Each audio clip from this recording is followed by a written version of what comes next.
Good morning. At this time, we'll call the March 22nd, 2024 meeting of the Wilson County Planning Commission into order. Anyone wishing to give testimony before this board today, if you would, please stand and raise your right hand. I hereby affirm the testimony I give today be the whole truth, so help me God. Say, I do. I do. Thank you. You need to approve the minutes from the February 16th meeting. Do we have a motion? Motion. We have a motion to approve the minutes. Do we have a second? Second. Have a motion and a second by Mr. Turner. All those in favor vote aye. Aye.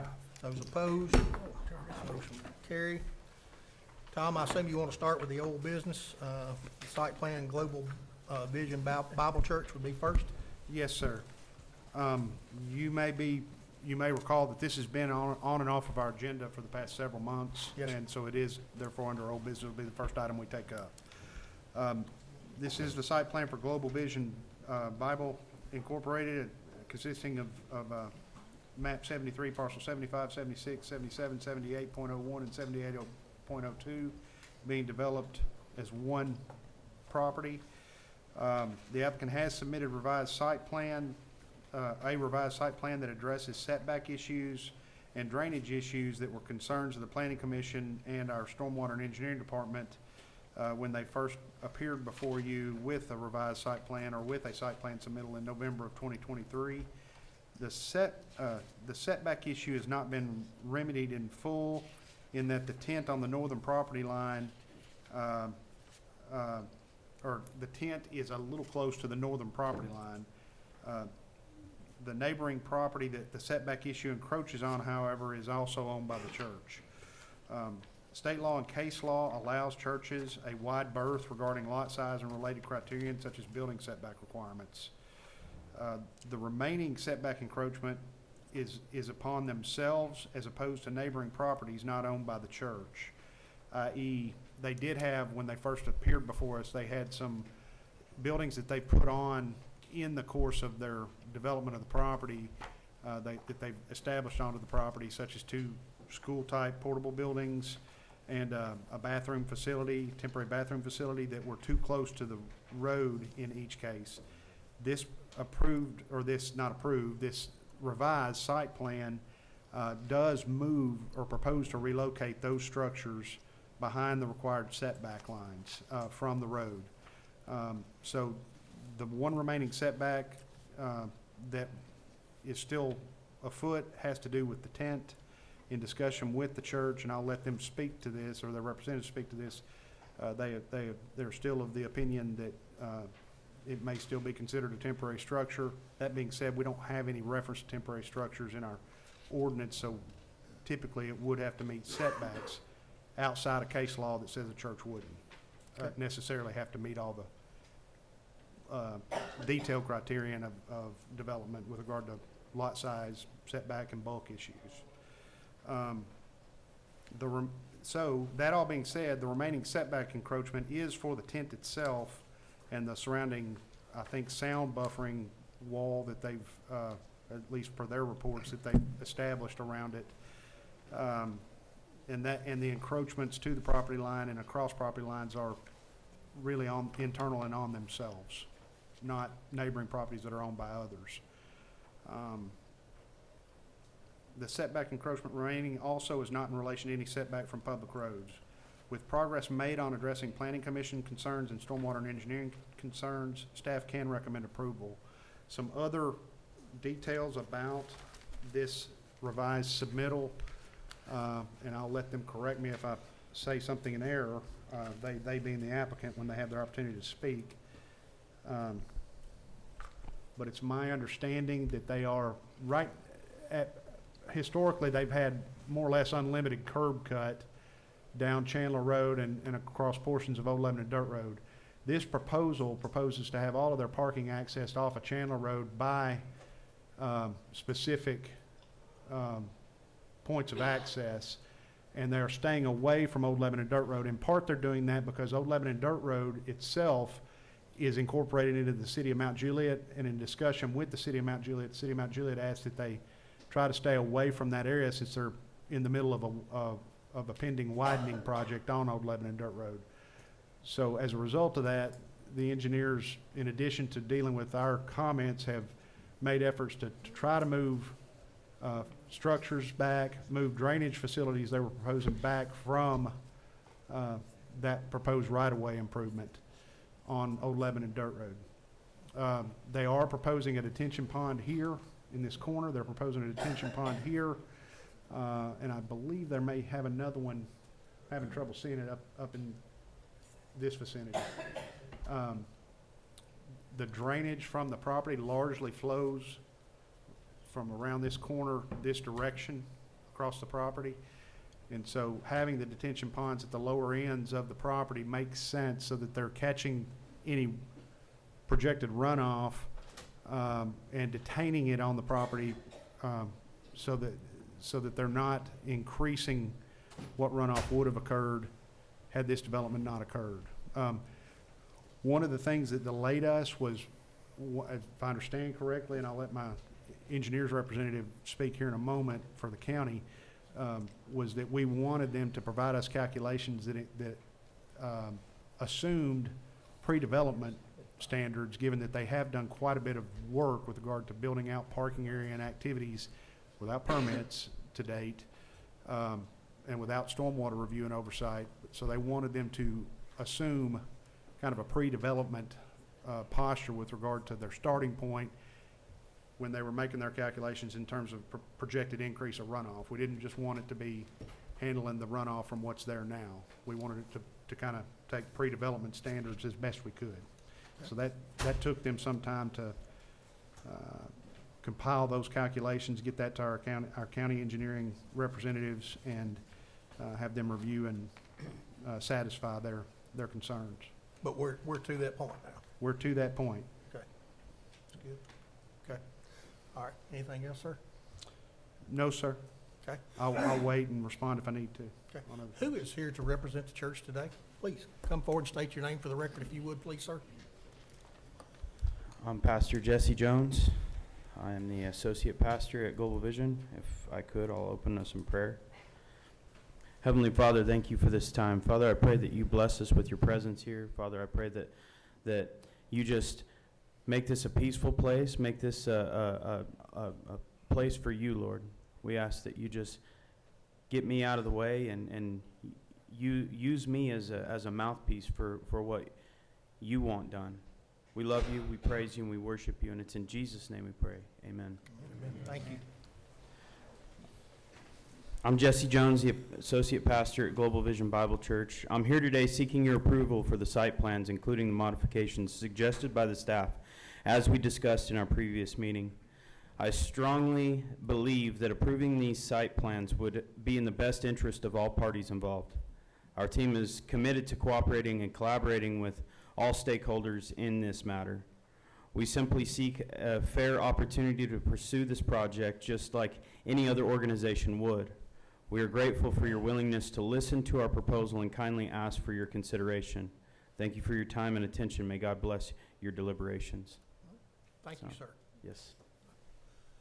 Okay. At this time, we'll open up for public comment. We do ask that you keep your comments brief and make them not repetitive in nature and not to speak any longer than 3 minutes. We've got a lot of people here in many cases, and we want to try to get through this and, out of respect for y'all's time. So, do we have anyone wishing to speak on this case today? Yes, sir. If you would come forward and state your name for the record. Ladies and gentlemen, my name is Barry Cloyd. I live diagonally across from Global Vision, and currently much of their stormwater flows down my driveway. I'm a retired professional engineer, civil engineer, having done similar work in the past. Some of my concerns, Mr. Broshears has already addressed somewhat. I'm concerned that 2 of the detention ponds may still be within the proposed right-of-way for the Old Lebanon Dirt Road project. And I encourage you to coordinate with the city of Mount Juliet and make sure whatever work is done is not impacted in the future, so that we do this once and we don't have to redo it in the future. 2, the pre-development conditions concern me. As has been said before, This was a grass wooded area before. Now there's a lot of impervious areas, so that definitely needs to be taken into account. Next, it appears from a cursory review of this, a lot of the runoff will still go unchecked onto Chandler Road. With the many entrances they have, unless the stormwater's captured and collected using trench drains or something similar, the water's still gonna run off the side onto Chandler Road, then down Old Lebanon Dirt Road and continue washing out my driveway. Finally, I would encourage the committee to put some time limits on this work. If approved, it should be started within X number of days and completed within X number of days. Based on their past performance, they can drag this out forever. So I would encourage you to think about some time restrictions on this. Thank you very much. Thank you. Tom, do you want to speak into that? No, I will, at some point, you may want to hear from our engineer about the overall drainage package they've submitted and how they are handling their drainage from the perspective of our side of the table, the engineer from the county's perspective. With regard to a timeline, I think that is probably a reasonable request. One caution about that is I am aware that the state of Tennessee and several state agencies also have issues that they are trying to work through with the church. That one caveat, if you do decide to choose a timeline within which this work needs to occur, which again I think is probably reasonable to consider, there needs to be a caveat to account for if the state of Tennessee comes in and says we don't really need this started yet until we get this resolved, that we're still able to cooperate with them. And I'll let Mike speak to that if he needs to, because the things that are going on with the state, we're aware that there are issues that they have. They just aren't things that this board has any authority over. It's the state. Well, but in fairness, there's no way to know that they have the ability to give you a start date at this point. No, sir, not from that perspective. That's the one caveat I would say. Otherwise, with regard to, getting the permit and establishing a timeline, we do have our standard timeline is, you've got to show activity within 12 months and then largely be complete within 2 years without going before the Board of Zoning Appeals to request an extension. Tom, That's our standard timelines for permits. But those standards would Yeah. apply to them no different than any other Yes, project. sir. I Yes, think sir. so. Mr. Tom, Jewell? if I understand what you're saying, each governmental entity that has an area of authority in regard to any development, if they don't overlap, one agency can take care and approve their portion of a project, and another agency can do that. One doesn't have to be outdone and the other one not. They don't wait on each other. They don't go together. They can go independently of each other. Not Do you understand necessarily, what I'm saying? that's true. Obviously, we don't want to do something, if we can help it, that adversely impacts the state's efforts to get whatever compliance they need on their issues. Okay. In whatever agency you're talking about, whether it's Department of Environmental Conservation, Department of Education, State Fire Marshal's Office, what have you. That's a little bit of a difficult road to walk, isn't it? Yes, sir. It can be. It's complicated. Okay. Do we have anyone else here today? Please come forward and state your name for the record, sir.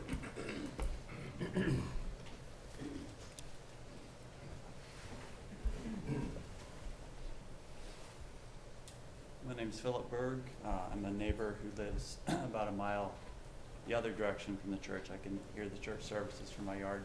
Wednesday night I did. Just wanted to briefly read paragraph 15 from the county lawsuit from last year. It said, on October 27, 2021, applicant Greg Borchers made application on behalf of the church to the Board of Zoning Appeals of Wilson County, Tennessee, seeking to use the additional property for church use beyond the parcel that housed an existing church building. At the hearing on November 18, 2021, the relief was granted, subject to conditions, those conditions being that all legal issues, stormwater issues, and zoning issues must be resolved. To date, these issues remain unresolved and outstanding. So as far as I can tell, the stormwater issues are beyond my understanding as a layperson. But in terms of the legal issues, there is still a county lawsuit outstanding. There's a neighbor lawsuit outstanding. There's been questions raised about the legal ownership of the property that are not resolved. The stormwater issues, as I understand it, there's been a plan presented, but the water is still rushing off, so it's not resolved to date. And the zoning issues, I don't believe have been resolved. It's zoned as a low-density rural residential neighborhood.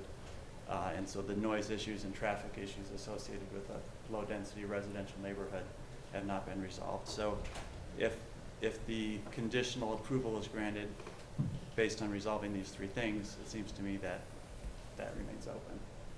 Thank you. Thank you, sir. Do we have anyone else wishing to speak on this case today? Yes, ma'am?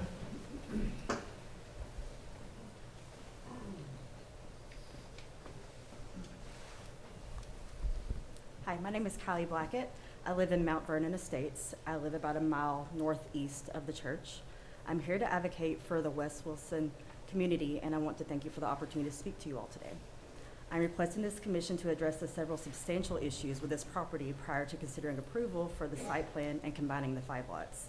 A conditional approval for the church use in an R1 zone was granted to Global Vision in 2021. The property owner has proceeded to use the property without meeting these conditions, as Phil outlined. Since this approval in 2021, numerous additional concerns have been made very apparent and need to be taken into consideration for approval of use on appeal. Per the ordinance 6.44.04, this board is authorized to require reasonable conditions be met concerning noise and other nuisances that may be caused by this property. One of my primary concerns is the overloading on county roads due to the excessive number of vehicles that have caused congestions and even temporary closure of the roads. They've required MJPD and the Wilson County Sheriff Office to provide their services for traffic control during big events. Invoices were sent to the property owner. However, to my knowledge, this utilization of taxpayer dollars has not been reimbursed by the property owner. This overloading not only poses a threat to safety and well-being of the residents, but also disrupts the tranquility and orderliness expected in an R1 area. An additional primary concern is the noise levels generated by the assemblies that occur multiple times each week, and the large-scale events that have consistently exceeded reasonable limits, causing undue disturbances to the neighboring residents. Noise complaints have been numerous with the Wilson County Sheriff's Office, and they have been about 800 submitted since January of 2023. It affects the approximately 8,500 property owners in a 1.25 mile radius. We can hear it inside our homes. We don't have peace in our homes when they have the services. My last concern will be who will hold them accountable to see through with these site plans. It is clearly evident by their history that they have no regard for lawful advice from our county zoning officials, and then their current issues with the Tennessee State Fire Marshal, as you guys see in their reports. I implore you all to require that this property owner address the traffic concerns, reimburse the taxpayer dollars that were used on traffic control, and a noise mitigation solution. I also ask this commission to have a plan in place that ensures the property owner is held accountable for following through with these plans. It is paramount these concerns are addressed in order to protect the health, safety, and welfare of the community, and I ask you all to defer approval until these are met. Thank you. Thank you. We have anyone else wishing to speak on this case today? Yes, sir.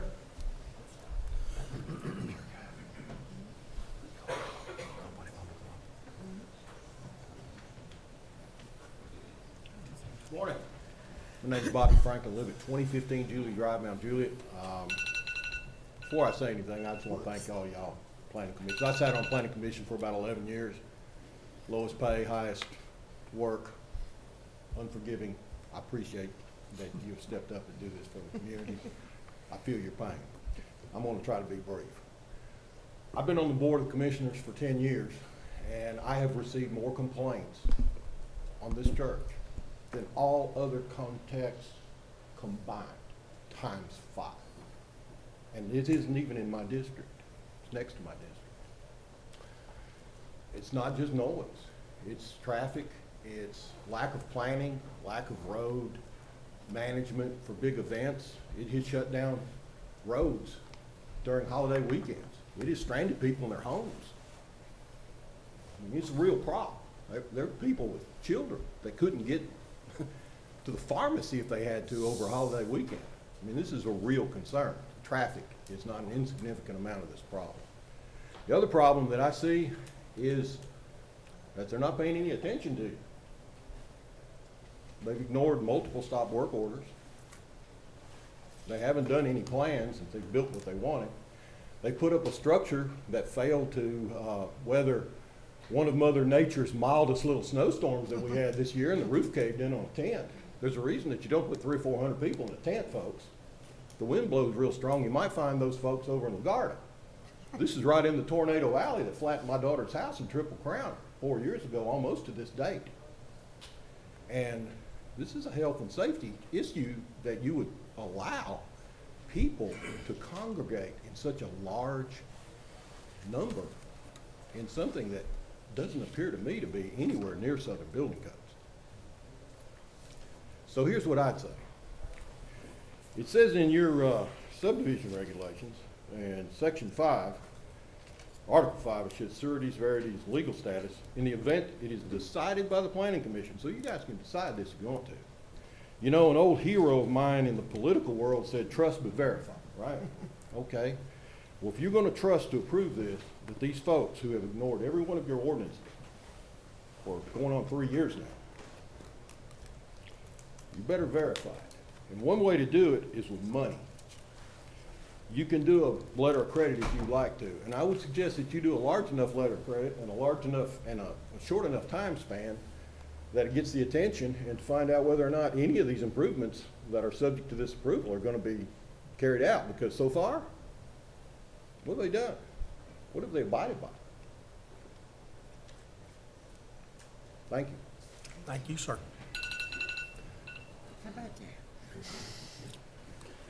Do we have anyone else here today wishing to speak in this case? Yes, ma'am.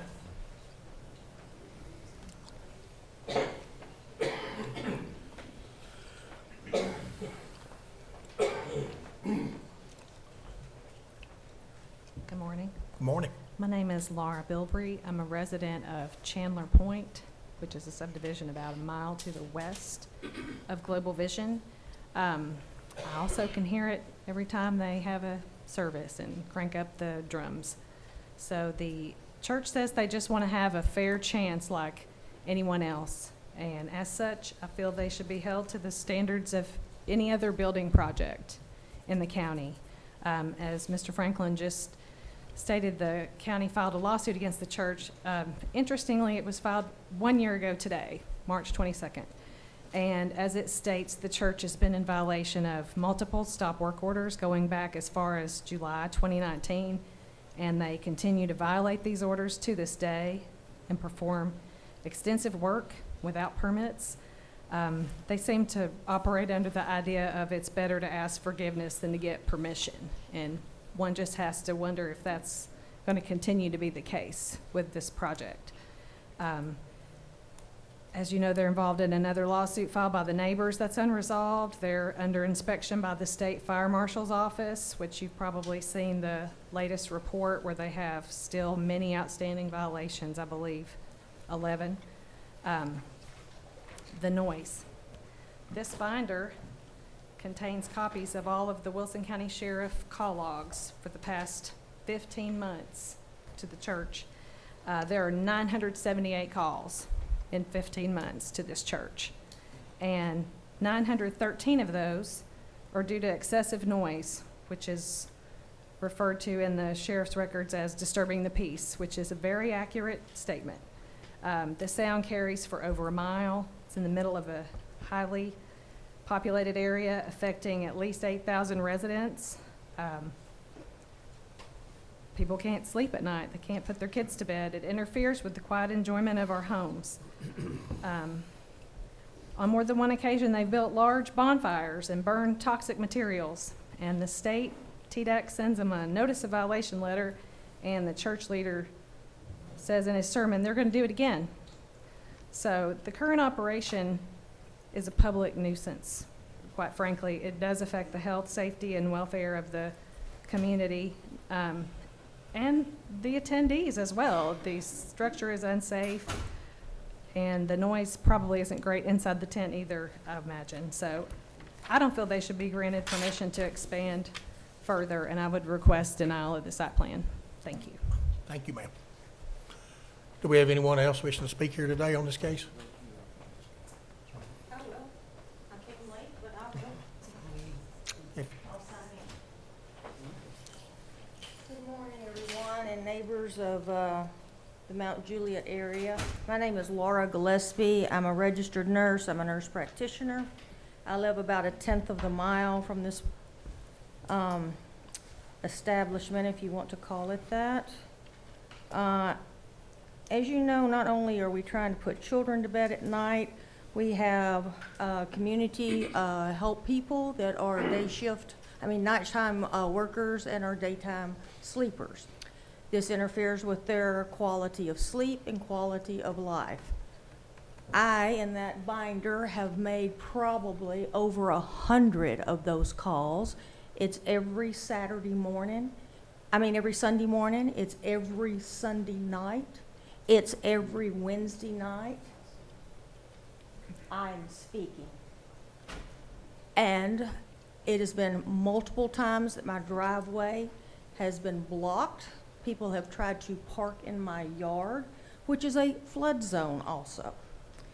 This potentially could cause hazardous waste coming down. They have disrupted the natural habitat around, and they are not a friendly community. This is not about religion. This is about being a good neighbor and a place where we want to live. Thank you for your attention, and I'll be glad to sign in. Thank you. Thank you, ma'am. Do we have anyone else wishing to speak today? Yes, sir.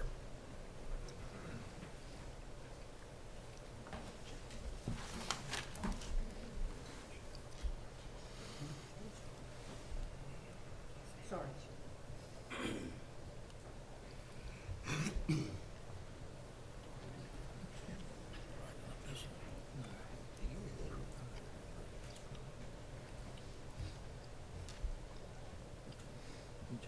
Take your turn.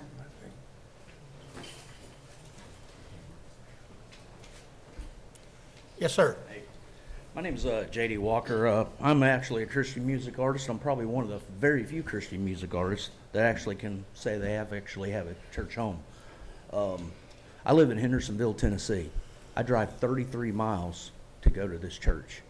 We have people who come from Chattanooga, Kentucky, and there's one simple reason: the power of God's there. And we all know that.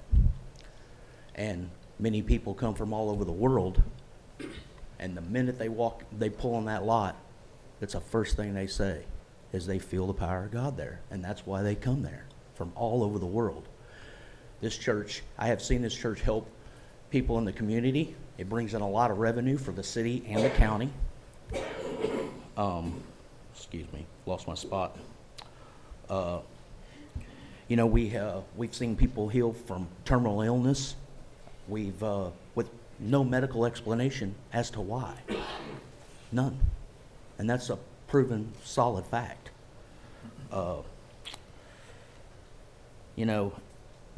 In the Bible, Jacob lied, Moses murdered, Saul hunted down Christians, David had an affair. Peter disowned Jesus, and yet God used every single one of them to build his kingdom. If people come against your home or your church family or your family, you do what you could to protect it. You'd say what you could. We are doing everything we can to be good neighbors. And there's a lot of people who have nefarious plans and want to make false accusations against our church and say we're not being friendly and we're not being godly. And the fact is we are. And so, we do ask you that we approve the site plan. We do believe that it's the best for everyone involved. And I ask that the Lord blesses each and every one of you in making your decision. Thank you. Thank you, sir. Yes, sir. Please come forward.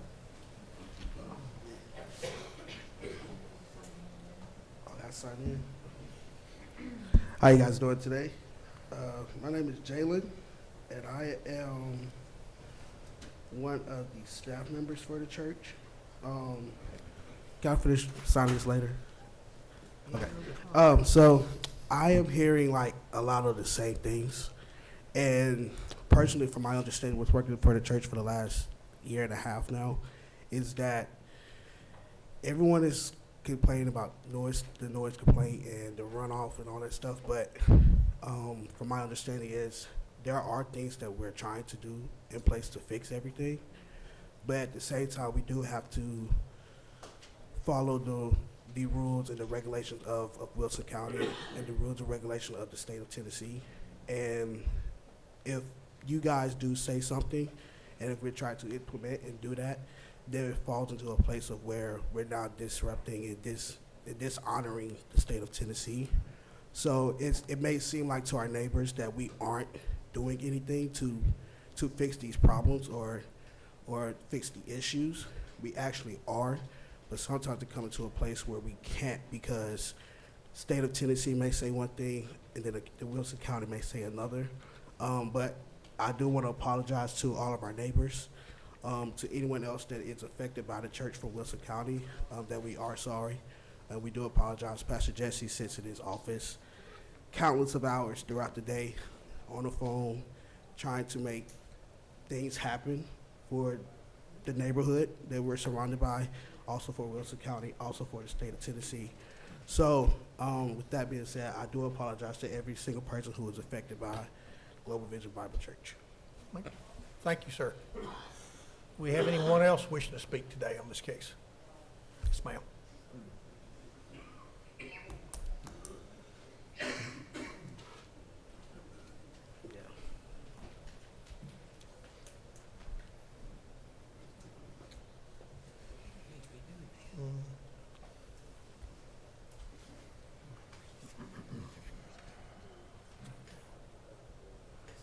Hello, my name is Ruth Hall, and I just want to thank everyone for this opportunity to speak today, everyone that has a say in this. I appreciate even the views from the opposing side, so we thank everyone that showed up today, and we want to listen to every perspective. I just would ask that people would look at our side as well. We're trying to look at your side. I don't understand the plans. I am just a lay person, so I'm not involved with that. So I'm just speaking as a person that attends the church. My husband and I moved from Florida to attend this church 2.5 years ago, and God moves in a powerful way through this church. We've seen wonders, signs, and miracles, and we do try and strive to be good neighbors. We're it appears from my perspective to be caught in a catch-22 a lot of times. You want this done, but you can't do it without a permit, and we can't get the permit because of concerns. And so we are striving. We bought a new tent with thicker walls. We built a wall around it, trying to control the sound. We've done everything that we could on the last convention to get the traffic set up and have buses and shuttles and everything that we could possibly do. And from my understanding, that went amazing, and we had a lot of compliments from the state and the county and people that were in that. So, and the burning to issue that, hazardous materials, we're burning books that promote witchcraft and things like that. So I feel that some things were maybe exaggerated. Some things maybe people just are quoting things that they've heard and they're not hard facts. So I'm just asking everyone to take the opportunity to come to our church, to see for yourself. We are good-hearted people. We do love the community. We love everyone here. And I just pray God's blessings on everybody. Thank you. Thank you, ma'am. Do we have anyone else wishing to speak on this case? Yes, sir. My name is Mark Pate, and I actually moved from Indiana to come to Tennessee to Mount Juliet Church.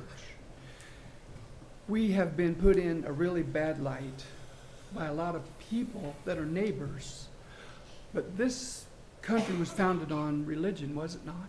Freedom of religion.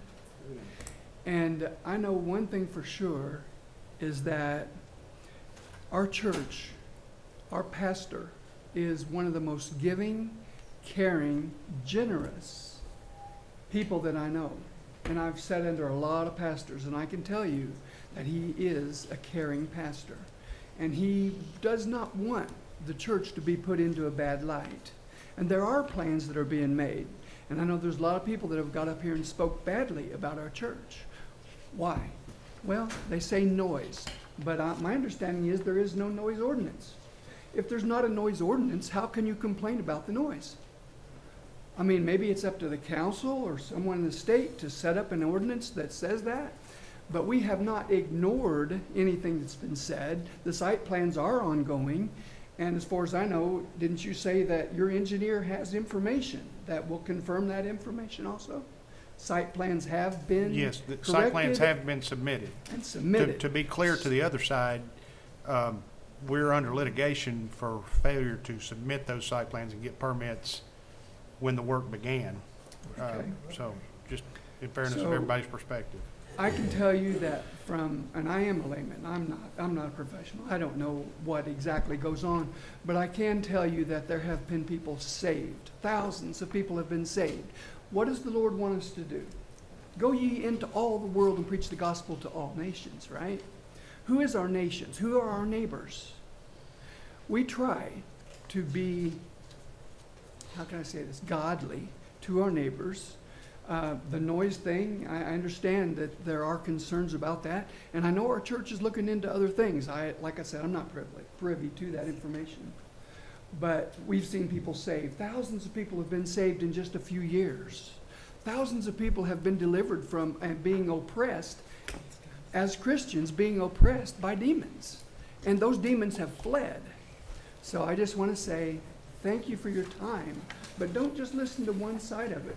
There are a lot of good people that love our church and love our Lord Jesus Christ. Thank you. Thank you, sir. Do we have anyone else wishing to speak on this case today? Sir, I'm quick sorry. question. Please come forward. Could we hear a recap of the technical review from the engineer? Do we have that ability right now, Tom? Or I think Kramer's willing to, I asked him to come specifically because I did think there would be some technical Okay. questions. we'll make sure. We can do that now, or we can wait until you're considering the matter.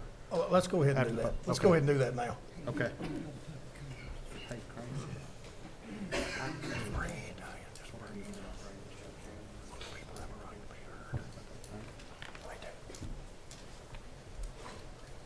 Good morning, Kramer Tuggle with Warren Tuggle Civil Engineering.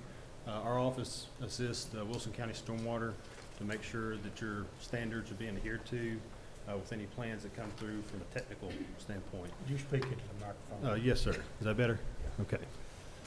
Over the past couple of months, we've been working with Morley Engineering, who the church has contracted to do the design work for these plans. And we've been going back and forth with them. Mr. Floyd brings up a lot of the points that we've been working with Morley to make sure that your standards are being adhered to with these proposed plans. And as of today, they've come a long way with providing calculations. As Tom said, they've got 3 ponds to manage the stormwater, as well as water quality structures.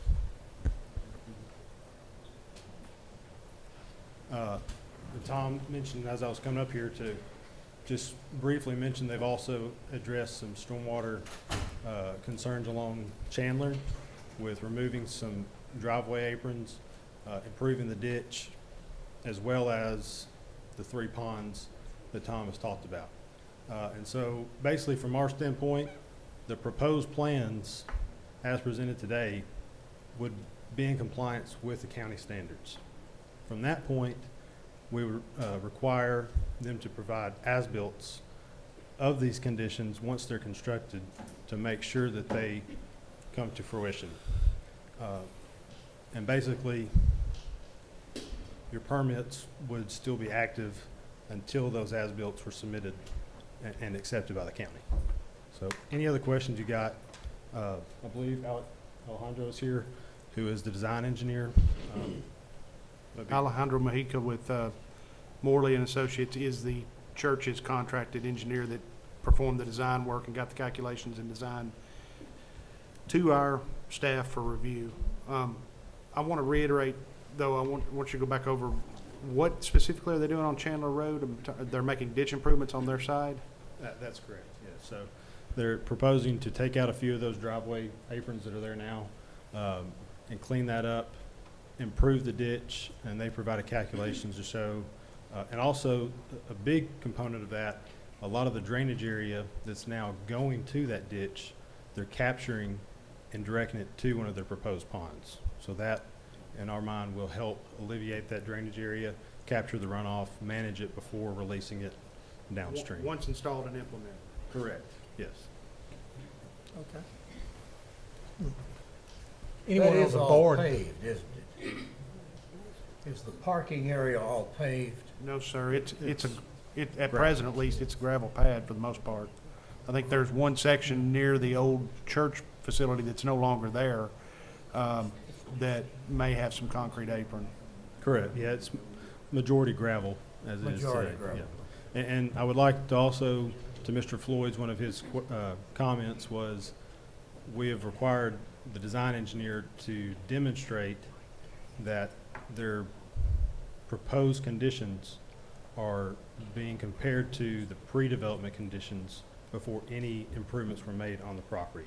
So that's making sure that you're comparing apples to apples of post-development versus the existing Do conditions. you make calculations that will predict, to the best of your ability, the gallonage of runoff there is for a given rain events? Is there some way you do that? Well, the design engineer is responsible for doing that, and they have demonstrated that their post-development runoff rates would be less than the What pre-development. design Yes, sir. you would recommend? What is the overage percentage do you recommend? 15% above the flow rates, 20% if you're just above the design to take over what you think's going to be there? Your current standards are to attenuate the flows for the 2 to the 25-year storm events, and that's what they have documented. 25-year storm? Yes, sir. Yes, sir. Okay. Anyone else from the board have any questions, Mr. Kramer? All right. Thank you. Thank you. Yes, sir. I do have one. Oh, I'm sorry.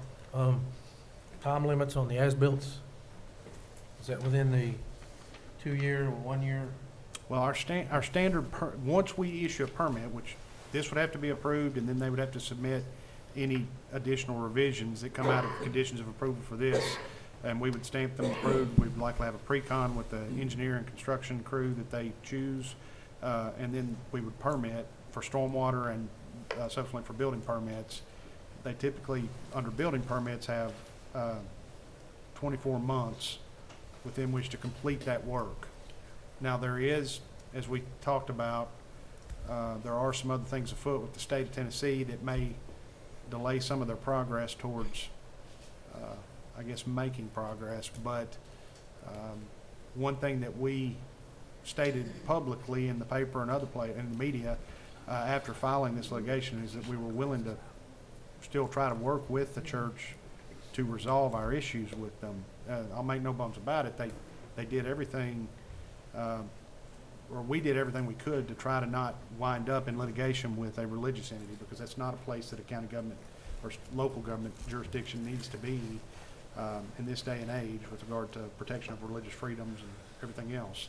I do not feel that our litigation attacks their religious freedom. I do feel that we were asking them to do take some of the same steps we would ask of any other entity in terms of protecting neighboring properties from drainage and traffic issues. Those are things we can control. Noise, right or wrongly, we do not have anything in our zoning that we have authority over, nor are we the authority over the internal construction requirements, such as what the state fire marshal may This look into. document. Yeah. And there's also additional case law that we have to be cognizant of that I can let the county attorney speak to you about if needed. Well, this segues into another question. So, in this 24 months that this happens, and the cart gets in front of the horse, and non-pervious building continues, paving, buildings, etc., will the water increase if it's not completed? If they add additional facilities to the property, most certainly I think that there is that possibility. And to people's concerns, I think that may be a valid concern if I'm a neighbor, just from the standpoint of we ended up having to file litigation because we could not get them to submit a site plan after requesting it and submit for permits after requesting it initially, which led us kind of into a corner of forcing for litigation, not for damages, but for compliance. In my estimation, what you have before you, with our cooperation to continue to try to work with them to resolve our issues, is an effort on behalf of the church to submit that needed documentation and move us forward in some incremental fashion. Now, does that mean that we're going to drop the suit immediately after approving this site plan today? No, I don't think so, and I think Mike would echo that. I don't see Mike, there he is. But that those are things that we would still require, again, the implementation of the improvements that they proposed without adding additional rooftop or paved area or anything else to the property in the interim. If they do that, they would need to come back in with an additional site plan, the way we were initially asking them to do with the work they've done to date and continue to do. For physical remediation of the drainage problem? Yes. Thank you, sir. I don't know if that answered your question. I kind of went around the horn there. Thank you. Well, I have others. Okay. 24 months, did I understand you say 24 months to complete the plan? Was that the? That's our standard permit lifespan. For a building permit, it's, you've got to make progress within any 12-month period, and then it's supposed to be completed within a 24-month period unless they come before the board asking for extension. So Board of how- Zoning Appeals, So how not far this into board. that are we are now? They haven't gotten a permit. That's what I'm saying. Yeah, We've we been hadn't here even- for 2 years. Yeah, we haven't Made even, a decision. no, sir, we haven't even begun the permit process because they've not been issued a permit. Do we have Because anyone else here? we didn't have the required site plan documentation that we could approve and set them free to You start didn't have the implementing. information to present us with the, Correct. I understand. Do we have anyone else here today wishing to speak on this And case? you- I'm sorry, Tom. I don't mean to say that you have to follow that timeline. I'm just telling you what the standard in the ordinance is. You can give them any timeline you want. So we have any questions about the board, or we're waiting till? We need to finish with the, we have any, I'm sorry, go ahead. I was just gonna state, obviously, we went through the storm drain. We've got many concerns still left on that. But on the site plan itself, the size of this entity and the traffic and the parking, would there not be our normal standard of turn lanes and slow down lanes? That would be up to that would be up to the road commission to require. I'll let Christopher, I think Christopher's talked with the road commission about that a little bit. That particular requirement is completely up to the road commission required. They have reviewed these plans. Their biggest issue was the unlimited curb cut. This site plan before you limits that to, I believe, 4 access points on Chandler Road and 0 on Old Lebanon Dirt. And that, to my knowledge, has met their, has met their satisfaction for the traffic on this particular instance. That, and another caveat, Old Lebanon Dirt Road is not within the jurisdiction of the county road commission. Correct. That's Mount Juliet's. On Chandler. And it's our understanding through emails received from Mr. Mahika, the engineer for the project, that he's been in contact with Mount Juliet and gotten a response back to move some of the drainage facilities and some of their structures back off of Old Lebanon Dirt Road. And I'm assuming that they're not proposing any connections to Old Lebanon Dirt Road at Mount Juliet's behest or with Mount Juliet's encouragement not to have direct connection to Old Lebanon Dirt Road. But how does that eliminate the traffic issue then? Lebanon Dirt Road's gonna be Well, wide. It's for gonna be- a special event, I really, this process doesn't really take that into account. What I've talked offline with the legal representation and engineering representation for the church and our recent meetings about is when they have special events, it's going to be incumbent upon the church to make arrangements similar to what at least somebody described. I don't know how effective or ineffective they were, but with regard to having, maybe large-scale off-site parking areas that they shuttle people in for those special events they may choose to have. It'd be similar to people posting policemen out of their entrances off-duty policemen many times out of their interests at a church, a larger church, after service lets out or before service lets in. You'll see several churches nowadays doing that. So that's the only answer I've got for that. That's not something that's really involved in zoning. In terms of parking calculations, I think they've got adequate parking for the number of seats in the sanctuary. Sorry. Do we have anyone They else here exceed wishing to speak on this parking. case today? Please, yes, sir. If you would state your name for the record, please, sir. My name is Sam Soniker, and just grateful for the opportunity. Thank you guys for hearing this today. We look forward to a decision, no matter what it may be. I've been attending Global Vision Bible Church nearly for the last 4 years. I've seen the transitions of the tents that we've had and the tents that we've grown to and grown to and grown to. And in fact, our numbers, from my calculations and from what I've seen being part of the church, have started to decrease. I think that's in a positive light, as many of the members that we have now are devout in their faith, and we're getting the right crowd into our church and the wrong crowd out. Some of the events that we talk about with the traffic problems, 1, maybe 2 per year with those traffic situations, and I'll speak on behalf of our leader of our traffic team that this past September when we had our conference, lots of reports positively from neighbors, from local police officials, and I think they did an outstanding job. So I think on his behalf there was parking down the street, shuttles to and from, and compared to the year prior where there were absolutely traffic situations, we did everything in our power to resolve that issue, and I think we did a successful job. I will also say that I think we've done a successful job in everything that we've had the ability to do. We do really tend to shine a light everywhere that we go.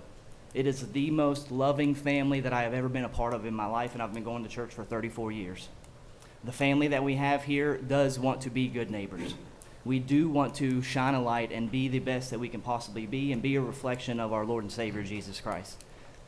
In everything that we do, we want to abide by the law. We want to do what is right.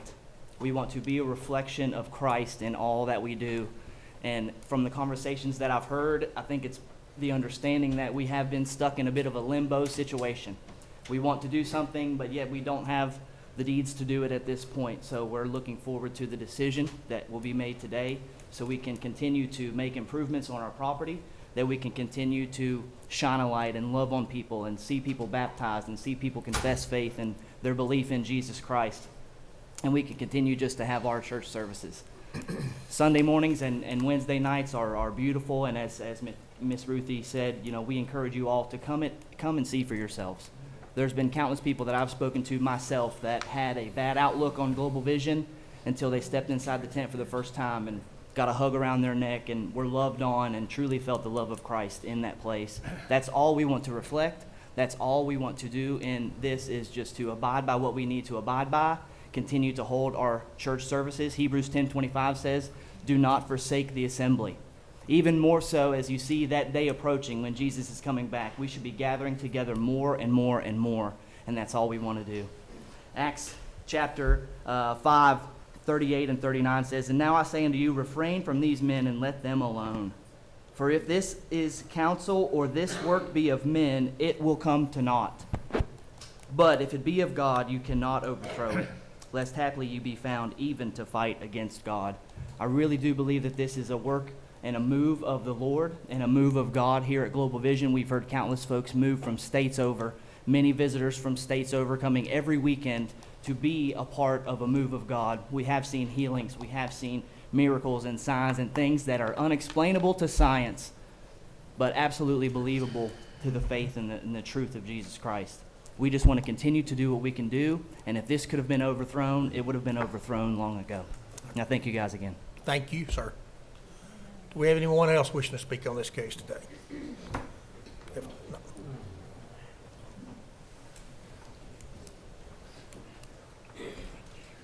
I want to say something real quick. I'm Andy Dugan. I'm actually the head of the parking team at Global Vision Bible Church, so I want to just kind of correct the record on something right quick.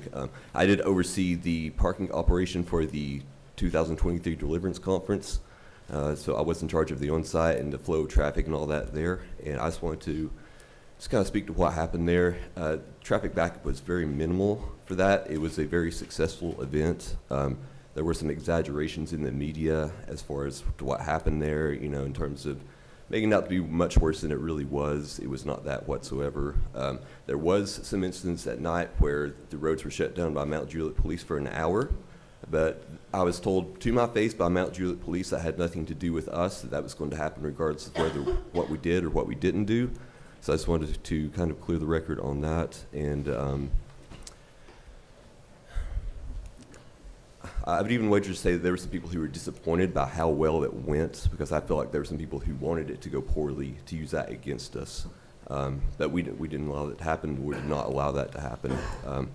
And we will, in the future, do the best of our ability to maintain that same level of success, whether we have to go off-site or whether we have to make changes or whatever we have to do. But as far as the special events go, we're not going to allow it on a regular basis to be some great inconvenience to the community or to any of the surroundings, because we don't want that. We don't want to block y'all in. We don't want to inconvenience y'all.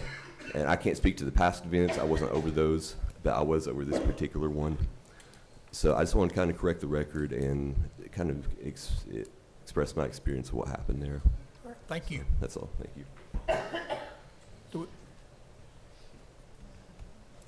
Yes, ma'am. Hello. Again, Laura Gillespie. Thank you for your testimony. That was very nice. I would like to say that on his behalf of speaking on the noise ordinance, that addresses the county side. I live in the city, but a 1/10 of a mile from the church. So the noise does affect other Wilson County residents that happen to live in the city, but not in the county. I'm as close to them as I could be to y'all, and it is a problem. And there is a separation of church and state. I do not believe that anybody should be up here quoting any verses from the Bible, because there's other religions that are here represented. So I think that separation of church and state needs to happen. And with all due respect to anyone who is here, what we are dealing with is a modern day Jim Jones, where people move where they need to. We're not going to get into that, ma'am. Thank you.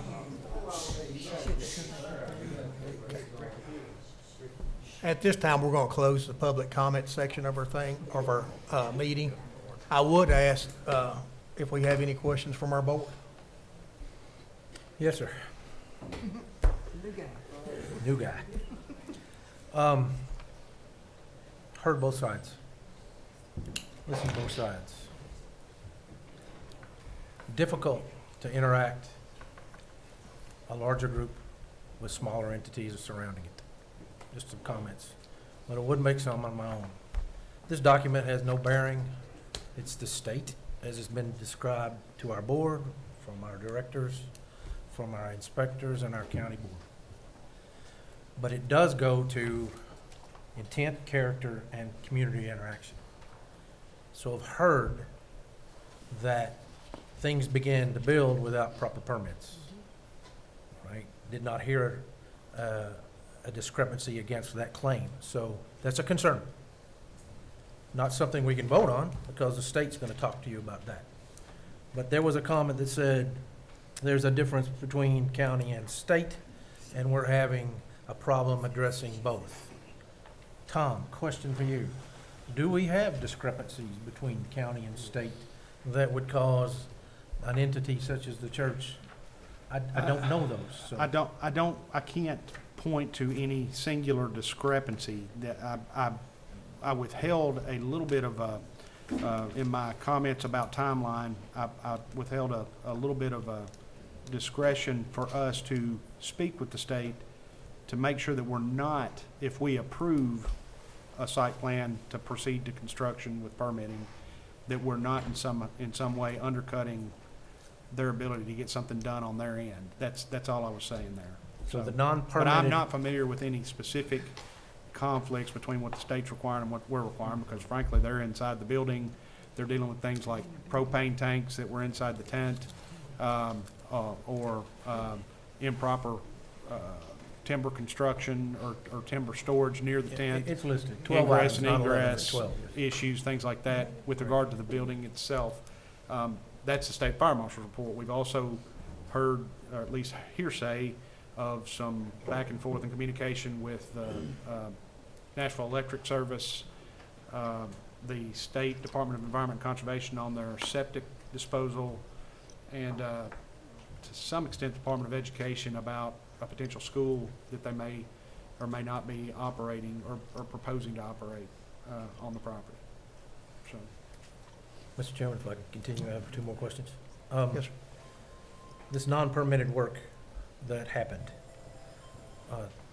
is this going to be under the umbrella once the plat is issued? everything that's on that site plan Correct. Would be eligible to receive, if it's approved, would be eligible to receive permits, both stormwater and grading and drainage permits as required, and building permits as required for the tent facility at this point, since I do feel that they've added some permanent features to it, as well as the bathroom facility and the 2 school buildings are the things that I know of that they've added since 2019, or 2020, when this all started, respectfully. And then another point was raised during public comment, what happens if they continue to add stuff? Well, that again would be something they should technically come in and submit a site plan for initially, so that we can go through this process more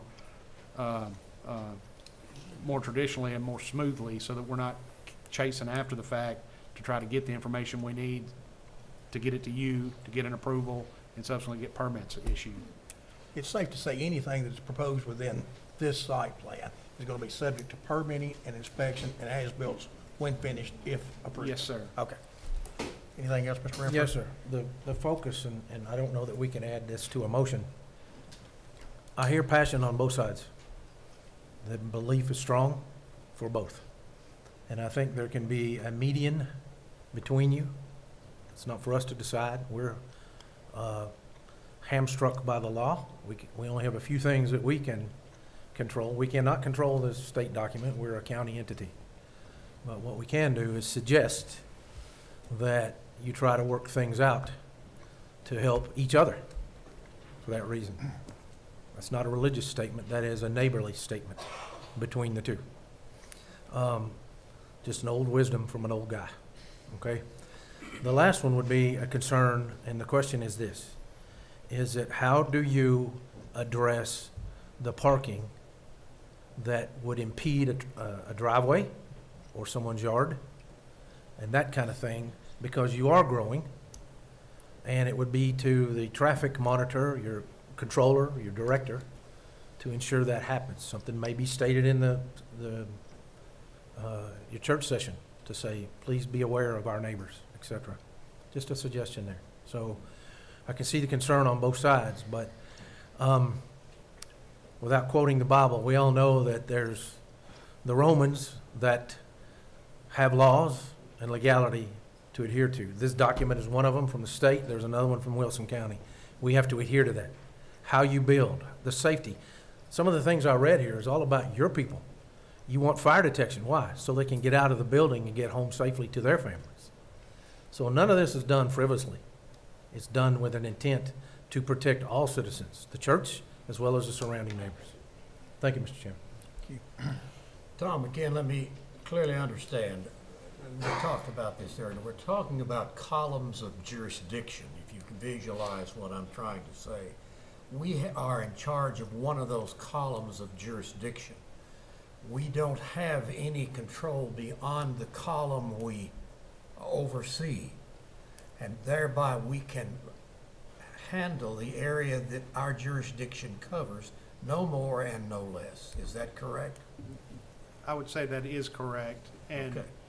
I would say that while I may have preferred to have gotten a site plan for their proposed work to this point, prior to having to file litigation, again, we have clearly, from the county's perspective, stipulated in the media that we would be willing to try to work with the church to resolve this issue.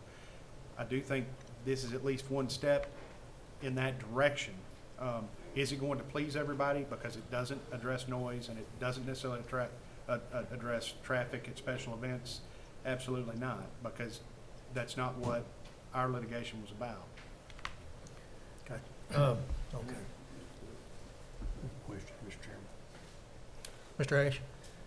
So, 2 years in, seemed like it was just 2 years ago we was talking about this, doesn't it? And I'm not a strong proponent of kicking things down the road. We've kicked this can pretty far. We may have to kick it some more, I don't know. But one of the things that's concerned me, we can't unring, I just saw this today, first time I've seen this. 20 pages. It's hard to unring a bell. I just sit here and read it, you know. And unfortunately, these folks, either side hadn't seen this apparently. And we still got a piece of pending litigation. Is that right? From the county, there's also a private lawsuit. Well, I'm really not concerned about the private side of it. They'll deal with that. But as far as we are concerned, we still have pending litigation here. We do. I've never seen us sit here and vote on things with pending litigation before. That's the thing that's kind of got me a little bit confused. I may have to have Mike address that. with Okay, you. well, let me just finish. I'll be Yes, sir. short. If we're going down the road with this, which I kind of see we are, what point in time do we ask the Mount Juliet Regional Planning Authority to step into this room here and talk to us about the old Lebanon Dirt Road and what's going on with them, instead of me just hearing, in all fairness, just hearing hearsay in a room, in conversation? Out of respect, they should come here, whether they're opposed to the construction or not, or they can work with it. I don't really know. I'm hearing different people say different things. Yes, sir. They should be in this room, along with the next time we meet, if this issue comes up, and looks like it will maybe again, the state fire marshal. That's a fair assessment. I just think it's hard to make a true, long-lasting decision without the right players being here, for the people who are for and against to hear from them. Even though we're saying that what they say or how they feel may not affect our vote. Yes, sir. It affects the way I feel about it. Mr. Chairman, if I remember correctly, one of the deferrals was based on the recommendation or suggestion by our legal counsel that we not make any decisions here until some of the legal issues are resolved first. Is that not correct, Mike? That legal issues is probably too broad a statement. The basis for our lawsuit was the things we've been trying to get the church to do from day one. And the planning staff sent letters, we had meetings, we tried to explain what needed to be done. It didn't get done. And then we filed a lawsuit. I didn't realize it'd been a year to the day. Frankly, I don't remember when it wasn't there. There's been so much surrounding this matter. But the lawsuit is there about the things, as somebody said here, that we control. And that's the zoning ordinance, stormwater, drainage, that type of thing. The state issues, the state attorney general will have to deal with if it goes to litigation. But our litigation is there. We didn't file that just because we wanted to. We tried every way in the world to avoid that. Now that it's there, we've tried to work with them to make sure they do the things that we said all along needed to be done. If you vote to approve this today, I want everybody to understand the lawsuit, and I've made some statements probably in the past a little bit too broad. Whatever happens here today, the lawsuit's not going to go away. Okay. If you approve them getting their permits and the site plan, Mr. Franklin said trust but verify. That's what I was sitting here thinking from the time we got here. And we're going to leave that lawsuit pending to make sure that happens.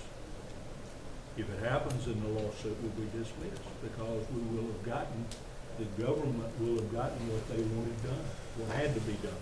Not what we wanted, what had to be done under our law. It's not a question what anybody wants, it's complying with the law. So that, I want to be clear, the lawsuit's going to stay. So, for the time being. what you're saying is, if I read between the lines, is what I'm trying to catch here. If we approve that, that might be a catalyst to get some things finally done that would resolve the lawsuit and get the ball rolling. We might, by doing so today, that's the only thing I'm seeing right now that would be value of us doing this today. That is the reason, John, that we have given this much time and met with their legal counsel and met with their engineer, trying to make sure we could get to the point where they are in compliance with county laws and regulations. Now, do I want to, I'm just speaking here, I don't have a vote. Do I want to wait 2 years for that to happen? I really don't. No, I really don't. up or I down. mean, we know what the issue is, we've known it, somebody said here we started this in 21.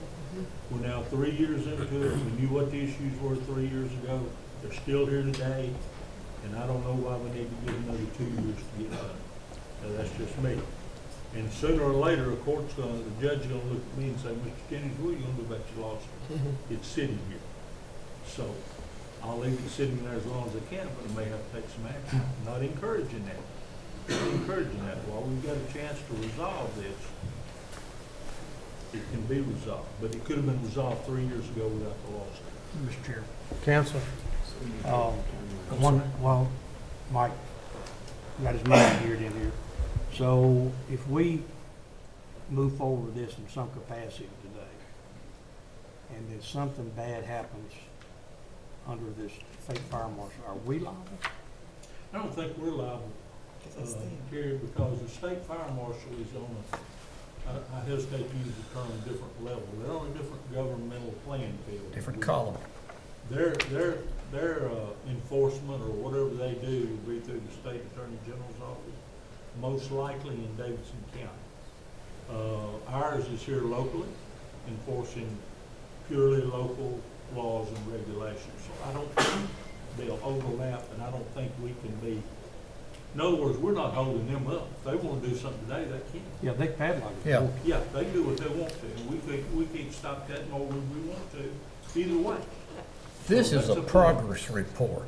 I'm sorry, John. As I see this is a progress report. It tells us that what's gone on down there, and some of this is lined through, and I assume has been done. Is that correct, Tom? Is that That's what not the- from our office, but I believe that may be correct. That appears to be that way. Pastor, If you would, please, Mr. Jones. So I've been kind of back and forth with the State Fire Marshal's office for some time now. When it all first started, I was not the representative of the church. In recent times, that representative that we had at the time has since left the church and no longer works for the church. So since then, I've done everything in my power to make sure that we meet the requirements that the State Fire Marshal's office is requiring of us. There's a lot of stuff that we have to, there's a lot of things that kind of go into that. And this actually isn't the latest. I have the latest because I have to submit, I would say monthly, I have to submit a plan of corrective action because we are moving forward, and that's why things are lined out. And that's why because each of those items have been stricken off the list. It's been kind of a back and forth deal, and we've done everything we can, and we're doing everything we can now to be in compliance with the state. So I just wanted to kind of clear some things up on that so you guys have better understanding of it. So I hope Thank that you, sir. helps. Yes. Mr. Chair, can I ask? Yes, sir. Mike, if we do put a time limit, as Tom was talking about, it could conflict with the state. Would that matter? I don't know that it think would so. from our standpoint. And Separate the way I columns. would- Yeah, I know it's gone, but. The way I would answer that again, Eric, would be if we put some type of time limit on it and the state comes in and says, wait a second, we don't need you to do that, then they can take some steps to stop that. Okay. But as far as I know, these two matters, while they deal with the same issue, they've never crossed. They're running kind of parallel. State's doing what they think they have to do, we're doing what we have to do. Gotcha. Mr. Chairman? It looks like the state's been involved, according to this document, for a couple of years themselves. With their time complaint dates and their completion dates, things they have completed. So they've been involved in this process, maybe behind us a year or so. They're in this Yeah. process somewhere. They haven't been in as long as we have. Mr. Renfro. For my colleague and clarity for me on this side of the house, to our counselor, I heard that a yes vote possibly could help you. Would a no vote be a detriment, or are we talking no here? I'm not gonna go there. No, and I'm not being. No, I know, facetious. yes. I'm gonna do whatever the situation calls for. And, right now, the lawsuit has to end, because if you approve something, that's not the end of it. It's not the end of it at all. If you don't approve something, it's not the end of it. So I don't know that either way helps the lawsuit. But the lawsuit's got to be brought to a conclusion, one way or the other. That conclusion could have come about before the lawsuit was filed. So it's not, you don't have a docket date or anything on that? No, no, sir. The church has not even filed an answer, and we've not asked for one because we knew this was coming. And let me say to everybody here, their legal counsel and I and Tom and Christopher met Tuesday, and I explained to him that whatever happened here today, the lawsuit would end, you know, to whatever conclusion has to be. Thank you, sir. Yes, ma'am, Ms. So Nicholson. to Mr. Ash's point about bringing Mount Juliet in with their plans on the road widening, if the road widening does impact the retention ponds that are submitted on this current plan, do they come back to us with a new site plan on how the runoff is to be handled, or how? Yeah, I think that's a problem. I believe I'm going to ask Kramer and Mr. Mojica to address that issue in terms of what progress they've made with Mount Juliet. And Chandler Road. Good And morning. Road Commission. My name is Alejandro Mojica, project engineer with Morley. So the question is, how do the future plans of Old Lebanon Road are going to affect our site? So we communicated with Mount Juliet and asked for the latest set of plans, and we've kind of superimposed that on our site, and we've been cognizant of what they're doing. We've moved some of the stormwater features that we have away from the right-of-way to where, in my opinion, they're gonna work well together.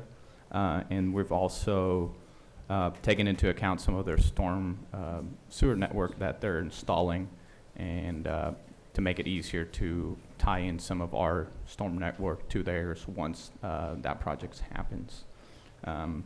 And we've also talked about Chandler Road, and we've eliminated a curb cut that they had on Chandler Road on their plans that was very close to the intersection. And so I think that's going to play a favorable role to not have cars, try to enter the church right at the intersection. So I think we've taken those preliminary plans that we have into account.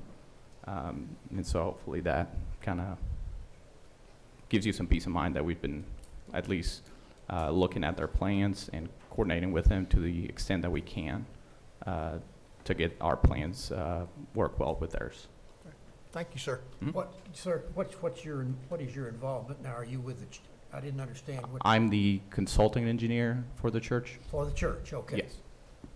Okay, thank you. If I would, we've heard from legal, we've heard from this gentleman, we've heard from our engineer, we've heard from you, Tom.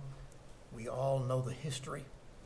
It looks to me like that every agency, every entity that is involved in this is standing around a circle, and no one is willing to put his foot in the water. Now, I'm going to get a little bit biblical on you, Pastor. They came down to the sea, and Pharaoh was running them hard. And he said, "We can't run in the water. We shall all die." And the Lord said, "Step in the water. Step in the water." I think it's our point to step in the water. You've told us what it's going to do if we do it, Counselor. I think somebody's got to make a move here. And I want these folks to clearly understand, if we voted this in today, you must understand you're at square one. We have sat around here for 2 years and not taken square one. Not your fault, not our fault. This is probably one of the most complex agencies in this government. It deals with so many people, so many moving parts. It's unbelievable. You can't mow a yard for the nuts and bolts on these issues that come across this desk here. And this is a classical example of that. So understand, if you get a vote today, you're a far cry. But if we voted it, maybe from my perspective, it would be a bump that would get the ball rolling. That's all I have, Mr. Chairman. Mr. Chairman, may I ask you? Yes, sir, Mr. Tom. Tom, if we put, I'm sorry, I can't quote the Bible very well, but if we put a 120-day term limit on it, or time limit on it, what has to be accomplished in 120 days? Well, I think 120 days, that would be what, 4 months? That might be a little tight for them getting all of their 6 months? drainage construction in, and I'm just thinking practically. Yeah. And that's with no delays or additional conditions that this board has the authority to put on it, that we have to then receive additional revisions for. If we could stamp, approve the plans, and move to permitting through stormwater and everything, maybe, what do you think, guys, six months to get the work done after permitting?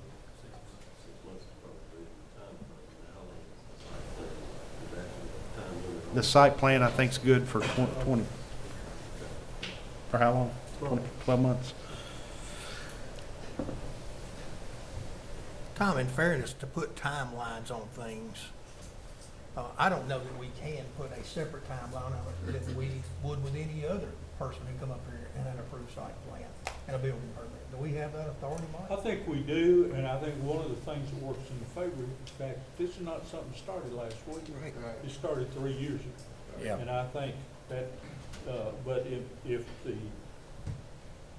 church, if we put that on them and the church wants to resist that, we'll talk about that in court. Thank you, sir. So eventually, this thing's gonna get docketed, it's gonna get heard if it's laying out there. Terry, just to be honest, and, you know, it's either gotta be fixed or the court's gonna have to fix it, one way, but. But it can be fixed without going to court if we get on And the that's ball what- here. And that's what we banked on for 2 years, John. That's right. And we didn't get it. And Mike, I have a question about court. From the county's perspective, the best case scenario, we've went to court to seek compliance. So that if, best case scenario from the county's perspective of the suit would be, that judge leans down and orders, says, Global Vision Bible Church, you must submit plans and submit for permits and deal with your drainage. Well, that's what this document is making an attempt to do, to start the ball of. Of course, they still have to implement it. They still have to get the permits and implement it. And I don't know that we're gaining anything with it going to court.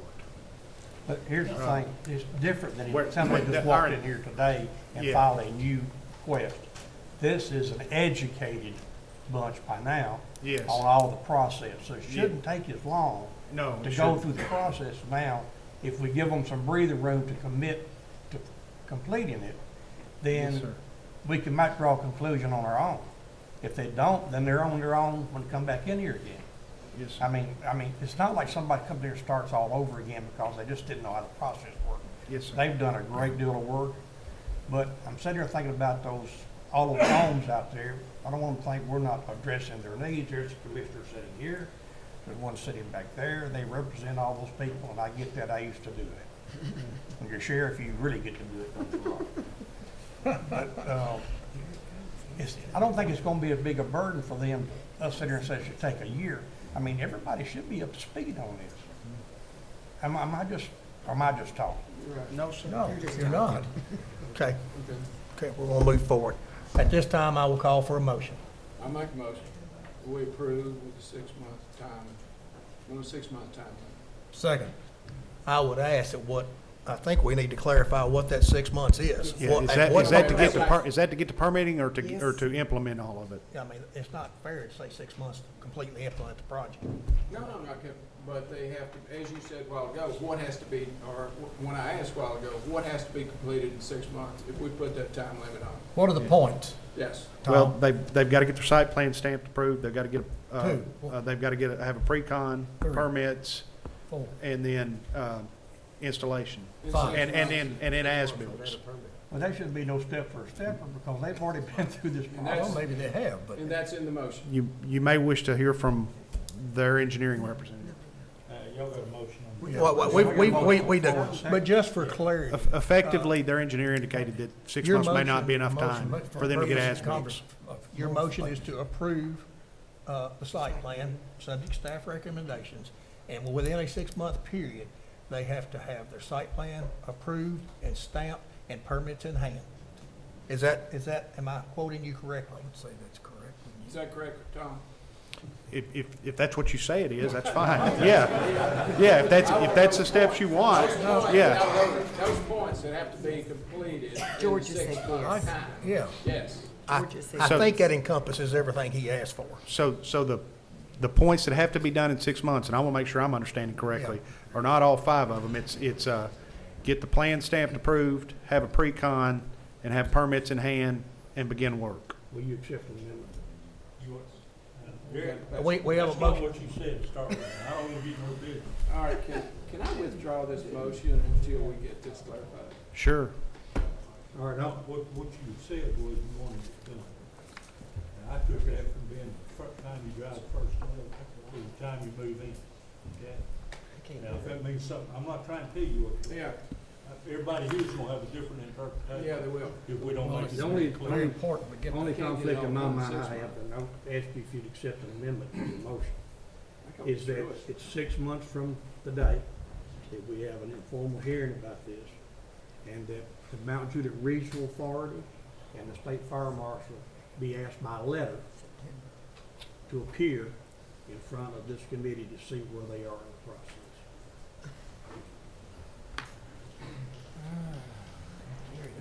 Well, you're looking at me, Diane, like I have 2 heads. You can't go down there and demand a I'm not plan asking, I'm just department. asking them, I'm just asking them to come, answer some questions. And it's in theirs, it's in their growth. I know, but there needs to be some sort of limit on, so it's 6 months and I get drawing stamp, pre-con, et cetera, and 2 years later, I start getting water abatement.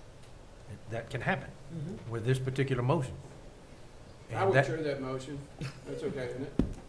Because I want those specifics. I just want something done, and I want something concrete in 6 months.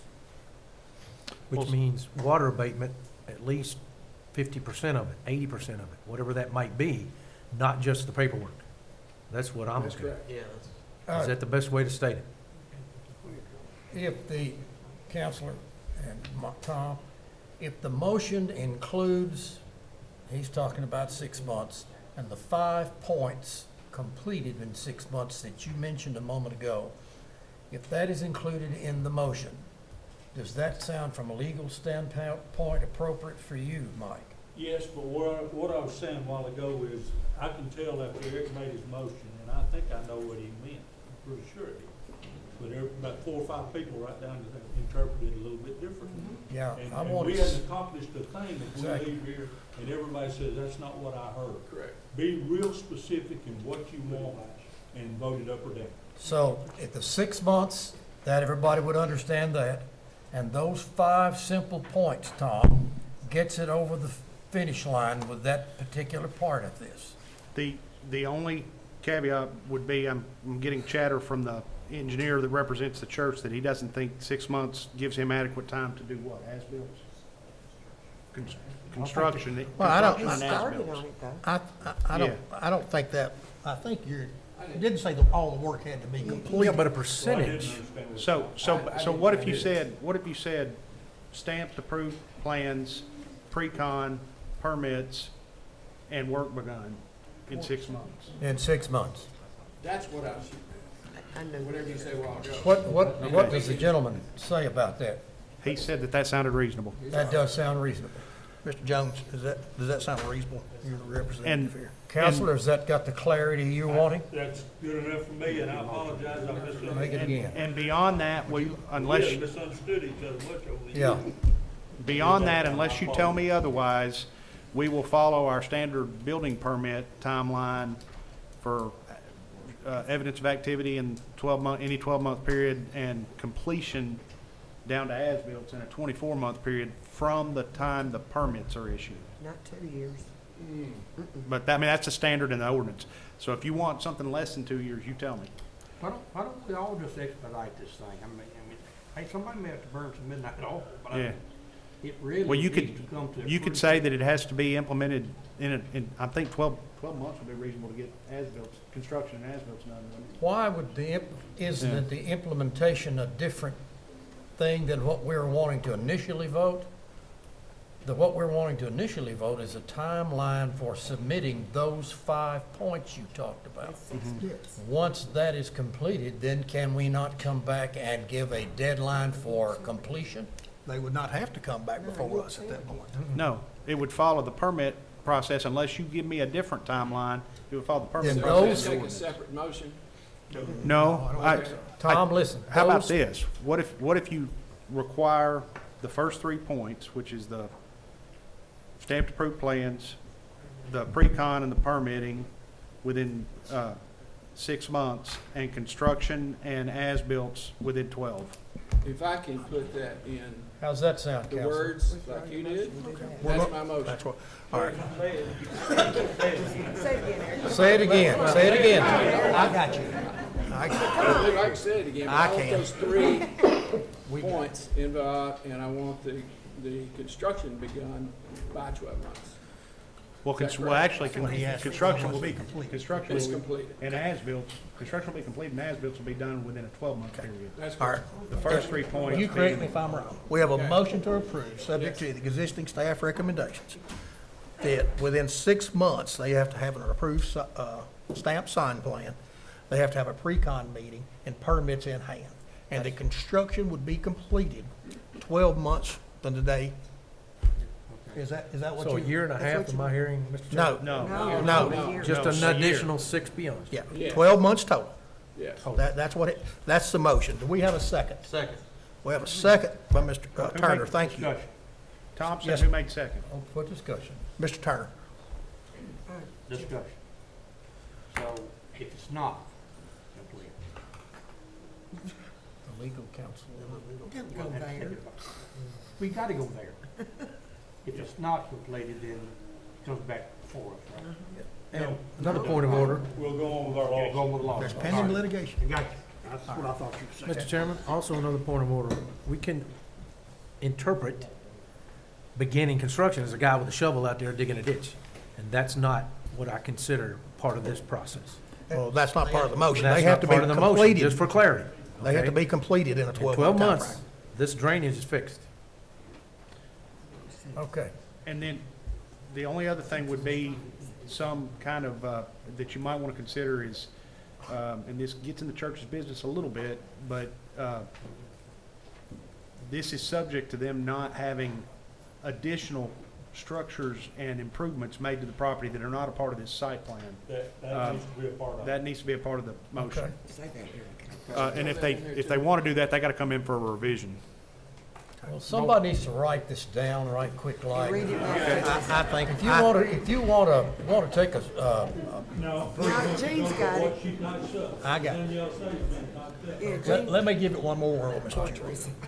We have a motion to approve the site plan. And before, within 6 months, now there's 3 or 4. they have to have an approved site plan, stamped. They have to have a pre-con meeting and permits in hand. And part of this motion will be that no additional work or buildings or anything else, nothing else will be happening on your site unless it's approved by this committee first.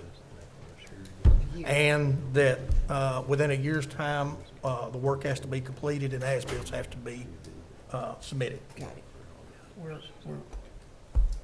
You're fine. My problem is not what you're saying, is that we've got to get it structured where we clearly understand this. I want these folks to clearly understand this motion. You've got it all down.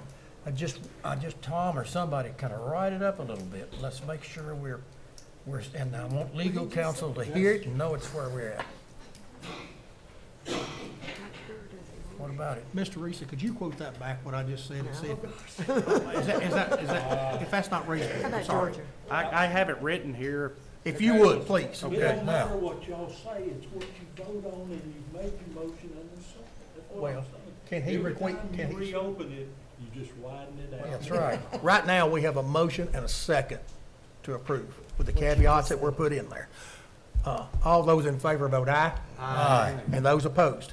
I don't think it included your last statement, which is no buildings on it, or was that part of the motion? I'm sorry?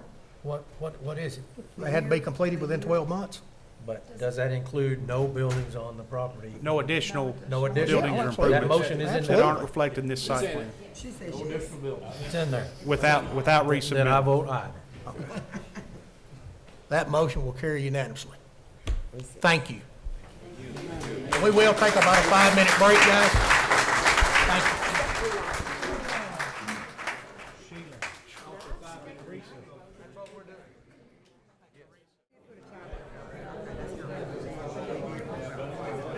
At this time, we'll call our meeting back into order.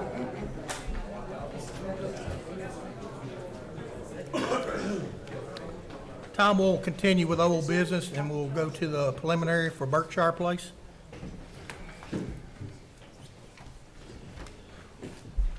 Mr. Chairman, the plat is unchanged. You may recall that this was deferred to give them time to do a couple of things. One thing was to try to seek additional connection, I think, to Posey Hill Road, most likely to the north, so that they would have a set primary and secondary entranceways.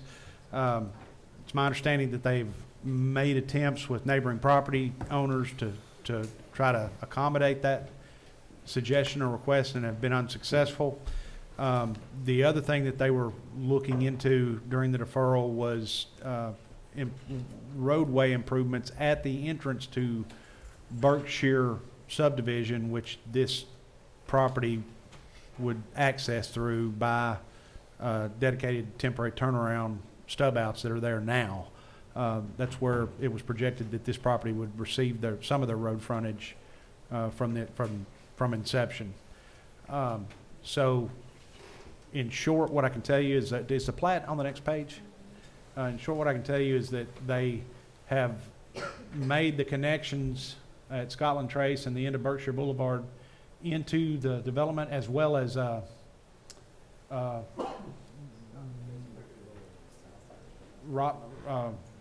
Rhonda Way, I think is the name of this, the one coming out of the community, the American Homes for Rent community to the north, to the south. And they are proposing, if I understand correctly, some improvements to Beckwith Road at or near the intersection of the Berkshire subdivision, which is this. And they're showing a decel lane with I believe a center turn lane being installed. Okay. I'll let them speak to that more detailed. Let me finish my comments as he walks up. The applicant submitted documentation showing center turn lane and decel lane improvements on Beckwith Road per planning commission direction. Staff can recommend approval. Okay. This is a preliminary plat. Thank you. Yes, sir? Good afternoon, Kyle Griffin here, CSDG. Thank you, Mr. Bashir, for the update for our efforts on these turn lanes and our accesses back to Posey Hill. We were unable to obtain an access to Posey Hill, which was unfortunate, but we were able to get easements to create these turn lanes at Beckwith and Berkshire.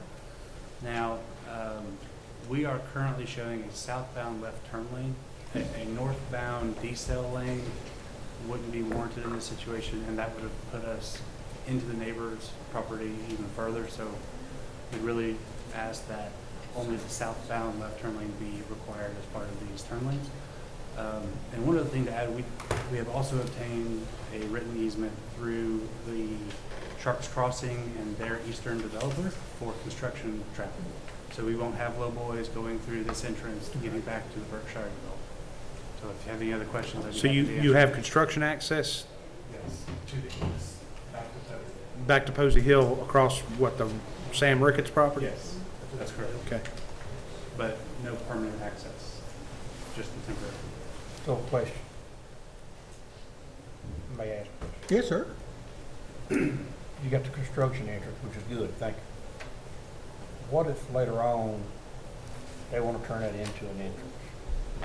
What would they have to do? I mean, Well, Mr. Ricketts would have to be agreeable to develop his property, at least in the process of building that road connection.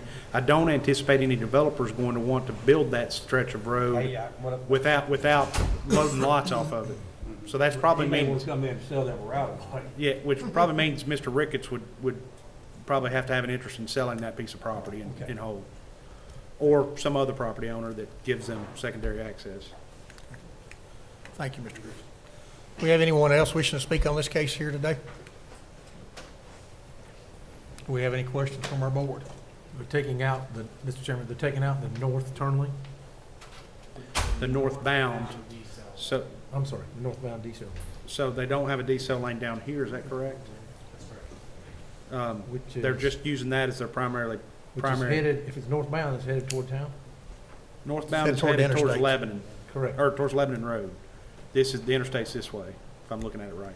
So coming from Lebanon Road, they've got a dedicated left turn lane into the neighborhoods. I'm sorry. On this drawing, north is left? Oh, okay, I see it down in the corner. Okay, so this is where you're not putting in the center turn lane, or the decel lane, From the Okay. interstate? from Lebanon Road. From the interstate. I got it backwards, Mr. Renfro. Oh, okay. So- So, You wanna- interstate gets a turn lane, so to speak.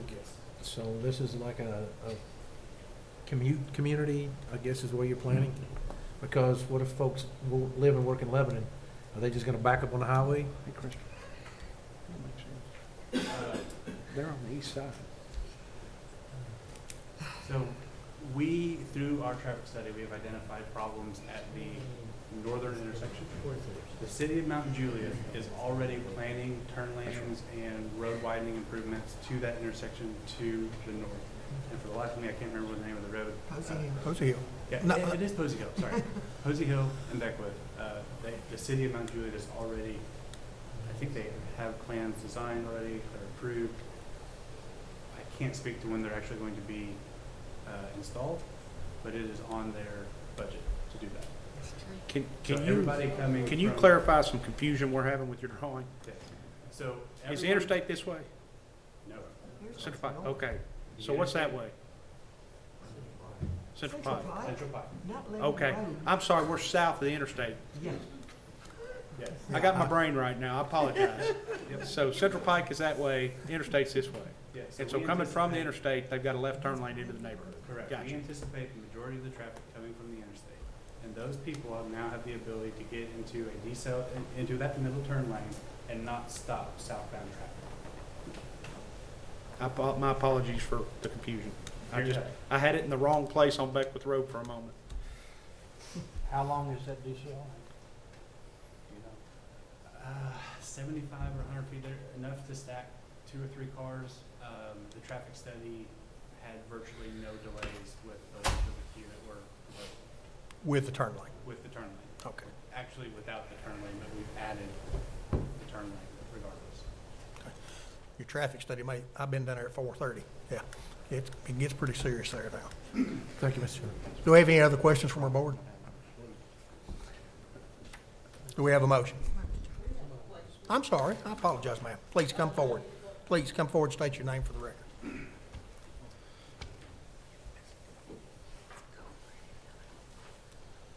My name is Felicia Gooch, and I am on Posey Hill Road. We did receive a certified letter from the developers, but we returned, called, but we didn't get any return phone calls from them. So I'm kind of confused as to why you didn't get any answers or whatever for Posey Hill Road. Please, go ahead and try to answer. My question is, when someone said that they didn't get any answers from Posey Hill Road or couldn't do it, well, we tried to call, because we did get the certified letter, and no one returned our call. We called several times to try to get information about what they were planning to do, because it was based on an expansion This is news to us. to Posey Hill. I have the letter here, and I have the number that I called several times and never got a return call. So we really wanted to find out more about it. I know that there were. Please, go ahead. I know that there was some correspondence with some of the neighbors. I don't know if you were one of them, obviously. No, I wasn't. You were coordinated with. Some came in to talk with planning about the situation, what was being proposed. Nothing, I don't believe anything came of that. One homeowner did talk with AMH, but there was no real interest. If you were part of the group that reached out and I did come in and talk to He, planning, Miss but- Gooch did come and talk to us about it, and I explained what you were trying to do. I think I gave her contact information. Well, I got Yeah. the letter and I called. Yes. And I never got a return phone call, so we didn't get any answers. Does the letter, whose number does the letter tell you to call? Is it American, is it AMH or is it Civil It Site? has the Director of Land Acquisition, It's the developer. just not him. not, I'd love to talk to you. And we can still explore that as an option, but, don't really want to work deals in front of everybody. And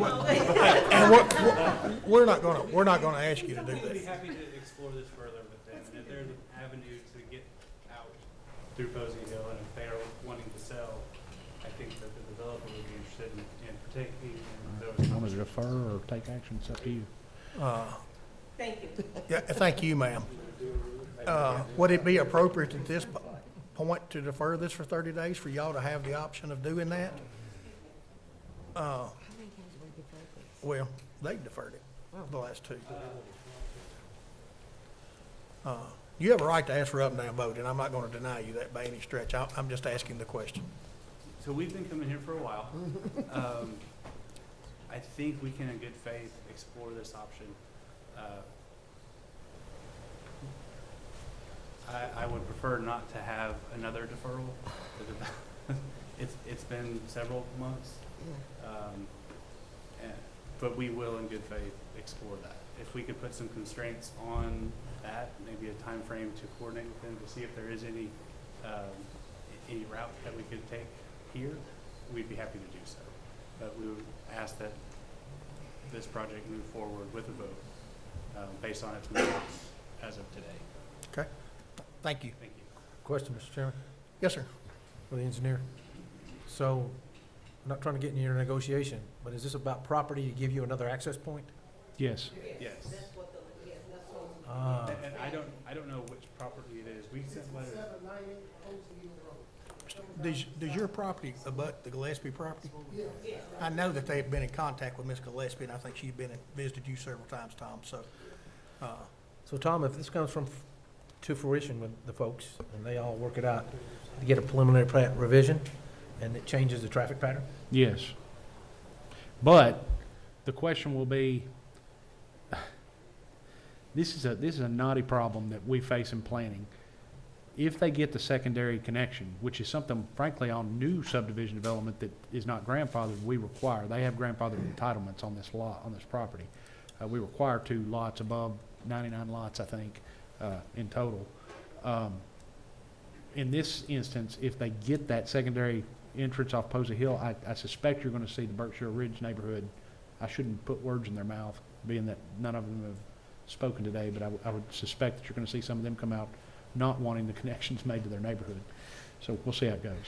But, So it could be dynamic and changing, yes. is what you're saying? okay, Thank you, sir. we'll move forward. Do we have anyone else here today wishing to speak on this case? Any questions from our board? From my, Vote still as you stated, Tom. from my perspective, yeah, I mean, we didn't know about this either until this just came up. I mean, I had spoken with Mr. and Mrs. Gooch, but I had not heard of any progress made. So our recommendation for approval still would stand. I certainly think I think the last 2 deferrals were at your behest. You still have the right to recommend deferral if you so choose. The last one was us. Well, maybe you don't have that. I apologize. It was an advertising error. So really your choice would be to recommend approval with the condition that they explore this possible secondary connection prior to submitting road and drainage plans and submitting any final plats, possibly coming back with a revised preliminary if they do end up accommodate in the secondary entrance, or you can deny it. Don't we have But to at give that the point, we community- would not have any authority to dictate anything as it pertains to that at all. Once we say yes, What about proper notice to the community, Mr. Chairman? I'm sorry? Proper notice to the community. He stated that the neighborhood might be affected, That, and then, I mean, we don't notify adjoining property owners for a subdivision development typically because it's a use by right entitlement, as long as they meet subdivision regulations. That, we do advertise it, but, so then it's moot. yeah. Thank you, sir. Do we have any further questions from our board? Do we have a motion? So moved. Second. We have a motion from Mr. Noakes to approve, second by Ms. Weathers. All those in favor vote aye. Aye. Those opposed? That motion will carry. And if you, all we got is your word, you're going to get with these folks and make a good faith attempt to figure out what you can there, okay? All right. Thank you, Mr. Griffin. Thank you, Mr. Mesquich. We'll move for the preliminary for Glade Park subdivision.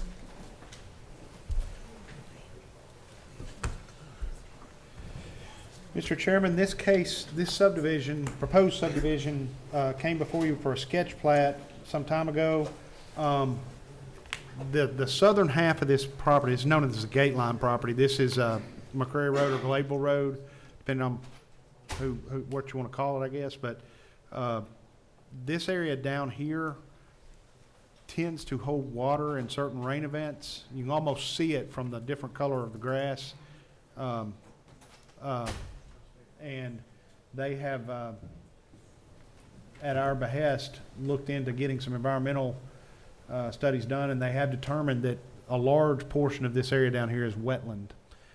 They then went back, they were entitled by the sketch plat to do a 52-lot cluster subdivision development. In an effort to avoid the wetlands and keep them off of private lots, they have reduced the total number of lots they're proposing on this property, and they've moved the lion's share of the lots to the north. If you can go to the next slide, this is largely the north side of that parcel you were looking at, and all of those wetlands areas with the grass strips are down this way and off the map. But they're proposing at this point, I believe, 34 lots. And with BOZA approving a variance to allow them to continue to use the cluster provision element under 50 lots, which happened yesterday, as a result of the wetlands area, staff can recommend approval. All right, thank you. Mr. Haddix. Good afternoon. Joe Haddock, CSDG. Thanks for the introduction, Tom. So after a discussion after the sketch plan approval, with somebody familiar with the site, we took a harder look at that area on the south end, and lo and behold, a 14-acre wetland appeared. So, this is a first for me having to deal with something like this, bring us below that 50-lot threshold. Obviously, something y'all haven't seen much of either. So as Tom mentioned, once BZA yesterday received their approval due to the wetland becoming evident, to reduce under the 50-lot threshold for the cluster lot. Other than that, substantially similar to what you all seen before with the spine road connecting the two subdivisions, or over to McCrary. I can answer any other questions y'all may have. Respectfully request your approval this morning. Anyone else wishing to speak on this case today?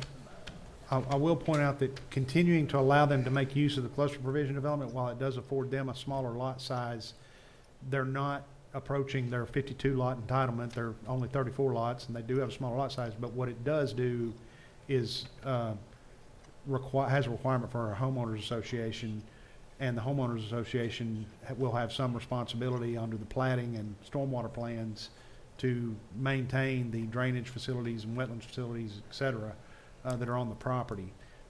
That's far preferable from a county oversight perspective than having wetland on private property, private individual lot property. Sure. Okay. Do we have any questions from our board? Do we have a motion? Move we approve. I have a motion to approve from Mr. Thompson. Do we have a second? Second. A second from Mr. Renfro. All those in favor vote aye. Aye. Those opposed? Motion carries. I'm sorry.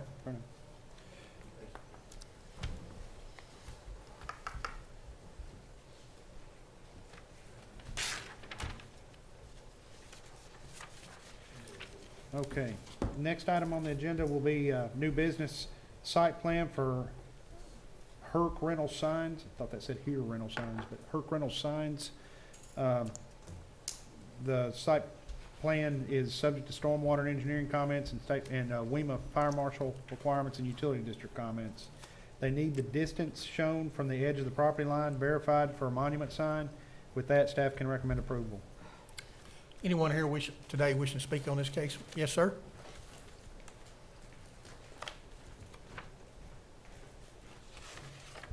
Hi, I'm Michael Durham with Bozeman Sign Company, and I emailed a site plan this morning, or yesterday afternoon, late yesterday afternoon, showing the measurements 8 feet from the property line and 25 feet from the right-of-way.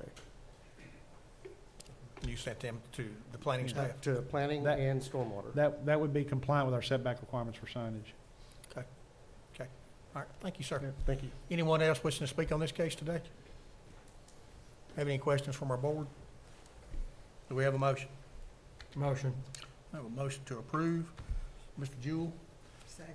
A second from Ms. Weathers. All those in favor say aye. Aye. Those opposed? That motion will carry. Ready for the site plan for the Philadelphia Church of Christ parking.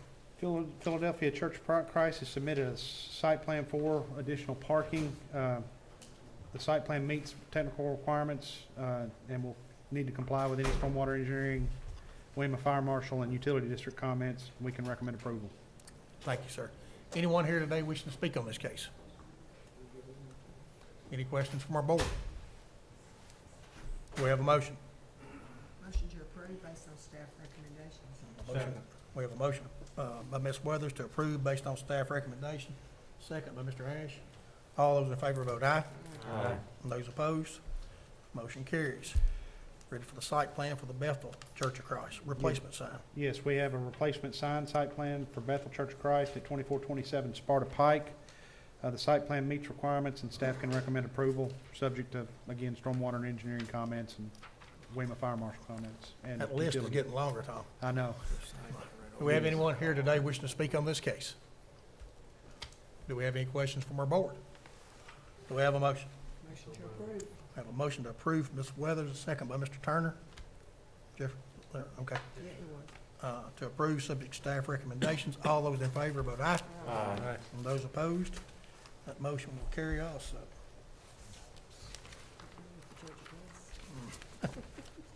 We are ready for a site plan for 10,440 Central Pike. Apparently, the applicant is requesting a deferral on this one, Tom? Yes.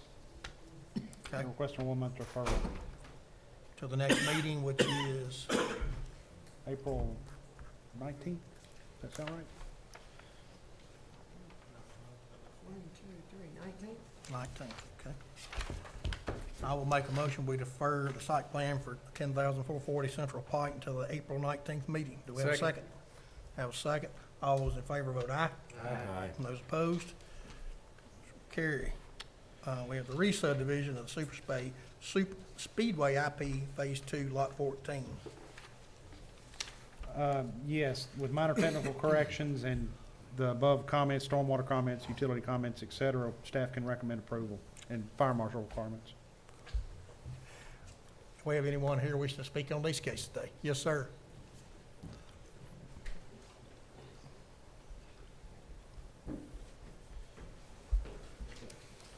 Good afternoon, I'm Jeff Connexney with Pan Antonio Development Company. I'm really here just to answer any questions the board may have about these 3 Speedway items. All right, thank you, sir.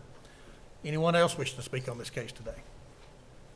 Do we have any questions from our board? Do we have a motion? Motion.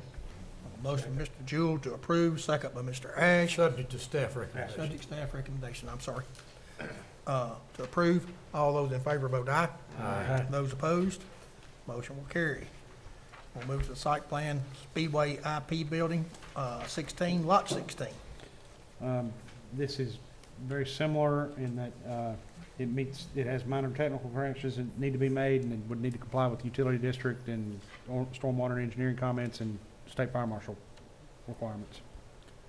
Anyone here wish to speak on this case today? Do we have any questions from our board? Do we have a motion? Motion to approve based on staff recommendation. A motion for Mr. Turner to approve, subject to staff recommendations. Do we have a second? Second. A second from Ms. Weathers. All those in favor vote aye. Aye. Those opposed? That motion will also carry. We have a site plan, Speedway IP Building, Lot 18, Building 18. Yes, again, this is on Richard Petty Way and with minor, it's map 141, parcel 2605, with minor technical corrections in compliance with utility, stormwater, and fire marshal requirements. Staff can recommend approval. Anyone here wishing to speak on this case today? Any questions from our board? We have a motion from Mr. Noakes to approve, subject to staff recommendations. Do we have a second? Second. Motion and a second by Ms. Weathers. All those in favor vote aye. Aye. Those opposed? That motion will carry. We're now ready for the renewal for a preliminary for the Highlands of Poplar Ridge. Yes, this consists of 84 lots at Highlands Ridge Drive, or at the end of Highlands Ridge Drive. It's map 120, parcels 2 and 6.03. The plat meets requirements for a preliminary plat. They're simply revising some of their layout and renewing it for the most part. This is at the back of Poplar Ridge, Tom, is that? Yes, and it will need to comply with Lakeville Utility District comments, stormwater, and fire marshal requirements. Okay. Anyone here wishing to speak on this case today? Yes, sir, please come forward.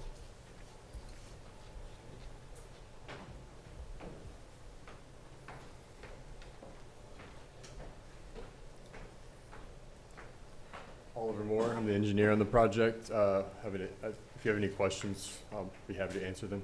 Okay. When this came before us, there was a connection, the water had to go to another piece of property or something, maybe to the south? There was. Okay, but there's an easement in place or whatever y'all agreed to at that time for that, is that correct? Actually, I think you were talking about a Davidson County development and whether or not they had to connect, and then a water line at the time from Metro Water, if I'm. Maybe I'm wrong, that's okay. This isn't it, right? This is not it. No, I mean, I don't think it's changed, that condition has changed. Okay, all right, thank you. Anyone else wishing to speak on this case today? Any questions from our board? Do we have a motion? Motion. We have a motion from Mr. Ash to approve, subject to staff recommendations. Do we have a second? Second. Second from Mr. Turner. All those in favor vote aye. Aye. And those opposed? That motion will carry. Now I guess we'll do our plats for affirmation, Tom. Yes, I have a re-subdivision of the Charles B. Van Treese property consisting of 2 lots at Double Log Cabin Road and references map 34, parcels 7 and 7.12. I have a re-subdivision of the Teddy Stewart property at 484 Northwest Williams Road consisting of 2 lots and references map 27, parcel 39.01. Okay. Anyone here wishing to speak on either of these cases today? Any questions from our board? Do we have a motion? Motion to approve. We have a motion from Ms. Weathers to approve. Do we have a second? Second. I have a second from Mr. Jewell. All those in favor vote aye. Aye. Those opposed? This motion will also carry. All right. Now we're ready for the land use amendment. Okay, so the first item I have, I want to make sure I'm on the right case, is a land use plan amendment for Freehill Ventures. The applicant, Freehill Ventures LLC, for Truist Bank as trustee for Janelle W. Williams, John Blackwell, Jonathan Dugdale, James and Cindy Bilbrey, Scott Mayer, and Nancy Porter, is seeking to amend the land use plan of Wilson County property from the currently adopted low-density residential area designation to a commercial center land use designation.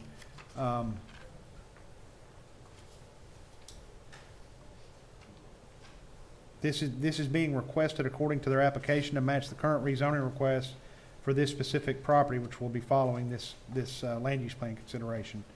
The property is referenced as Wilson County Map 137, parcel 35.01, 140, parcel 7.02, 141, parcel 1, 2.02, 2.11, 2.13, and 2.15, and the property contains approximately 180.7 acres. It should be noted that significant public input was received and documented in the public input and couch portions of the 2006 land use plan for Couchville Pike and Stewart's Ferry Pike specific areas regarding a desire by property owners and residents of the area not to see higher intensity trucking and warehousing or other high truck traffic uses occurring on smaller two-lane roads in the area. More specifically, at the time of the land use plan amendment, hearings related to the 2006 plan, there was a petition submitted by members of the public. The petition was in opposition to a recent rezoning request at that time, but was again resubmitted and referenced at the county land use plan hearings or public meetings as evidence of widespread opposition of property owners and residents in the area to additional commercial development of the area, particularly on the north side of Couchville Pike. Similar sentiment was recorded that indicated a desire to limit warehousing and distribution type uses to the south side of Couchville Pike and east of McCreary Road, with a desire to discourage truck access to roads like McCreary Road, Lone Oak Road, and Underwood Road in the area. Additionally, it's notable that those present at our public input meetings leading up to the 2006 land use plan adoption from the Glayville area were willing to consider additional residential density in the area between Stewart's Ferry Pike and Couchville Pike to achieve alternative commercial scenarios with a heightened focus upon retail development, both at or near the Couchville Pike interchange and at Stewart's Ferry Pike interchange. This type of input was what ultimately drove the mapped and conceptual recommendations adopted in 2006 into the land use plan, and then reiterated with the 2021 revision to include zoning that had been occurred since 2006 into the land use plan. The Planning Commission listens to our recommendation in relation to the land use plan and can vary from it if they wish as the primary body that adopted the plan, but should only do so with specific and sound reasoning. The County Commission must consider the recommendation of the Planning Commission of jurisdiction and can use land use plan as a guide. The County Commission as a legislative body may not absolutely be required to follow either the recommendation of the Planning Commission or those found in the land use plan. That stated, it's generally advisable for the legislative body to take such recommendations seriously when considering rezonings and other land use changes and try to follow them without specific and extenuating reasoning for variance from the direction or guidance given by the plan that's in place.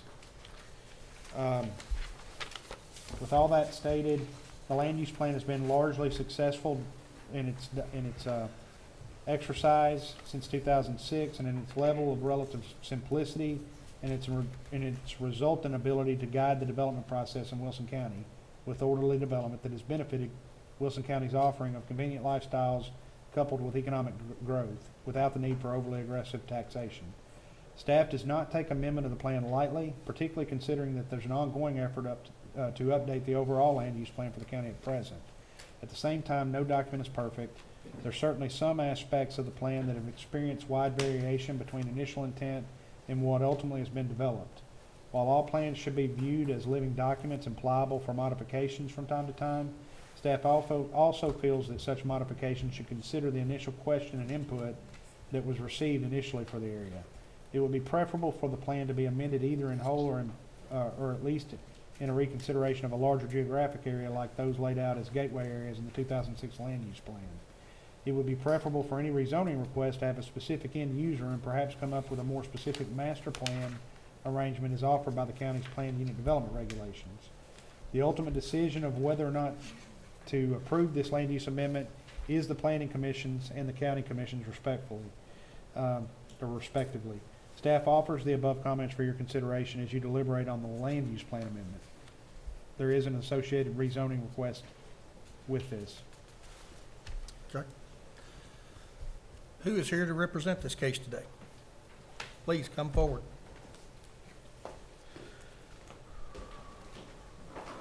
Good afternoon. My name is Socrates Panagis. I work for the developer. Given this is our first time in front of the board, I figured we should introduce ourselves. This is Nathan Quinn. Nick Bradley. Lynn Ely is with our civil engineering partner. Jennifer Spike, also civil engineering. And then we're representing a bunch of the sellers. So Mrs. Meyer, Mr. Bilbrey, Ms. Porter. We're also representing Mr. Job, the Williams family on the east side, Mr. Trisdale, and a few others. So I just wanted to give a little bit of the backstory here. We originally had put under contract those 4 parcels that you see on the west side in front of you. That's Ms. Myers, Ms. Porter's, Mr. These? Blackwell. Yeah, those 4. So That was over 12 months ago, and we've had countless meetings with commissioners, neighbors, staff, stormwater, the road commission. And we said, guys, what are our gating issues here? And they said, right now, the first thing we kind of addressed was, right now, trucks cannot safely access the site. 18-wheelers, it's a 20-foot to 21-foot county road, McCrary is. And they said, we asked Mr. Murphy what would be acceptable, and he said a 29-foot road with 4-foot shoulders on each side. So we committed to widening the road from our entrance right there up to the intersection of McCrary and Couchville. That intersection is up here. McCreary and Couchville's right here. Love's Truck Stop is roughly here, off the map, top of the map. Right. And this is Couchville Industrial Boulevard coming down to the Nissan building at the Right. dead end. And we were not able to acquire access to Couchville Industrial Boulevard. So we determined our only safe access was through McCrary. So we brought that plan in front of the road commission and in front of staff, and they liked that addition and that improvement. And we said, is this sufficient? And they said, you guys should definitely take a look at the intersection. This intersection has been problematic for 30 years or however long it's been in place. So we took a look at it, and I don't know if you have that plan, or we'll get to that with the zoning. Well, this is the plan if you want. But yeah, we came up with a preliminary plan to add curvature and send truck traffic south to future warehouse uses and on the widened road, so they didn't travel east on Vesta into more residential areas. So the area in the red is where you may, if you've been here any length of time, seen the road inundated to some level to just below maybe the stop sign at the bottom of the intersection of McCreary Vesta and Couchville. Again, Love's Truck Stop is down this way. Right. So we are open to suggestions on this, but we thought this was an acceptable way to send truck traffic towards the warehouses and not into a residential area, which was a lot of the feedback that we received from neighbors and from the commissioner. And then, so with this improvement, we would also be raising the road and putting a culvert underneath the road to allow for safe access in a 100-year or a 25-year flood event. Where's that water going? Much of that is what we'd probably talk about in the rezoning. You're welcome to talk about it now if you want. I think So- it's critical we talk How about it. big a culvert? Well, that's So, a okay. good question. That's some of the detail I I've think we been, you need. know, even when I was here, I've been down in the water, 10, 12, 15 foot deep right there at times. Yeah, I'd like to touch on that too. So we showed this road improvement to the road commission, the stormwater commissioner, staff, and our county commissioners, and they were a fan. But they said, we need you guys to take a look at the flooding. This area, and we took a look at it, and that sinkhole that's there fills up, and the water backs up over the road and onto the northeast side of the road. This is the approximate location of the sinkhole Yes. and the existing intersection somewhere up in this vicinity. Mm-hmm. So is the red, just help me a little bit, is the red the part that's flooded in your earlier map? Is that the one you're indicating? Yes. Yes, sir. That's the intersection they're basically detouring around or reconfiguring. So in our studies, and we studied the flooding and how the water travels, and we showed in the blue here, that blue line, a potential overflow channel that could be cut, a very wide ditch. Oh, right there. Over onto our property and travel safely, convey the water into the Hurricane Creek eventually. Whether that be the route that's shown or another route to be determined. So we are committed to making those improvements, widening the road, fixing the intersection, and helping to convey that floodwater safely along our property. We have been working on this for over 12 months, and we thought it was, in fairness to our sellers who've been very gracious and compassionate and patient with us, that it was time to bring this to your attention and get your direction on these improvements and on the project as a whole. Since we are talking about drainage, Mr. Ash, I will tell you in my conversations with them, and I'll let you explain this further if you need to, but this blue line is roughly the 524 contour, if I recall correctly. We had recent floods that have occurred out there of significance to about the 525 contour going northward. This is Vesta, this is McCreary, and this is Couchville. And so we had flooding in people's yards and under houses, even in this area, all the way up to here, following the 525 contour, roughly on several recent significant rain events of note. They're proposing that with this overflow channel hitting the sinkhole and possibly the back of the detention pond that Big Rig Trucking put in, that they would be able to get water out of this sinkhole and detention pond area from Big Rig out and moving quicker by channelization onto their property and further south to the creek. So you're talking about a pumping station in there? No, it's a piped overflow from from either the detention pond on Big Rig or the sinkhole area. When it gets up to a certain level, it'll start draining. It'll have a drainage outlet to the south to get it further down McCreary to Hurricane Creek.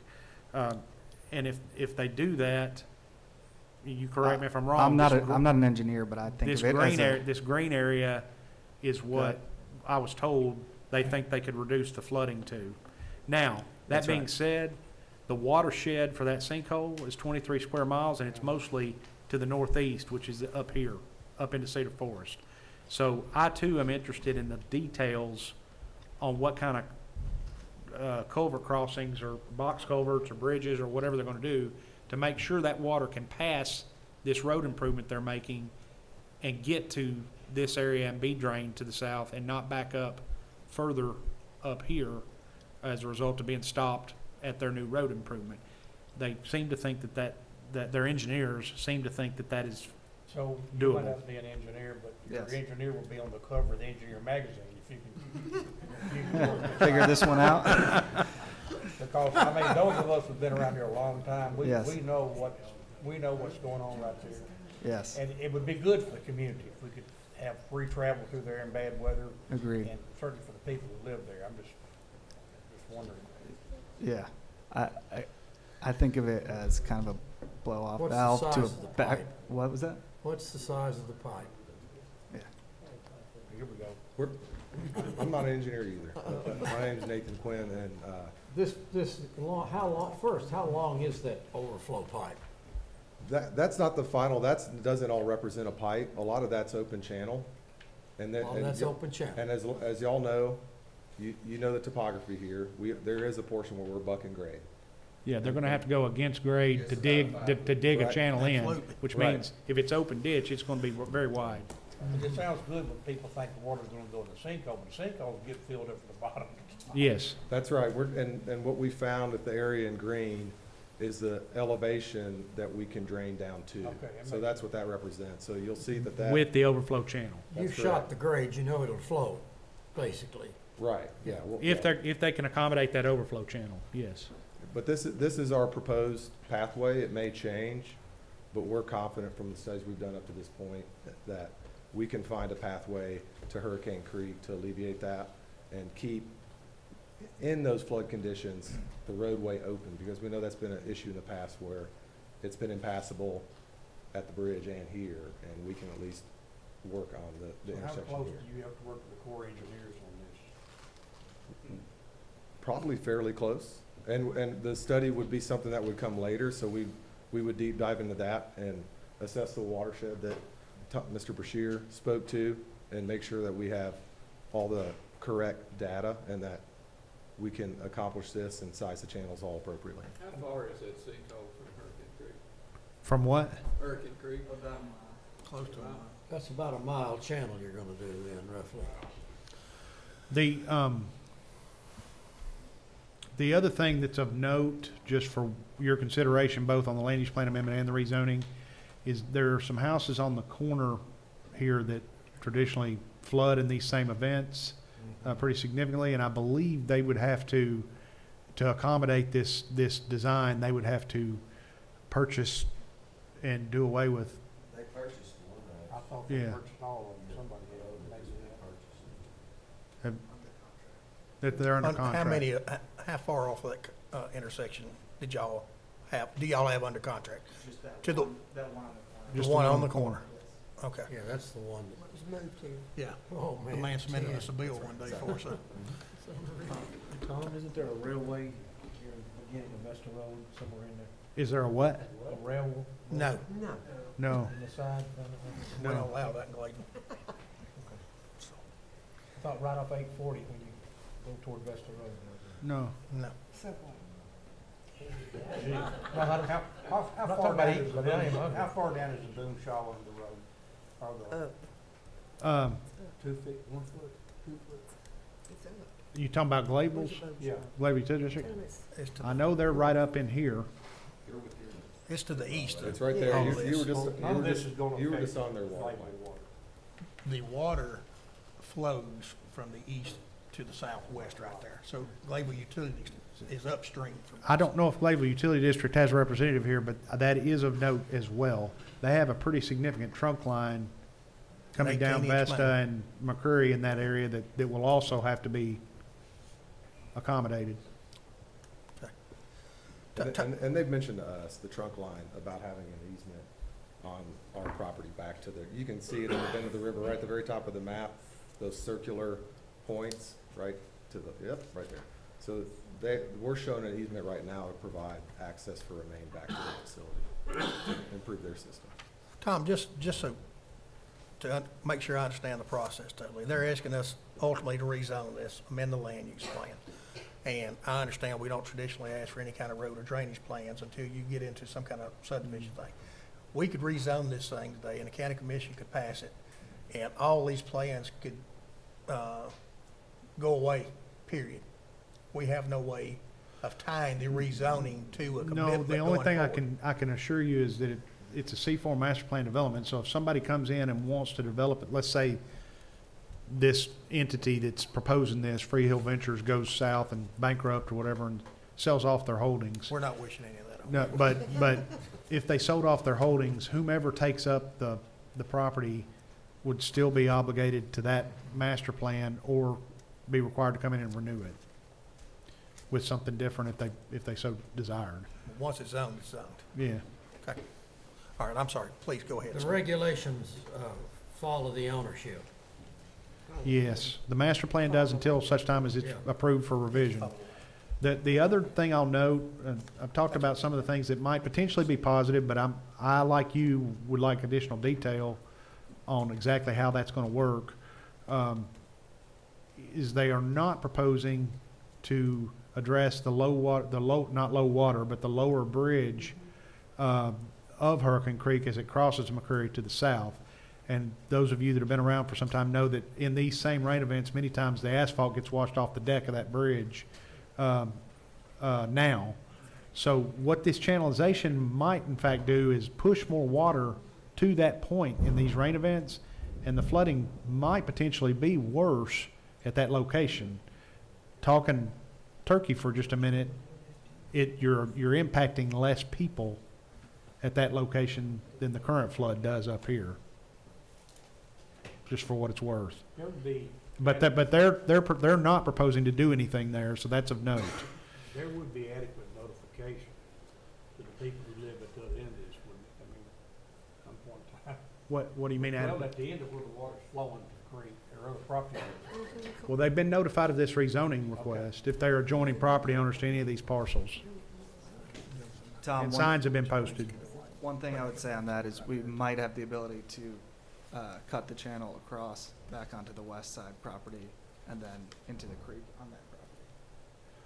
So it avoids. So that would be on core property. You would have to deal with the core. Your client, the owner has, or you're probably part of the ownership interest, aren't you? Yeah. Mr. Estes, I'm assuming he's part of your ownership team, has expressed concern about having to get too involved with the core. Yes, that's right. So, Please continue. Yeah. I think we've outlined the majority of the improvements. And what we'd like today is to make sure we get any further input from y'all. We have spoken to both commissioners. We've spoken to adjacent property owners to try to address their concerns as well in terms of buffer and impact to properties along Vesta.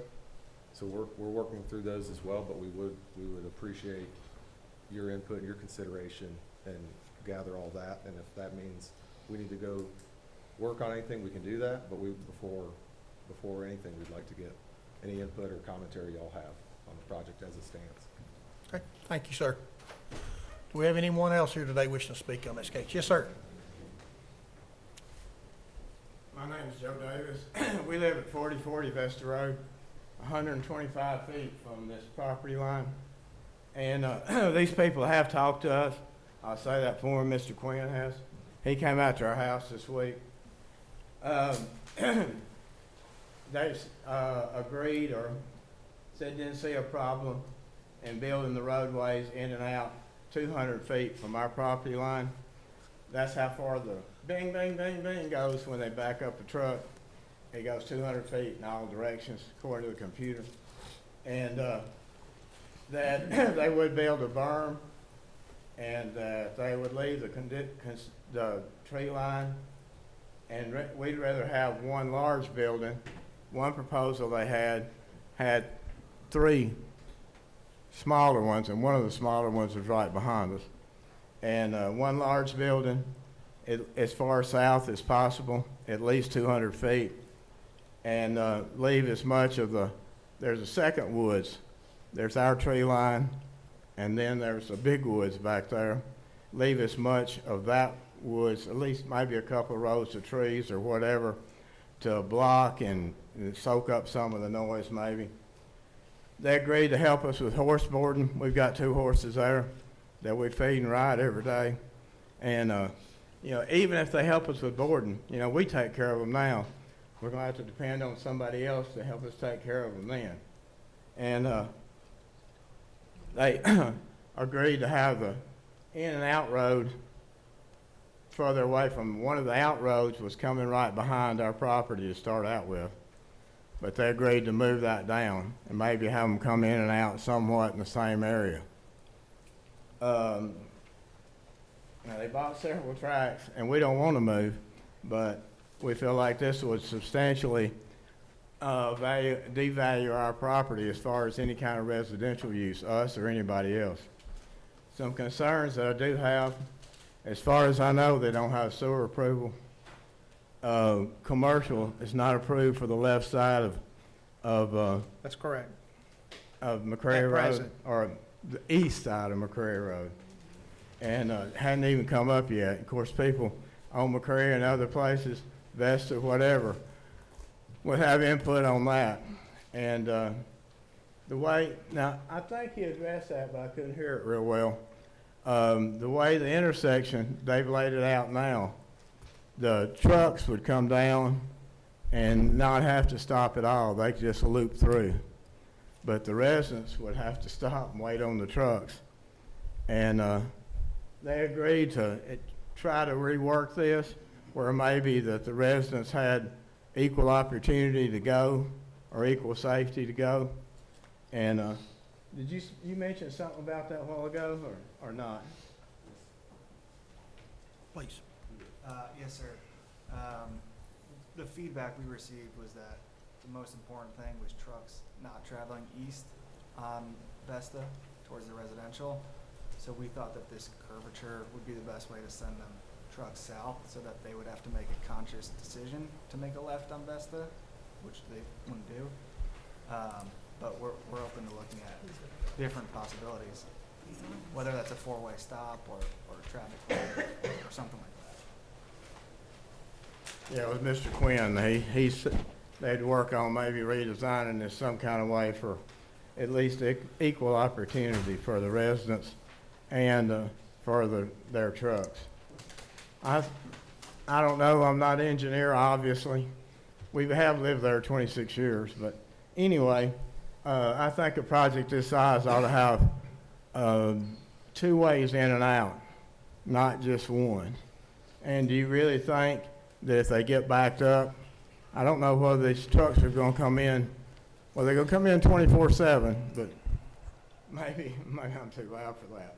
But, anyway, do you really think they're not gonna go across the bridge? And if they go across the bridge, if they get backed up coming this way, if they go across the bridge, how long you think the bridge is gonna last? I mean, it's barely passable now. And, and just like somebody's already mentioned, Mr.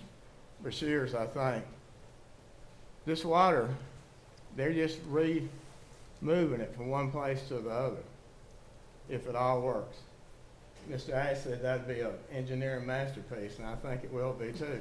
Because obviously this water will have to go uphill. They're proposing to have a 20 to 30 foot deep ditch. And a lot of it runs beside the road. And, but I think what'll happen, in my humble opinion, is one, they'll flood the bridge again. And number two, a lot of this water will go out on the core property. It'll have to spread out. And what do you think they'll think about that? Blasting even for the ditch. Now, we addressed this already, and they said they didn't think they'd have to blast on our side of the road. They're gonna move dirt from the other side over to this side. And by the way, I don't know if anybody brought this up exactly, but we're talking about both sides of the road. You know, they're proposing to build warehouses on the other side, and to build warehouses on our side. We're 125 feet from the line. And it was already that way when we came there. And obviously, like a lot of Wilson County, we didn't worry too much about it because it was a cattle farm behind us, you know, always had been. And we just, you know, thought it might always be. But, but even blasting for the ditch, which they did say they might have to blast for the ditch, we've got a well. And the water department's got, they told me, and this is just hearsay, I guess, but that they mostly depend on wells now instead of just the boom shop, and, which I would guess is preferable. And, but that, you know, blasting knocked out the pond that was beside the road at the Red Barn. And that was 200 yards from there or so, when they were working on the Nissan warehouse. In a week's time, it was gone. Been there since the beginning of time.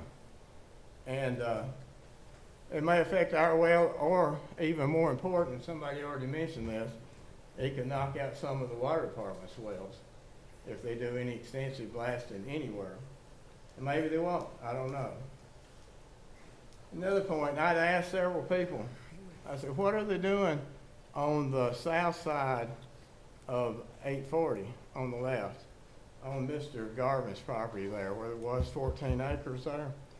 Well, the back part, so I've been told, I had to run down a construction worker, but still had a heart at it, and he was clean, so evidently he was a supervisor. And he said, well, I wasn't being ugly, that's fine. You know, if he was all dirty, you'd say he was just a worker, he might not know. But, you know, he told me that the part right beside the Big G was gonna be another truck maintenance outfit, something like the Big G. And the other half, or it's flagged off, so it's not really a half, I think it's more like 2/3, was gonna be well, he said a Thornton's, but anyway, I don't know that for positive. And it was either gonna be a service station type, you know, gas station, I guess, or else a truck stop, and he didn't know which. But I don't believe it'll be a full service travel center like Love's, but it's not permitted for that on the master plan. But I do believe that there have been some interest, and the zoning is in place on the Couchville Pike road fronting side of that parcel he's referring to for gas station retail type mix. I talked to to a manager in a local facility the same kind as he was naming, and they said, yeah, that it was going to be a gas station or truck stop, and they couldn't say which, so I don't know. Another thing I would worry about, and of course they say they're gonna have access roads or to go around, would be, however long this intersection takes to be built. You know, what about emergency vehicles? Are they gonna be, they say they'll for sure be able to get through. I'm not saying that, but will they be delayed or whatever? And they say not, but, you know, they'll be a whole lot better than TDOT, because you can't go around one of theirs and not get delayed on 840 or whatever. One of the big questions we asked was, how many trucks in and out were they gonna have? And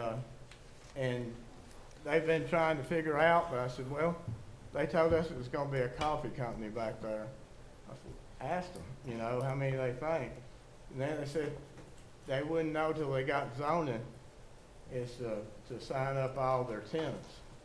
So that's a concern, you know, if it's gonna be 50 trucks, you know, that's not too much. But I looked on this again from the computer. Amazon on a 900,000 square foot warehouse, you can look on there too, says that they have, and this is kind of hard to believe, they have 3,000 vehicles in and out in a 24-hour period. Now that's trucks, vans, employees, you know, whatever.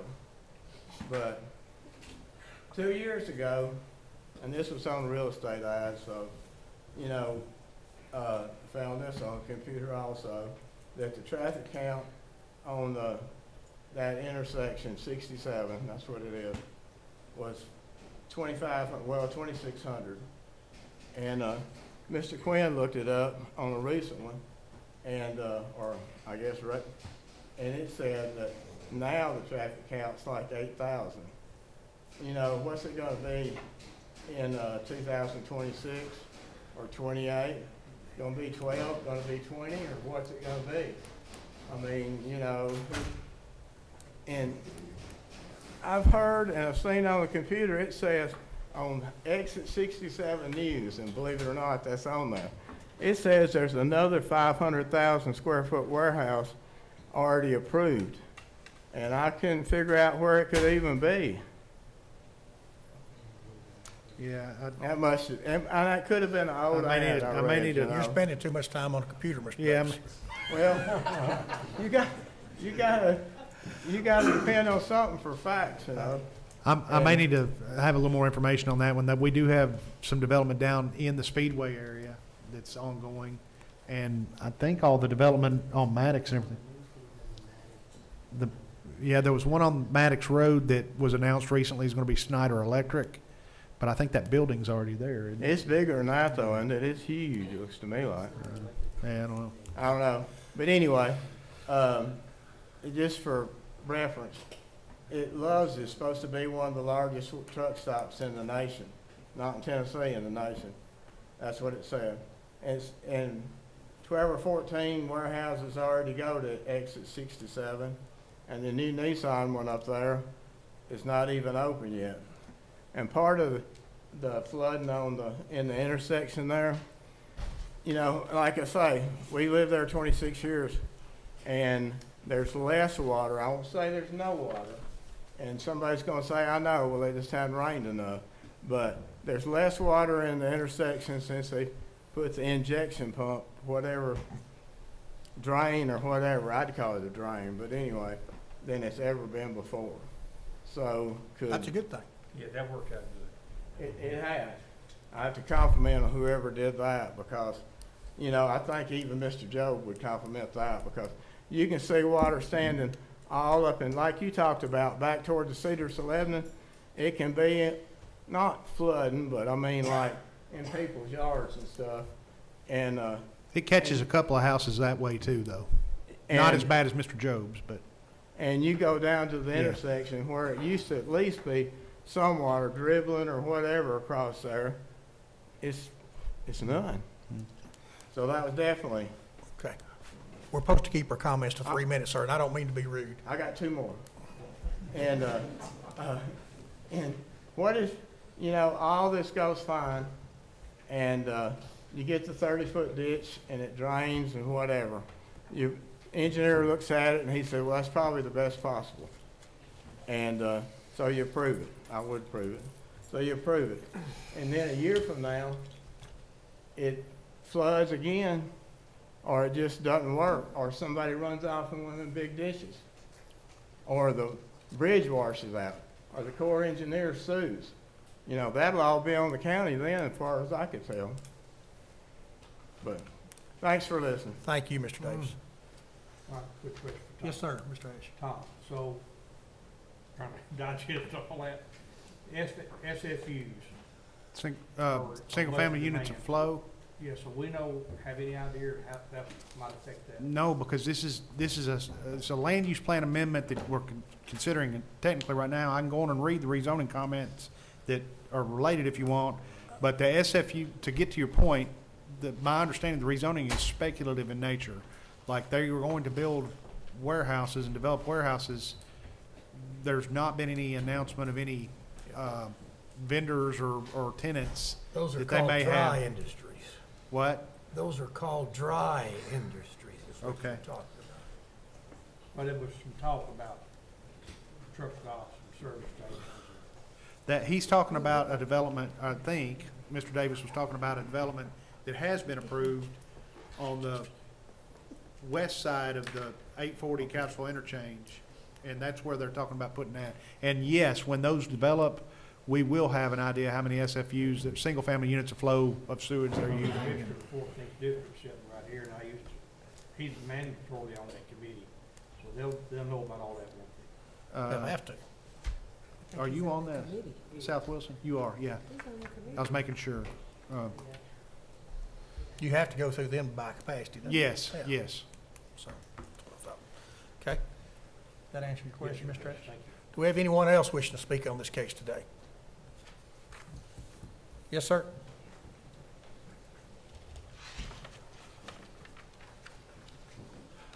My name is Jeff Tunks. I represent the sellers. Just a couple of things. We've been in this process for over 4 years as sellers. We went through it with Dream. Dream owns the Nissan building. If you could pull that drawing back up, Tom. The aerial? Yes, please. There. Dream Realty owns the Nissan building at the end of, dead end of Couchville Industrial. Love's is up here. The first contract that we got for this property was from Dream. And so there was no problem with McCrary Road because they would allow that easement. They would just build the road on across. They weren't concerned with McCrary. But when you originally designed this, and this is like, or the plan, the growth plan was 2000. The land use plan? The land 2006. Six. This property that we represent was in that growth plan, so it's already in the growth plan. This area on the east side, on the west side of McCreary and east of 840 does have land use direction for commercial development. However, it's restricted because the land use plan also says not to allow truck access directly to McCreary currently. So they were working on a deal with Dream Realty to try to get connection of Couchville Industrial beyond the Nissan building to here to develop and allow them access back out Couchville Industrial. And so herein lies where we are today, is that and when I say we, that's me, just so you understand, one of the sellers is a longtime personal friend. So when I say that, I say we. I've lived with them. I mean, I used to work for them. So our problem was that Dream backed out. Dream wanted, they came back and said, oh no, we'll give you half of what you wanted for that property, after it was under contract, after they knew that they thought they could get this to go through, okay? This is a perfect storm for us for the sale of this property, and I say a storm because it really has been that way. We've had one of our sellers' husband actually two of the sellers' husbands have passed away since this process has started. And the middle property also has a similar situation, so it's a perfect storm. Any other time, I don't think they would have ever sold. I mean, who's gonna sell a piece of property in the country that's surrounded by Corps of Engineer property? They've got all of this land, nobody touches them, nobody bothers them, nobody sees them, you don't even know they're there. But because of certain situations, it's come up, because this property may not have ever been accessible for this, or at least for a long time, until this perfect storm's happened. So now we have this piece of property, and we've got it under contract, and we go and we try to get this contract to work, and it doesn't. And so the next option we have is we get somebody that's willing to make us a contract and offer us to buy it. But the problem is McCrary Road. And so we address that with them as soon as it comes in. Well, it's not only McCrary Road, it's the intersection. The intersection's also got to be addressed. And we go and we meet with the road commission, and he explains what he would like to have happen. And then this house has to go, because it's flooding, and this guy's, I know y'all know, this guy wants out. Whatever he's got to do to get out. These people offer to buy that house, to make this happen. And we have it under contract to make that happen. They didn't mention it, I don't know why, but I'm going to, just simply because I feel like it needs to be brought up. That's about $4 million worth of work to widen McCrary Road, which we didn't mention. Widen McCrary Road. Is it 29 or 34, Tom? 29 foot and 4 foot shoulders for this road to go to this intersection and to go all the way around. They're going to elevate the road, which I don't think was kind of clear. They're going to elevate the road to put these culverts under it. They're going to elevate, which is kind of why we'll watch and see what happens. But that is supposed to solve part of the problem by elevating this road out of the floodplain. So the road shouldn't flood unless, we get another 10,000 year flood that comes through. So in fact, they're changing that intersection. They're elevating it to bring it out of the floodplain. They're making curve in the road so that truck traffic doesn't stop and doesn't cause people to have to work. Because no matter what, right now you have to stop at the four-way stop. What they're proposing is to drive around. The other two ways, of course, are going to have to stop at that turn in the road. But because of that traffic going through there more and easier, I think it will alleviate that backed up traffic that may be thought of. So that's kind of where we are. All of the sellers it's been 4 years now. I understand you don't vote because of that, but they are in a time situation themselves that this needs to happen, and that's why we felt like we need to push to get this before y'all. They have offered to do, I don't know exactly how you make that happen to make them follow through, but Kevin Estes is doing the Outlets Mall. He's the one that's torn down the Outlets Mall and is about to develop that Outlets Mall. He's offered, through Lebanon Fire, has come back to me, offered things from that structure, given away things, offered to, what's the Habitat? Offered for Habitat. Anybody wanted to come get anything from those structures to Habitat has been over backwards on that particular development that I know of. I tend to think they're good guys. That's just how I feel. They haven't steered us wrong. We haven't been told something as Dream did that wasn't true. They've done everything they can to make this happen. So I just wanted to let everybody know that. Thank you. Thank you, sir. Do we have anyone else? Yes, ma'am, please come forward. My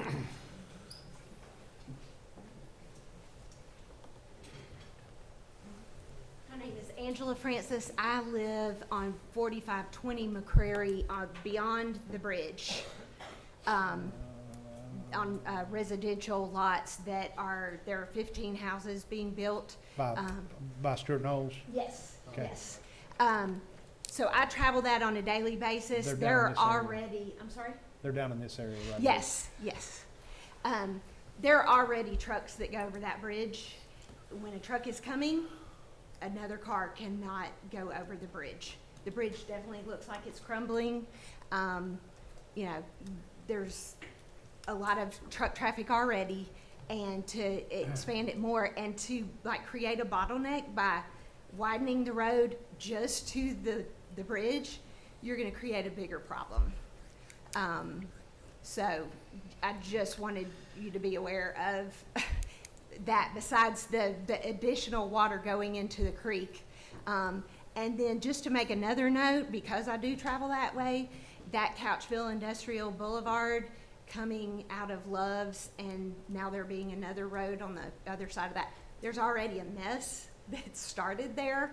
And I think that if you add trucks coming to this area, it's going to exacerbate it a lot, because I've already seen, several accidents there, and I've only been living there like a year and a half. So I just wanted to add those comments. Thank you. Thank you, ma'am. Do we have anyone else wishing to speak on this case? Yes, ma'am?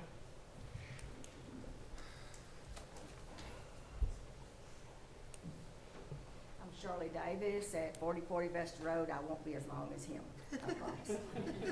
What I want to get to more than anything, I drive these roads every day. And we know something's coming. But this plan, the way the road's constructed, kind of looks like a nightmare to me. But one thing, when you come through the four-way, the way they have made the lane for these trucks, they haven't gone far enough. You've got to go on back to Love's. It's already a nightmare at Love's with the traffic. There's a curve there. You're gonna have, where they start with their lane, it doesn't go on down to the curve as you approach Love's coming from our house on Vesta Road and the four-way.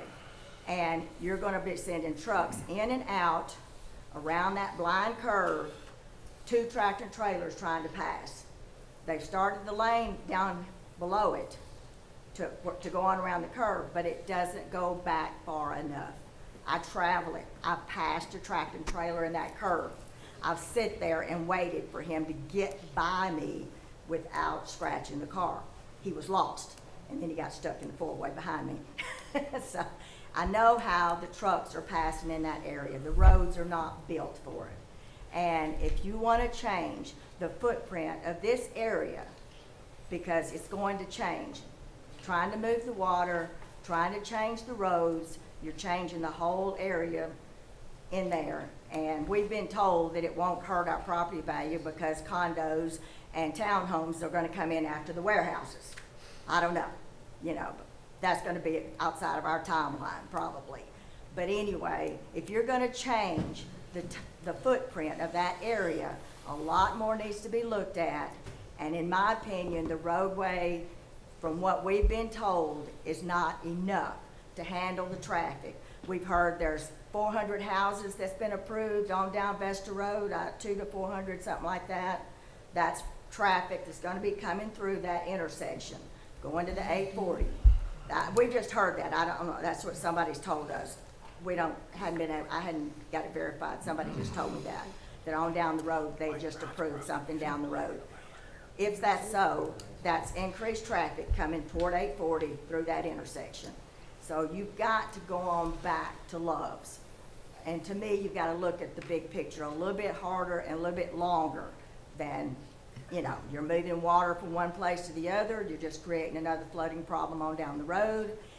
You haven't got, to me, enough traffic correction for the problem, for what's going to be put in that area. Not enough is being done. It's already a problem now. Thank you. Thank you, ma'am. We have anyone else wishing to speak on this case today? Please. Just wanted to address a couple of things that Ms. Francis and Ms. Davis brought up. I think a lot of what drives that issue, people going across that bridge, is there is not an opportunity for a truck to turn around right now. So if they do make it past Couchville Industrial Boulevard, they're kind of stuck from making bad or worse choices. So one thing we've discussed, and we haven't drawn this up on our plans yet, and I have not presented this to Commissioner Haskell yet, is potentially making sure that we have a turnaround, like no-go zone near the end of our property to keep people from crossing an undersized bridge and then going into a double S curve.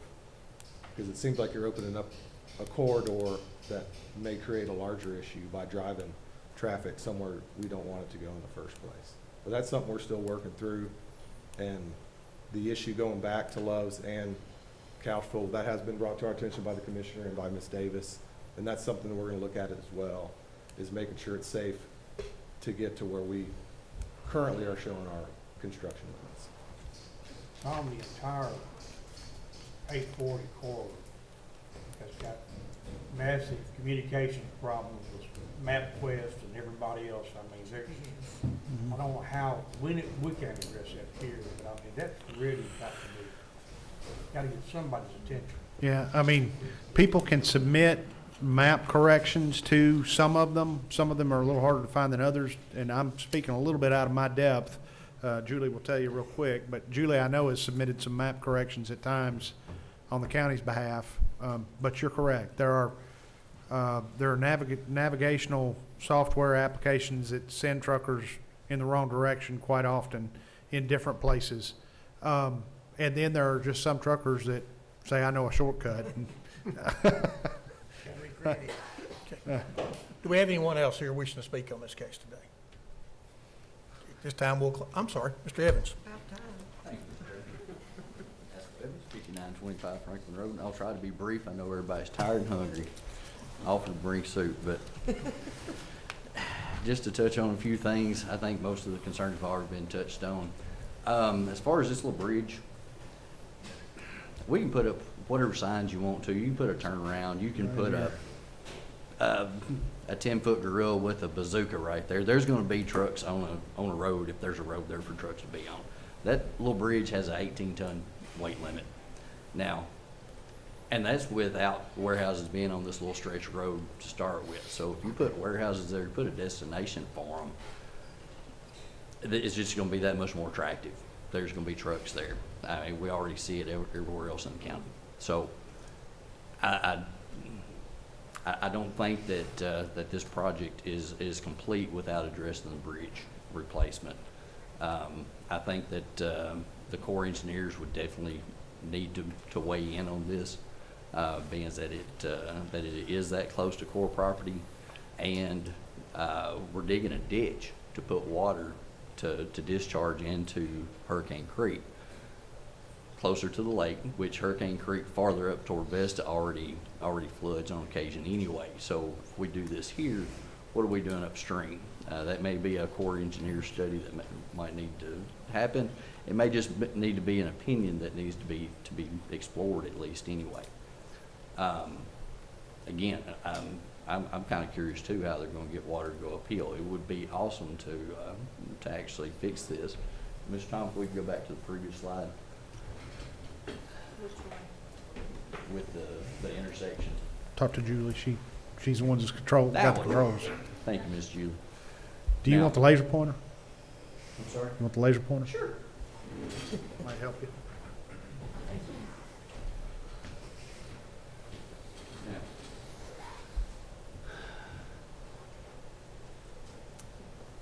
This is the improvement that they're offering as far as taking truck traffic straight to there.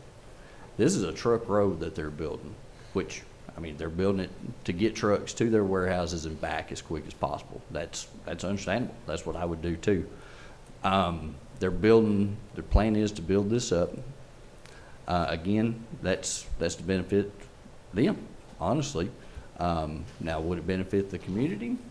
Possibly.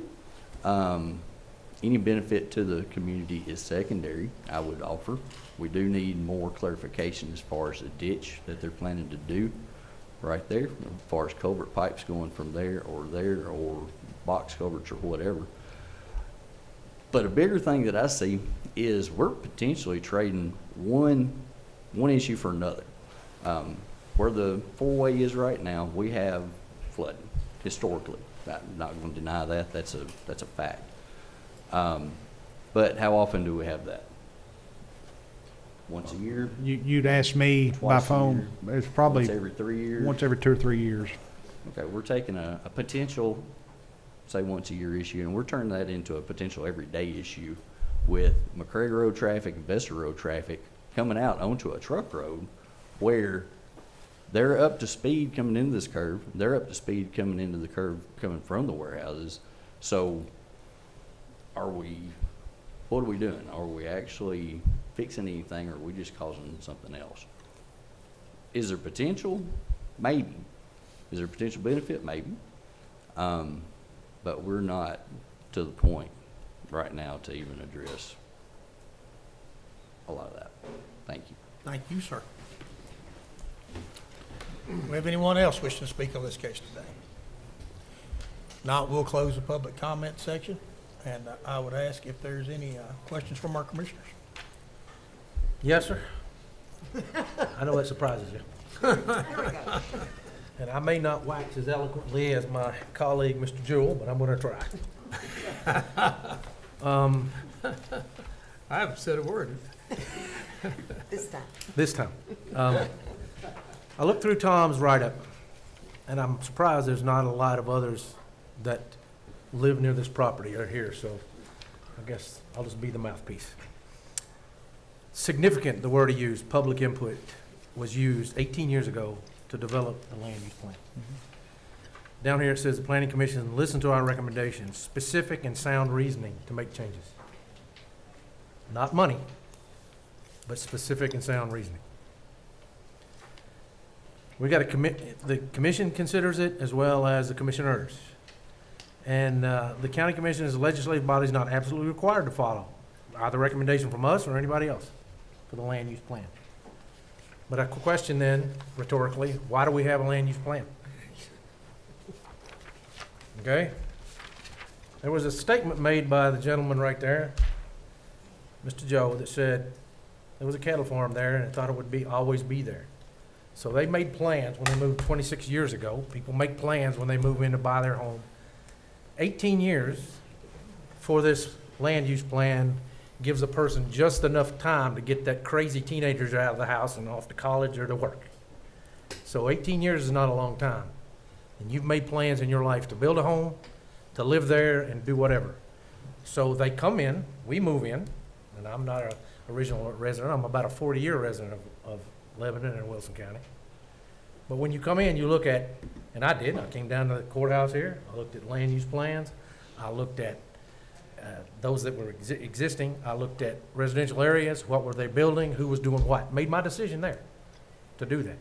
So people move in to look at this document, and they make long-term life decisions based on what they believe to be solid future decisions about their county and what they're gonna do based on the land use plan. Maybe 18 years old. I know we're updating and we're changing.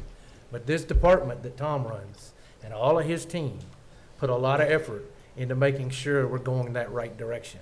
And right now, we're taking postage stamps and we're taking limited by, because you guys are being very good about it. I like what I hear. You're gonna change the road, you're gonna do this. That's a TDOT responsibility, by the way. That's a separate problem. It'd be county road. Well, then county needs to fix it, okay? I understand it's a problem. It needs to be addressed. A developer shouldn't be held to that. And guess what? They're not really. They're doing it out of the grace of their heart. So at some point, we're gonna have to tie this together when a developer comes in. I wanna put this here. Well, then you gotta fix the road. It's 12 feet wide and it's used for wagons. So you gotta, if you're gonna run trucks down it, make it 40 feet wide, 30 feet wide, whatever you need. It's gotta be part of the plan. So I can't look beyond Tom's land use plan and look at these issues. People want to sell, I understand that, it's their right, it's their land. But they can do it within the zoning and the land use plan definition and do the best they can with it, if possible. But right now, we're piecemeal in Wilson County. It's all over. You're putting in a high density here, right next to two families that have lived there 50 years. You're putting this in and that in. Sometime, somebody has to address this. So I'm speaking for those that aren't here, I guess. And if it won't happen until it's your neighborhood, then I'm gonna hear your voice. That's all I got to say, Mr. Chairman. Thank you. Anyone else wants to speak on it? Any more questions? I have a question. Is the land use plan low density residential, or is it commercial and just they can't access it through McCreary Road? No, the land use plan is all of the above. But there are designated areas for commercial development. And the designated areas for commercial development are largely along the 840 corridor on the east side west of McCreary Road, with no access to McCreary Road with commercial traffic is what the general direction that the land use plan gives. That would be specific to this land use thing. East of McCreary Road is called out for low-density residential development. So again, the 4 parcels that are down here west of McCreary have land use direction. They just don't have adequate access because they're not supposed to access McCreary Road directly under the current land use direction with truck traffic or commercial traffic. The one that's over here that you've seen before is an auto auction proposal that's now a part of this proposal. The auto auction's not, but to make it a warehouse development on both sides of the road, that one does not have land use direction for commercial development at present. It's for low-density residential. That answers your question. Any more questions from our board? Mr. Chairman, let me make a couple of notes. I've said them before, but Tom, question. How many times has this been before us? How many times have we voted on this issue? Well, this one, This one or? this is the first time you've seen this proposal. We had other things on. We've had other things. Yeah, it came up 2 or 3 times. We've had other things on we had an auto auction proposal on the property that that has residential land use direction at present on the east side of McCreary, south of Couchville and Vesta. The ones down here, I don't know that I don't think it's been before us. I know there's been We've discussed some things, several but controversial votes over key pieces of property in Yes. that general area down there. Land use plan's a great thing. I'm for it, but there is a clause, I think, in there that allows us to alter the land use plan. That's true. It is deemed critical and more important that it be changed. Land use is over an area of land. Things change in an over of land. You can't possibly predict. Who would have thought I-840 would have been there 30 years ago? Who would have thought that? I've been here lived in Wilson County all my life. That was wild country down in there. All woods, flat woods, and you name it. And so it's changed. Now, these are my thoughts. I think that corridor, 840, would run a very good race of being one of the best industrial areas in the nation. Now, think about that a little bit. Flat as a dishboard, the majority of it. Certainly not critical from an industrial and complex being manufactured. You know how they blow up the world to build a plant. It is obvious that what I'm saying is so when I see that a company is willing to spend the money on infrastructure like they're doing down there to make this happen. Think about that. I-40 is a corridor like that. Houses, we've got step systems, we've got water all over this place and are capable of putting more in. You can build a house anywhere in this county, anywhere. If you don't believe me, go look at the $500,000 plus homes that have been built in Johnsonville, in Statesville, Tennessee. Now, I can't get my hands around industrial sites as good as the ones we have, and there are others like that in this county, as good as they are. They don't come that easy. Good Lord made those possible in a large extent, that in the state of Tennessee with 840. You can't put industrial sites just anywhere unless the federal government wants to come in and build a Oak Ridge. That happens, yes. So why does it make sense to me to build houses on industrial property that's probably rivals as some of the best in the air in the nation?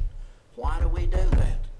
When we talk about the greatest good for this county, taxis, schools, roads, jobs, all of that goes. You have no, what's going to happen in those areas in the future rival me not realizing that 840 would ever be built. There's no end to what's going to happen down in that area. I realize it's hard on families. I'm going to give my crucial hard boat story. 3,000 people on a cruise ship going somewhere and they get caught in a storm. 3,000. It's sinking. There's one hatch, you close and you save the boat. 20 young, great sailors are trapped below that line. If I were captain of that boat, I'd let 3 die for saving 3,000. What's the population of this county? If I'm an animal, if I'm harsh, yes. But I'm thinking about the greatest good long term. I cannot see giving. Those sites won't come back, people, once they're populated with houses, once the general area sees, the other counties see that Wilson's not gonna do this, they're gonna do that. They want trees instead of some of these industrial points, and I'm not bad-mouthing trees. They're going to pick it up and run with it. Ask Lebanon what happened here when they had the argument over sewer plant, where it was to be located, went to court, sued Lebanon, and they had a moratorium put on them. Ask how long, far behind they were just now getting over that. And that's a prime example of realizing what the game is. And the game is Middle Tennessee. Do you realize 840 ties directly every interstate in this state, with the exception of some short ones in 81 and 75, are tied to that. Truckers want that. Yeah, we'll build you a road. Yeah, we'll build you a house. Now, I realize some of you are going to lose value for residential homes. I got so many calls on that racetrack. I've been on this a long time. I'm an old guy. But at any rate, I got so many calls about how the value of my property was going down because of that racetrack. It skyrocketed. And that's what's going to happen to this. Yes, your house probably is going to lose value as a residential property. Why in the world don't some of you get together, if there's 10 of you, pool your property as one and market it as one group, everybody decide what he wants, sell it, and go somewhere else. I'm not trying to run you off your homes. I'm trying to get you to think a little bit. When you lay down tonight, think about what I'm saying. I can't, as a responsible member of this committee, my colleague down there, and I respect him highly, he's a conscientious gentleman, and I do truly respect you for your thinking, but I cannot in good conscience lay here and sit here and do a vote that got people dying to get in down there for industrial and commercial, dying to get in down there, and to play games like that. So we got a bad bridge. I have a feeling the bridge will get fixed. How many places where do you see progress happen, infrastructure improvements happen before the progress has gotten there? Case in point, Rutherford County built that Veterans Parkway around the southwest side of Lebanon, Murfreesboro. Went down there, no more than the road had been built, and built a fire hall. Way ahead, boys, we're ahead of this. Sat down there 3 years totally vacant. Vacant. Now that's the attitude you see about progress ahead, infrastructure improvements before the progress gets there. Look what a bold thing the state did building 840 before. A state was the only people that could venture with that kind of infrastructure money. And they canceled the North Loop. And somebody ought to have their posterior booted for canceling that. So, think about this. Mr. Chairman, am I appropriate this time to make a motion, or do you want to hold the floor open for it? Do we have any more questions from our board? Just a response to my learned colleague. I do respect you too as well, sir. Thank you, sir. But I'd load the lifeboats and save everybody. I have one comment. Yes, sir, Mr. Ash. The common denominator on all these properties is that bridge. It's an infrastructure issue, and that's something that I think there's a number of county commissioners in here. That needs to be pursued. There's 2 county commissioners sitting over next to each other. Both of them got a bridge problem. Bridges are a big problem in this county right now in hindering our infrastructure. And I'm not gonna make a speech like you, John. You're so eloquent. But y'all have to remember this, to echo what you said. That's how 452 got built out there. Yes, sir. Think about that, millions of dollars were spent there to connect 840 to 231. I know, I'm sure it would have. I mean, no expenses, 4-lane, I mean, catch me out, just to support the racetrack. So, to say what you're saying, building and industrial stuff can benefit the community as a whole. You know, we just have to kind of turn loose or something, but, the end result is, I don't think we should always say no to it, but that's an amazing feat y'all are trying to do, and I hope it works. But in the middle of all this, McQuarrie Road is something we can't do here, but it is something that needs to be done to correct all those inadequacies out there and protect the public out there. Just remember the Panama Canal. You worked on it. Yeah. I'm close. Mr. Jewell, you wanted to make a motion, sir. I move that we approve this change on the, this is the Land use Free amendment. Hill Venture is what we're talking about, is that correct? The land use plan Yes, I amendment move only. that we modify the land use plan on the Free Hill project to accommodate this project. Well, I mean, we got a motion. You're making a motion, your motion is to approve the land use amendment. Yes, that's Is that correct. correct, sir? Do we have a second? We have a second from Mr. Noakes. All those in favor vote aye. Aye. And those opposed? Nay. Nay. Who Is there said- 9 of us? Okay. That motion will carry 6-3. Who's the third no? Me and Mr. Renfro and Ms. Nichols. Jones, you voted no? Yes, sir. Okay. And we'll follow this up with a subsequent rezoning, Tom? Yes. The applicant Free Hill, and I will point out, you'll hear this when I talk about this, but my recommendations are developed based off whatever land use direction I've got at the time, so keep that in mind.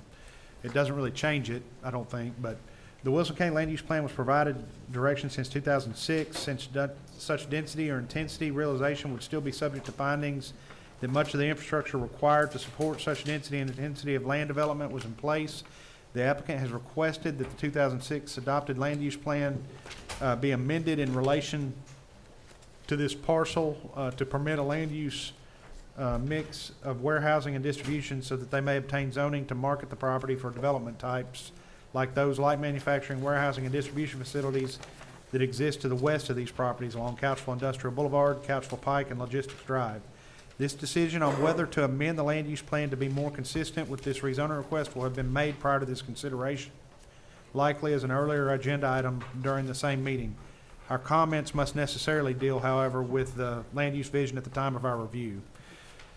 In this instance, staff does have concerns about adequate infrastructure in the area. McCreary Road features an existing crossroad intersection with Couchville Pike and Vesta Road that we've discussed already, with errant truckers having run off the road and traveled down roads that were not intended for truck traffic by their size and road section. The applicant has submitted as part of their master plan that they intend on raising Vesta Road along with realigning the road to make it more difficult for trucks to head north or east. They, and rather just keep truck traffic kind of where truck traffic would go if they're allowed to develop their property. And keep it off of residential areas to the north and east at present. Let's see. The applicant is proposing a drain to go under the newly raised road and substantial ditch to be constructed on their property to help the water move unimpeded down to Hurricane Creek, which would alleviate some of the drainage concerns that have historically plagued the area. While an owner-developer can certainly commit to making necessary improvements to address such infrastructure concerns, staff feels additional detail is still needed regarding the proposed drainage and infrastructure improvements prior to the Planning Commission or County Commission having adequate information to judge the effectiveness and impact of what appears to be a significant alteration of existing drainage and roadway infrastructure for the positive in the area. Tentatively, staff is of the opinion that the proposals incorporated herein could have significant positive impact to the infrastructure and drainage issues that have plagued the area, but more specific information still seems necessary to render a solid position on that matter.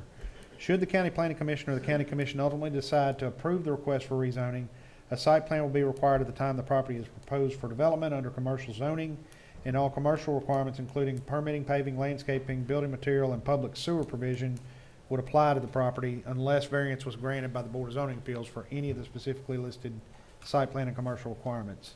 Finally, staff has made copies of the rezoning request available to emergency services and has not been given any significant feedback regarding this rezoning request.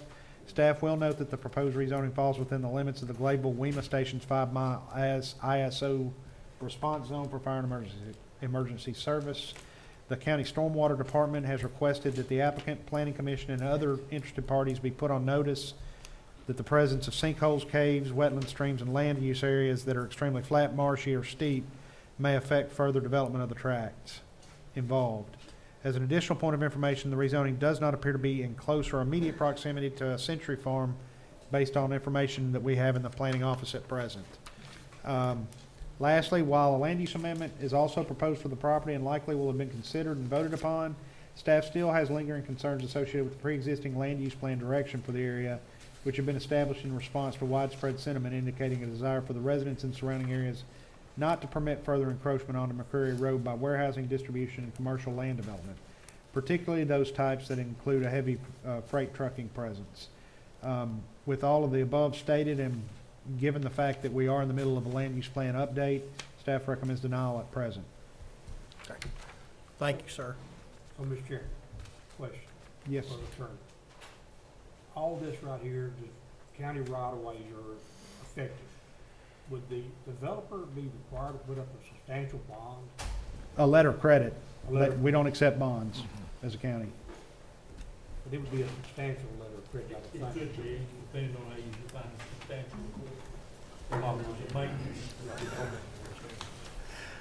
That would come at the time of development and improvements made. Talking about rerouting. Yes, that would probably require a letter of credit, as would a letter of credit likely be required for stormwater on all the drainage improvements.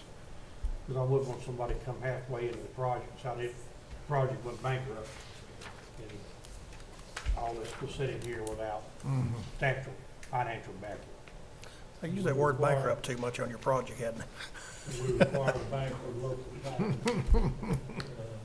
Hear that? We require a bank for local ties. You can't bring one in from the west coast. Maybe somebody's got a ranch here, and maybe. It'd be from Wilson. I will open this up for public comment. Obviously, the previous case is directly tied to this one. If anyone has any new comments or anything they want to share as it pertains to this, we'll be glad to listen. Do we have any comments? Okay, well, yes, please. I just said this property over here on the east side doesn't have commercial sewer. Is that correct? Where? The one on the one side you said didn't have access to commercial sewer. I'm just asking. a No, question. they're in the southwestern plant growth area, so they would have access to sewer if they were granted commercial zoning. That's, okay. But they don't have access to it for residential purposes.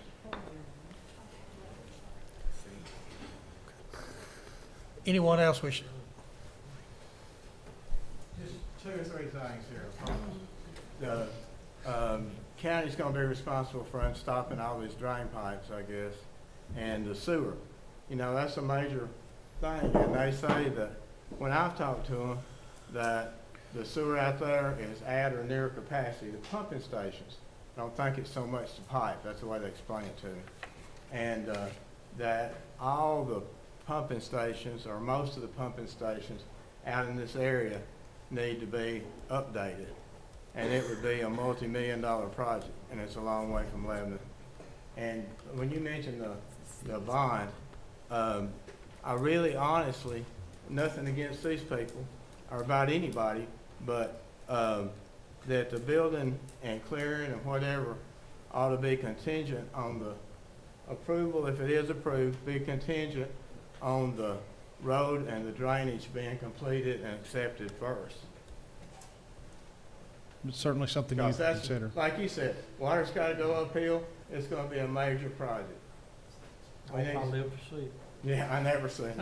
I'm 77 years old. I haven't seen You it. have to be a little. Anyone else wish to speak on this case? Can I respond to that? You can, sir. I think our preference on process would be that the road improvements and the drainage improvements are designed and approved for construction along with our site plan, and then we construct them and have them complete and approved by the county before our first certificate of occupancy on any building. So we'll do them at the same time as we're constructing the first building. But so you would be willing to commit to no occupancy of any structures until the improvements are made? Correct. Yes, sir. Anyone else? We're going to close the public comment. Any question from our board? Ditto. If there's no questions, I'll call for a motion. Mr. Chairman, I move that we approve the low-density residential area designation being changed to a commercial center land use designation for the Free Hill Venture, the 180.7 acre of land. I guess, Tom, do you want all of the It's actually C4. parcels? I can list them if you'd Okay. like. It's Wilson County Property Map 138, parcel 32.02. Am I on the right one? No, hold on. Wilson County Property Map, let's see, 137, parcel 35.01, and map 141, parcel 202, 204, or 2.02, 2.04, 2.15, and Wilson County Property Map 140, parcel 7.02, map 141, parcels 1, 2.11, and 2.13, for a combined total acreage of 180.7 acres. We have a motion to approve the application. Do we have a second? Second. We have a motion from Mr. Jewell, second by Mr. Noakes to approve. All those in favor vote aye. Aye. Those opposed? Nay. No. Nay. That motion will carry by a count of 6-3. Same ones voting? Sounds familiar. It does. It does. Okay.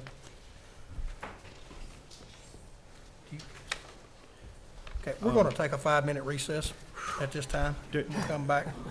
Before you take your I'm sorry. recess, do I have y'all's commitment that you're gonna, before going to the county commission, that you will get us a little bit more detail about the culverts? Okay. Okay. At this time, we'll call our meeting back to order.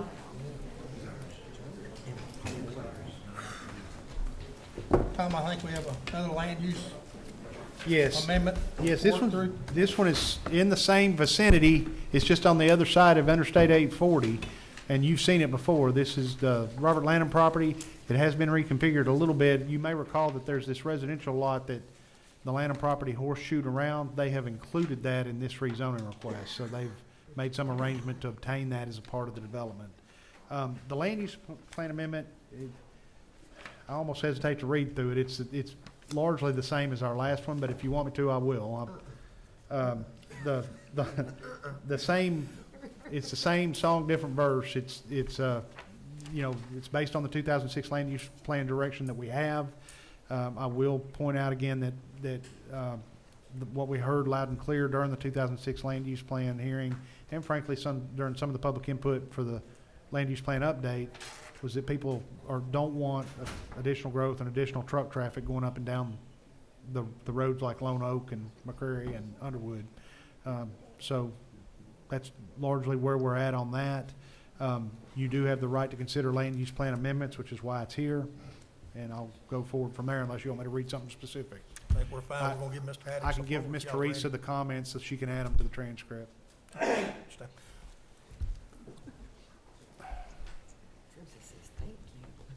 My name's Rodney Davidson. I'm with Core 5 Industrial Partners. We're the developer on the project. This will be our second project in Wilson County. The first one we did was off of Hickson Boulevard that was ultimately leased to Walmart during construction. So this will be our second project. I'm very excited about it.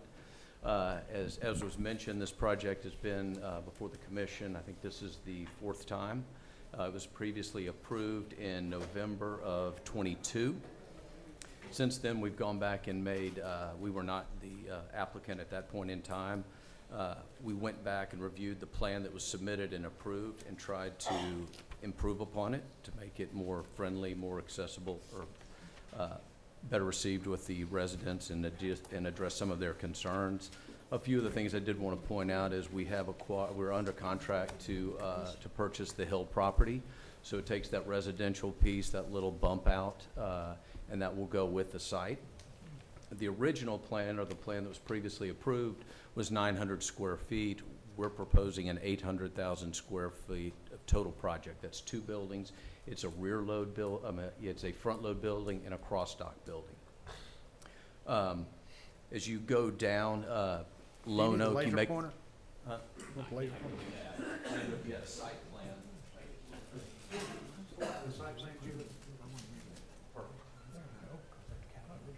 So as you can see, we have this, this building is a front load building, so it'll front 840. This is a cross dock building. We pulled the building back in here to make it smaller from the plan that was approved back in 22. We also are planning to obviously improve this road. This is our lone access point to the park.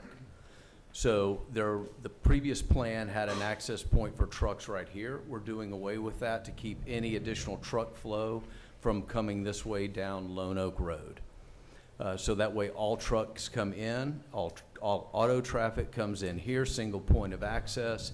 They will run parallel with 840 to both buildings. We are leaving the tree line that follows around the property in place, the existing tree line, to help buffer from the neighbors on the other side of Lone Oak. We're putting in a berm that will run the property line as well, with evergreens on top of it to help buffer that from the residents behind the project. That Tell me berm an would need elevation to, on that, I do.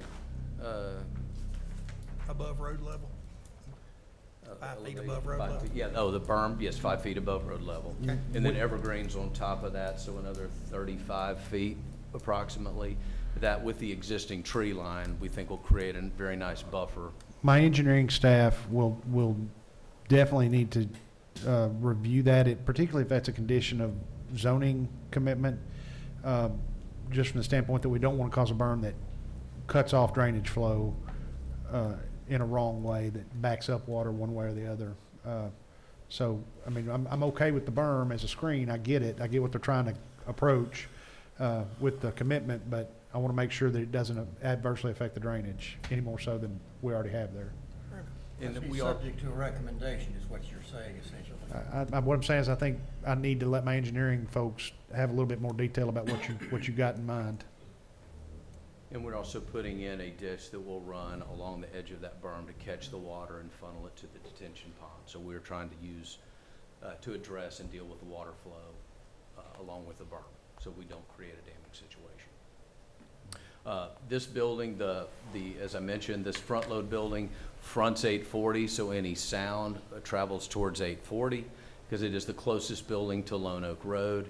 There's no, there will be personnel doors on the back, so the only lights that could be on the back side of that building would be low lights above personnel doors on the back, the fire access doors. This cross dock building, I think one person in the previous property, they were talking about the beep 200 feet. This, at its closest point right here to Lone Oak Road, is just over roughly 350 feet, so over a football field from that corner of the building up. This corner is the farthest corner, and that's just over 450 feet. So as far as the building, we're 350 at its closest point on a side that would have any sort of dock doors facing towards the residents, and then we have obviously some trailer parking over here.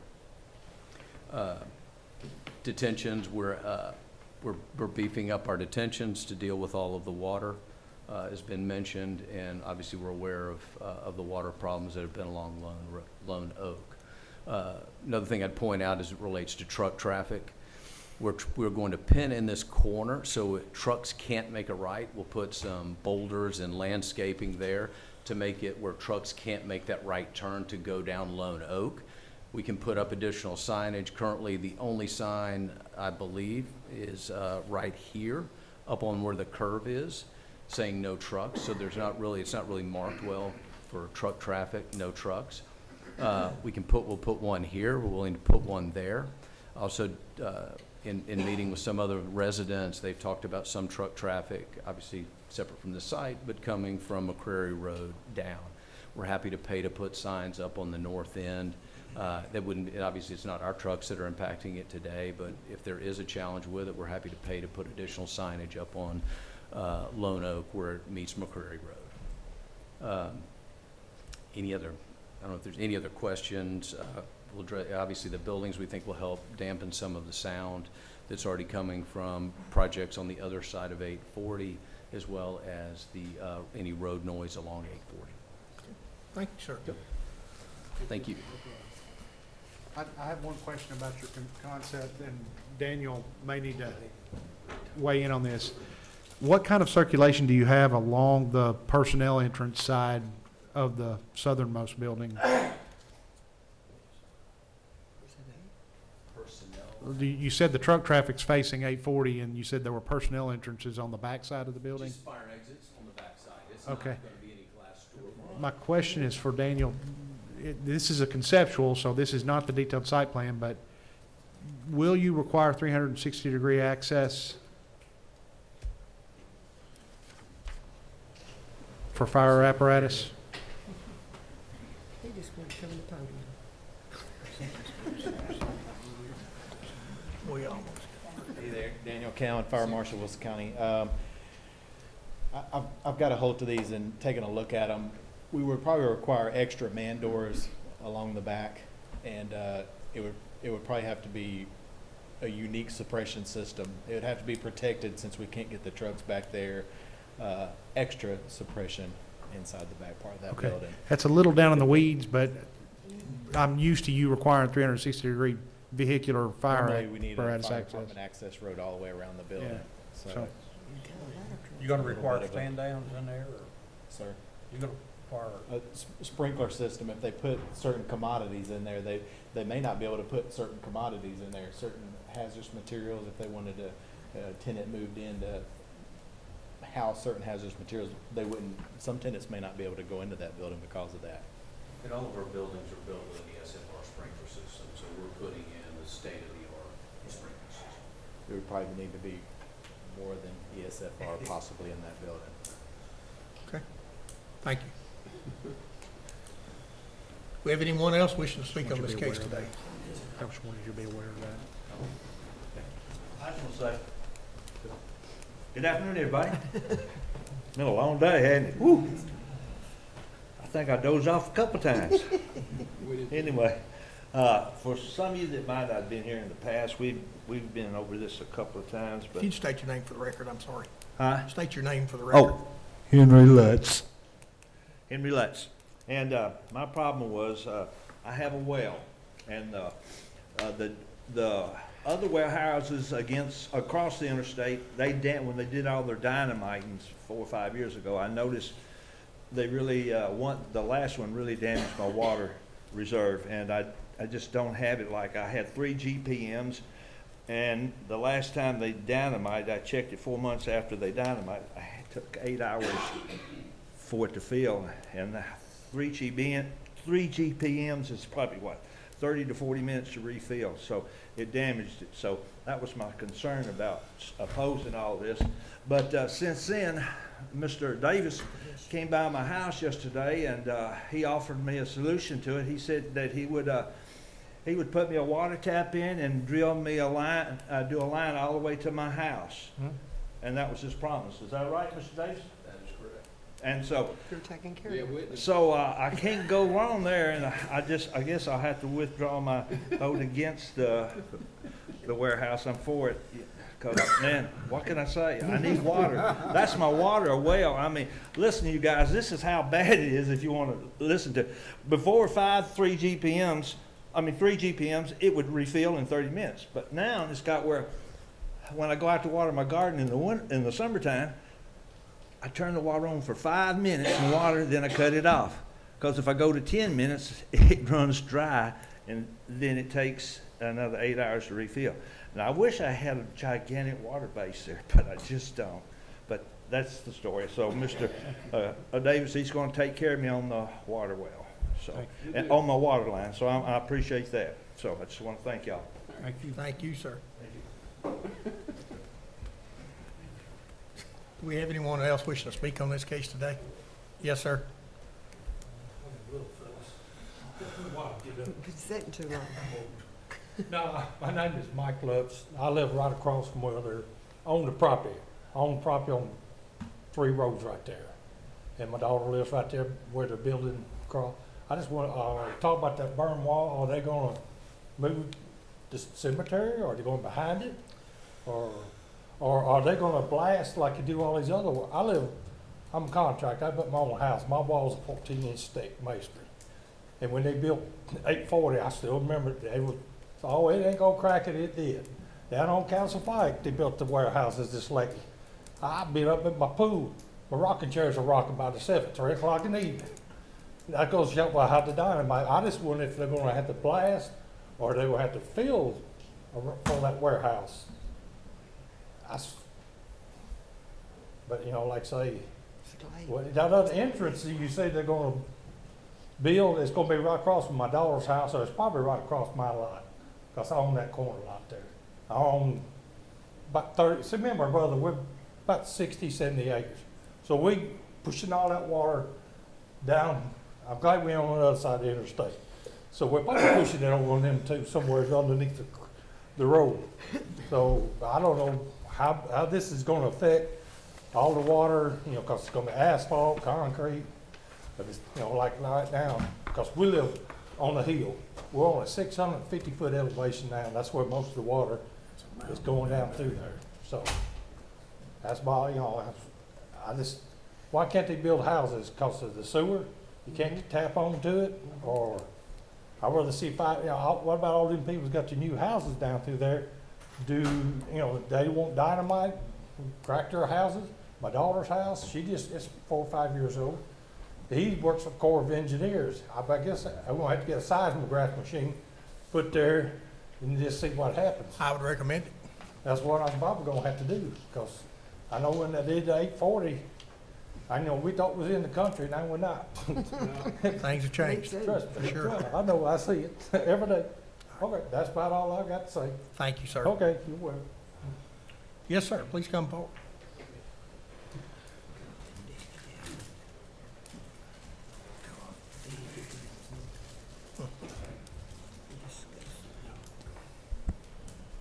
My name is Donnie Dowell, and I just have a question, Tom. They're building a berm there, and that's all gonna be asphalt and a warehouse. Where, is the water going out the bottom end? The water right now more or less drains this way. But if they're building a berm, it can't go that way, right? Well, that's why I made the comment I did, is that I'm gonna want some more information about the berm commitment they're making to give to my engineers so that they can review it, at least in concept, and make sure that it's not negatively impacting drainage. Well, if it's all asphalt in a warehouse as opposed to open land now, obviously that water, instead of soaking in the ground, it's gonna create more water downstream, right? That is true. However, we require on any site plan development that they have what's called 0% increase pre to post development, meaning that they have to account for the changes in runoff coefficient, roughness coefficient between the asphalt and natural ground, as you put it.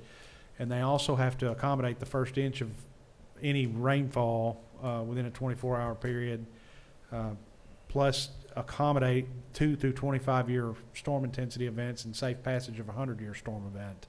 That doesn't mean anything with regard to those actual time intervals.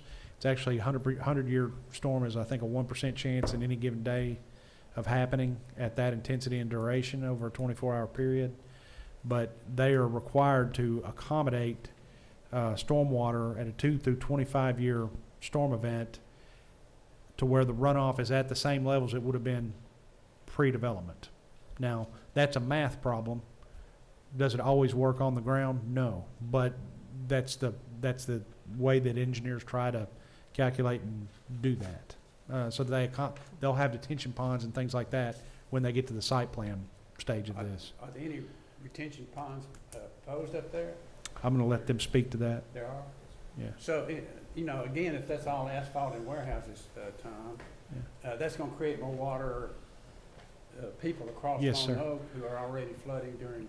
My recollection on this one, and it's been a little while since I've looked at it, but my recollection is you've got a detention pond down here, Joe, and you're also proposing to pipe off any of the, I guess, rooftop and pavement water down to that detention facility, correct? Yes, that is correct. Is there another detention facility? There's one right here? Yes, sir, right there in between building A and B. So right there and right here and right here. Okay, all right. Thank you very much.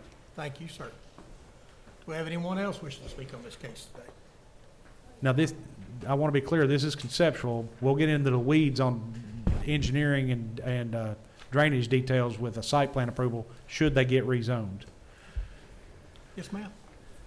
My name's Kathy Leftwich. I live at 268 Nice Road. I have property at 324 and 268 Nice Road. My property fronts Lone Oak Road. Number 4, been here 4 times. My issues are still the same. The traffic is probably the biggest thing for me, and I really appreciate the effort they're putting in to not allow tractor trailers to turn right, but it doesn't keep everything from coming the other way. And if you put a Lone Oak Road address in a GPS, it's local traffic only is what the sign says now. It's local traffic if it's a Lone Oak Road address. You can't keep people from going to a address. Buses run 2 times a day on that road. 2 buses run 2 times a day, every day on those sharp curves right there. I watched one the other day. They have to slow down almost to a stop to go around that curve right there. And it's a safety issue on these roads. These tractor trailers are just, I don't know why they come down there. I've said it before, but they do. For anyone new here, my fence has been hit about 8 times right on that corner from tractor trailers coming down Nice Road, which doesn't make any sense, but that's what they do. The other thing for these buildings is, and I'm thankful for my neighbors to have that looking at the back of a building with low lights, that's great, but my property is right there, and I'll be looking at docks. And so the light and the noise from those will definitely affect my quality of life. And so that is one of the reasons I am definitely opposed to this. This land use plan, you said, can be amended with specific and sound reasoning, and I don't know how that falls for you guys. I don't know how y'all figure that out. My property will be devalued. You said that yourself, Mr. Jewell. And you also said that you can build a home anywhere you want in this county because of septic systems and step systems. And I'm not opposed to Mr. Lamb selling his property and at all. It's zone residential, and this land should remain residential is what I believe. One other thing. You preached earlier, Mr. Jewell, and you quoted scripture, and you said that the county could sacrifice several for the good. Jesus went after one, and one was important to him. Anyone else wishing to speak on this case today? Yes, sir. Good afternoon. My name is Micah Forrest, 2700 Lone Oak Road. I have major concerns about the blasting, and I would like transparency, and I would like to know what would be the experience of people that live right across the road from where the blasting is. Just this morning, I was sitting in my office at home, and I felt the whole house shake. There's no thunderstorms. I don't know where the blast was coming from. It's probably maybe a mile away. I don't know. I don't have the blasting schedule, but the whole house shook. And I'm pretty sure these blasts would be much, much worse. So I would like the county to provide some transparency on what homeowners are facing. Thank you for your time. Thank you, sir. Do we have anyone else wishing to speak on this?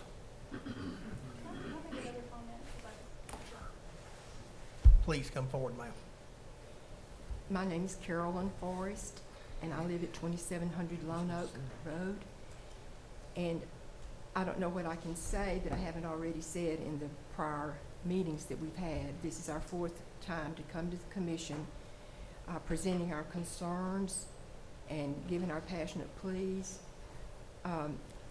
I own 10 acres there, my house, a guest house, and other property.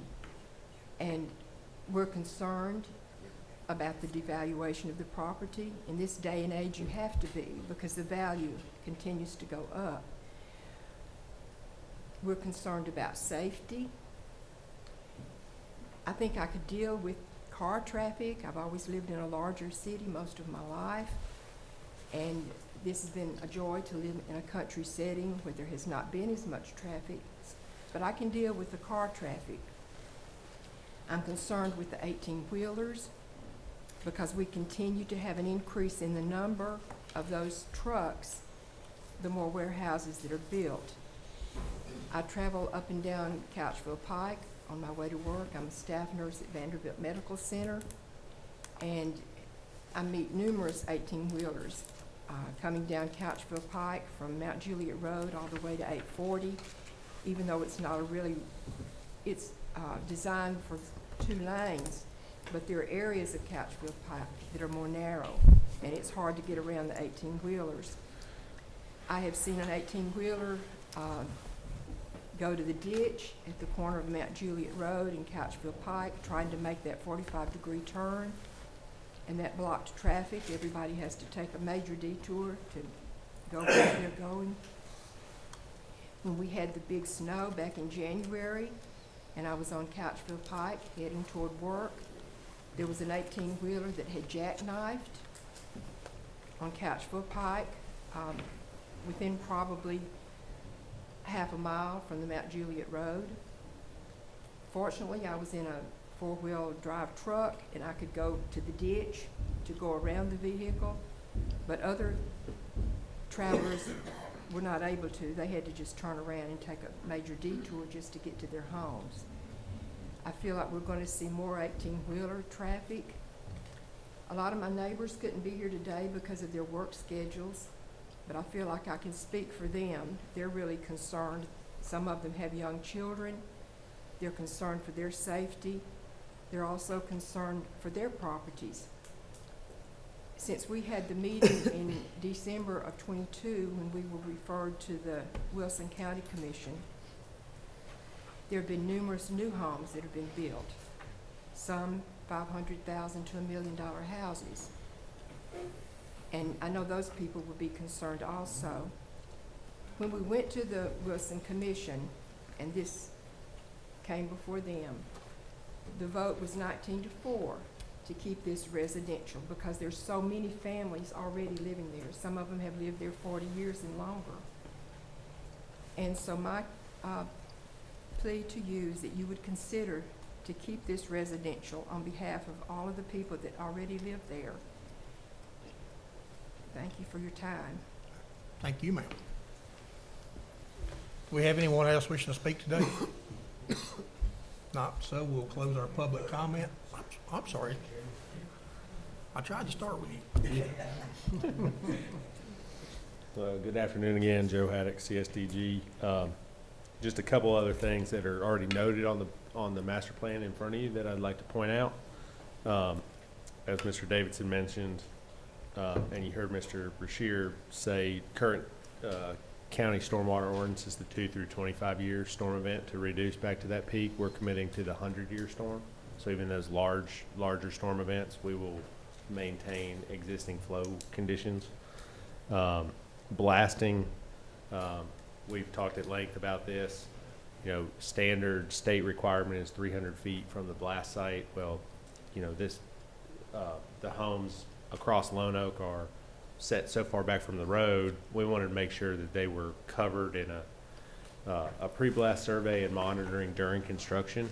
So we have a pre-blast, everybody directly across Lone Oak gets at a minimum a pre-blast survey and monitoring during construction. They'll get notified 2 different ways to make sure that they do get notified and they have the proper contact information on the front end. We've limited the lighting on the building in the parking lot to a 35-foot height. There had been some concerns about some other projects in the area with the high mast lighting.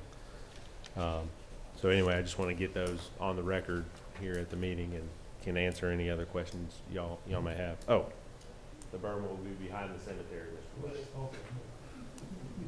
Thank you. Good deal. Okay. All right, do we have any questions from our board? Same comments, different ballgame. Different location. Yes. We have no questions, I'll call for a motion. Ma'am, we've closed the public comment, I'm sorry. I'm sorry. I'll call for a motion. Move be approved. We have a motion from Mr. Noakes to approve The land use plan land amendment. use amendment, I'm sorry. Do we have a second? Second. Second from Mr. Jewell. All those in favor vote aye. Aye. Those opposed? Nay. No. That motion will carry by a vote of 6-3, with Ms. Nicholson, Mr. Renfro, and myself voting no, the rest voting aye. We'll move right into the rezoning portion of this, Tom.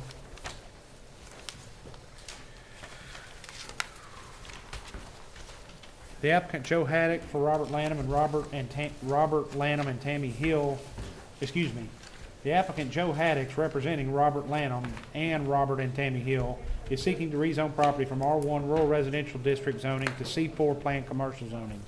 Property is referenced as Wilson County Property Map 138, parcel 32.02 and 32.03. Property contains approximately 61.99 acres. The Wilson County Land Use Plan has provided direction since 2006 to allow for high-intensity residential development in this portion of the county. Such density or intensity realization would still be subject to rezoning and related findings that much of the infrastructure required to support such density and intensity of land development was in place. The applicant has requested that the 2006 adopted land use plan be amended in relation to this particular parcel to permit a land use mix of warehousing and distribution via a commercial center. So they may then obtain zoning to market the property for development types similar to those like manufacturing, warehousing, and distribution facilities that exist to the south of this property along Couchville Pike and to the east of this property on the opposite side of Interstate 840. This decision on whether to amend the land use plan to be more consistent with this rezoning request will have been made prior to this rezoning summary and opinion. In this instance, staff does have concerns about adequate infrastructure in the area. Lone Oak Road features a narrow road pavement section of as little as 14.5 feet in width and as much as 28 foot per measurements by staff along the parcel road frontage in preparation for this request. Staff also measured elsewhere on Lone Oak Road and found measurements as narrow as or low as 14 foot width to the north of this proposal and as narrow as 15 foot to the south or west of this proposal, although admittedly they are proposing to improve the part to the south and west. The widest segments were between the Prologis building to the south and the northernmost entrance on Lone Oak Road and the intersection with Couchville Pike, after accounting for the turn-in radius between the roads. There, the road pavement width appeared to be about 29.5 to 31.5 feet. Particularly when looking south or west along Lone Oak, it seems this would leave a gap of narrow road segment that, again, they are committing to improving. Staff is also concerned about the possibility of errant truckers not having adequate road width or turning radii at nearby intersections such as the Nice Road intersection to the north, and their ability to safely turn off Lone Oak Road or otherwise undertake turnaround maneuvers along rural sections of the road. Staff will note that there are severe drainage issues that plague not only surrounding properties but Lone Oak Road itself in heightened intensity or heightened duration rainfall events. Planning staff has witnessed water flowing across the road in the immediate proximity of this parcel on several occasions, with Lone Oak Road occasionally becoming impassable in the segment just south of Nice Road and before hitting the significant curve in Lone Oak Road at the south end of the parcel, particularly at the low water slab on Lone Oak Road and paved creek crossing approximately 2/3 of the way down the parcel's road frontage when traveling south. The Road Commission and Road Commission staff, Planning Commission and planning staff, and Urban Type Public Facilities Board and Stormwater staff have some ability to affect road and drainage improvement in relation to the ultimate development of the property. However, these abilities and statutory authorities wane as one gets away from the parcel itself and its immediately adjacent road frontage. Staff is concerned that any development at a maximized intensity under the high-density residential land use that has been in place would overwhelm the current road and drainage infrastructure in the area. The concern is only exacerbated when considering a large-scale light manufacturing and warehousing and distribution center on the property, as any such facility would likely feature a significant increase in over-the-road freight traveling further north along Lone Oak, understanding what they've said about trying to restrict that out of their own site. Staff is of the opinion that road infrastructure was appropriately considered in addition to the sentiments of landowners in the area when they adopted a land use plan that limited creep of uses that featured heightened freight traffic to property with direct frontage onto Couchville Pike, and not encouraging such development to points further north unless the properties had a direct access back to Couchville Pike that was independent of the further use of Lone Oak Road for such uses. While an owner-developer can certainly commit to making necessary improvements to address infrastructure concerns, there's really no authority for local government to effectively enforce such commitments within the proposed C4 plan development. Should the County Planning Commission and County Commission ultimately decide to approve this request for rezoning, a site plan will be required at the time the property is proposed for development under commercial zoning, and all commercial requirements, including permitting, paving, landscaping, building material, and public sewer provisions, would apply to the property unless variance was granted by the Board of Zoning Appeals for any of those specifically listed site plan and commercial requirements. I will also add that stormwater requirements would be required as well from a commercial standards perspective. Finally, staff has made copies of the rezoning request available to emergency services and have been given no significant feedback regarding this rezoning. Staff will note the proposed rezoning falls within the Gladeville-Wema Station's 5-mile ISO response area for fire and emergency service. County Stormwater Department has requested that the applicant, Planning Commission, and other interested parties be put on notice that the presence of sinkholes, caves, wetlands, streams, and land areas that are extremely flat, marshy, or steep may affect further development of the tract or tracks. And as an additional point of information, this rezoning does not appear to be in close or immediate proximity to a Century Farm based on information provided to the Wilson County Planning Department. I do think there is a Century Farm a little further north on Lone Oak and west of Lone Oak Road, on the west side of Lone Oak Road. A rezoning request for C4 planned commercial rezoning was before you previously on much of this property. This request is a new rezoning request, which still features C4 planned commercial, and it does include a new master plan with additional commitments. The new master plan shows no entrance any further north of the single entrance at the end of the road improvement commitments to widen Lone Oak Road down at the south end. The request also includes an additional parcel on the east side of Lone Oak towards the northern end of the land and property holdings that is the site of a residence presumably owned by Robert and Tammy Hill, or previously owned by them, which was surrounded on 3 sides by the land and property and prior rezoning request. This parcel is now incorporated into the rezoning proposal.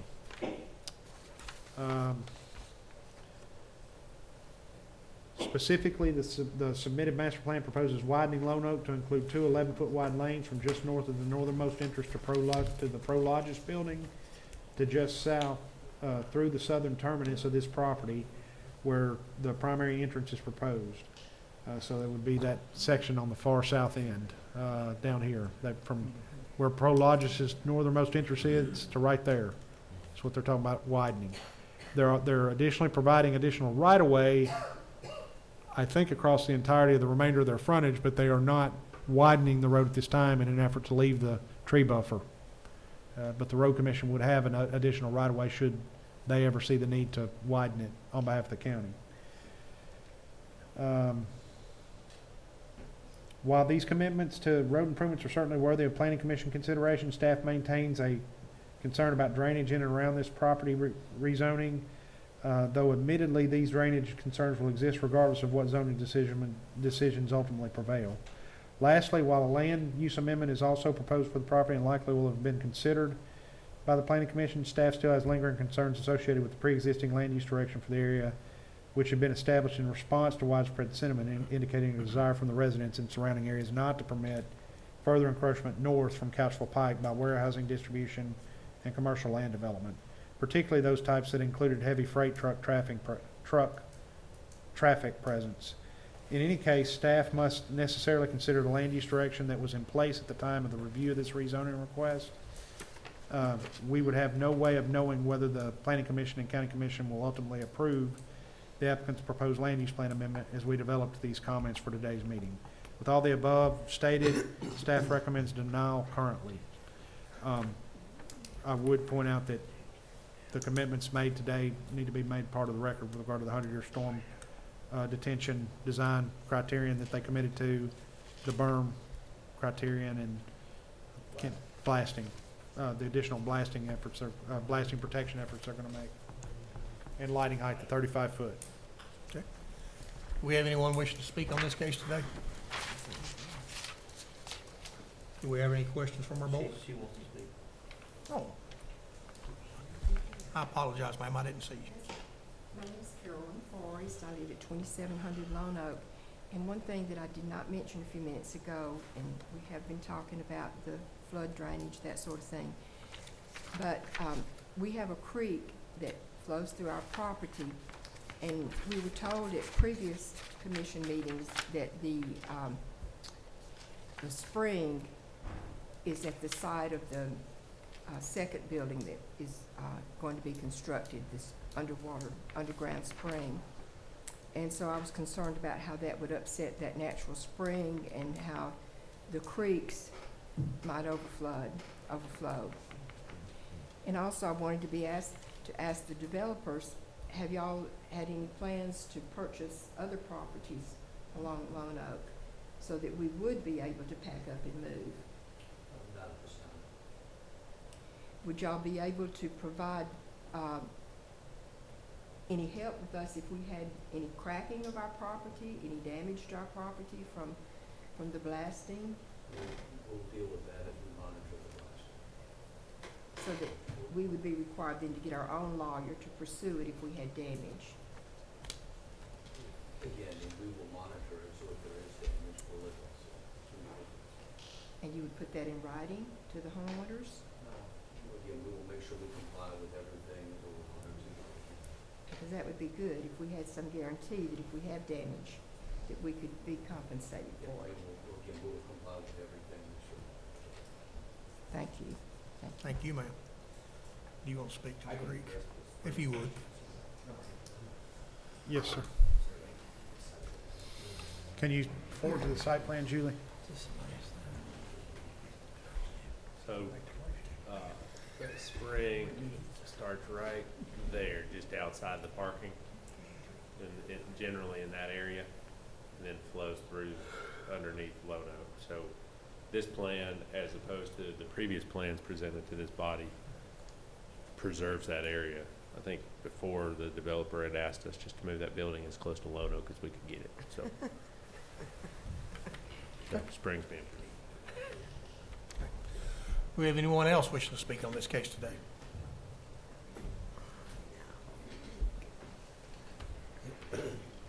Micah Forrest, 2700 Lone Oak Road. I just wanted to thank Mr. Bashir for mentioning the truck traffic. I've spoken on this issue here multiple times, and it seems like Couchville Pike, there comes a certain point where it's not going to hold much more. In this whole area, you just wonder where the limit is. Eventually, there's going to be a limit because there can only be so many trucks on these little bitty roads. Thank you. Thank you, sir. Do we have any questions from our board? Do we have a motion? Move to be approved. We have a motion to approve from Mr. Noakes. Second. A second from Mr. Jewell. All those in favor, vote aye. Aye. And those opposed? No. That motion will pass by a vote of 6-3. Same three? Exactly the same, sir. Thank you. Okay, Tom, how many of these amendments we actually got to deal with today? I've got probably two of them that I really do need action on. I know the FEMA one matters. The FEMA one matters. Okay. You may recall, I had the FEMA amendment before you. At FEMA's behest, we've got to adopt a revised floodplain ordinance that adopts the new panels by April 25th of 2024. When I say we, I mean the county commission has to adopt that. I had that approved through the planning commission. Lo and behold, FEMA and the state of Tennessee, TEMA, came rolling in, and they had a couple of amendments to the language in the ordinance that they wanted added in there. Neither one of them are anything that we're not already enforcing, but they needed it clarified for FEMA requirements purposes. One of them is on, if you look at the agenda on page 17 of the FEMA requirement, letter of map change means an official FEMA determination by the letter that amends or revises an effective flood insurance rate map or flood insurance study. Letters of map change include, and then it goes into what they include, which is letters of map amendment, conditional letters. That part was already there. It was just this one letter of map change needed a definition. So that's on page 17 of that amendment, the FEMA amendment. Have y'all found that? Yes, sir. Okay.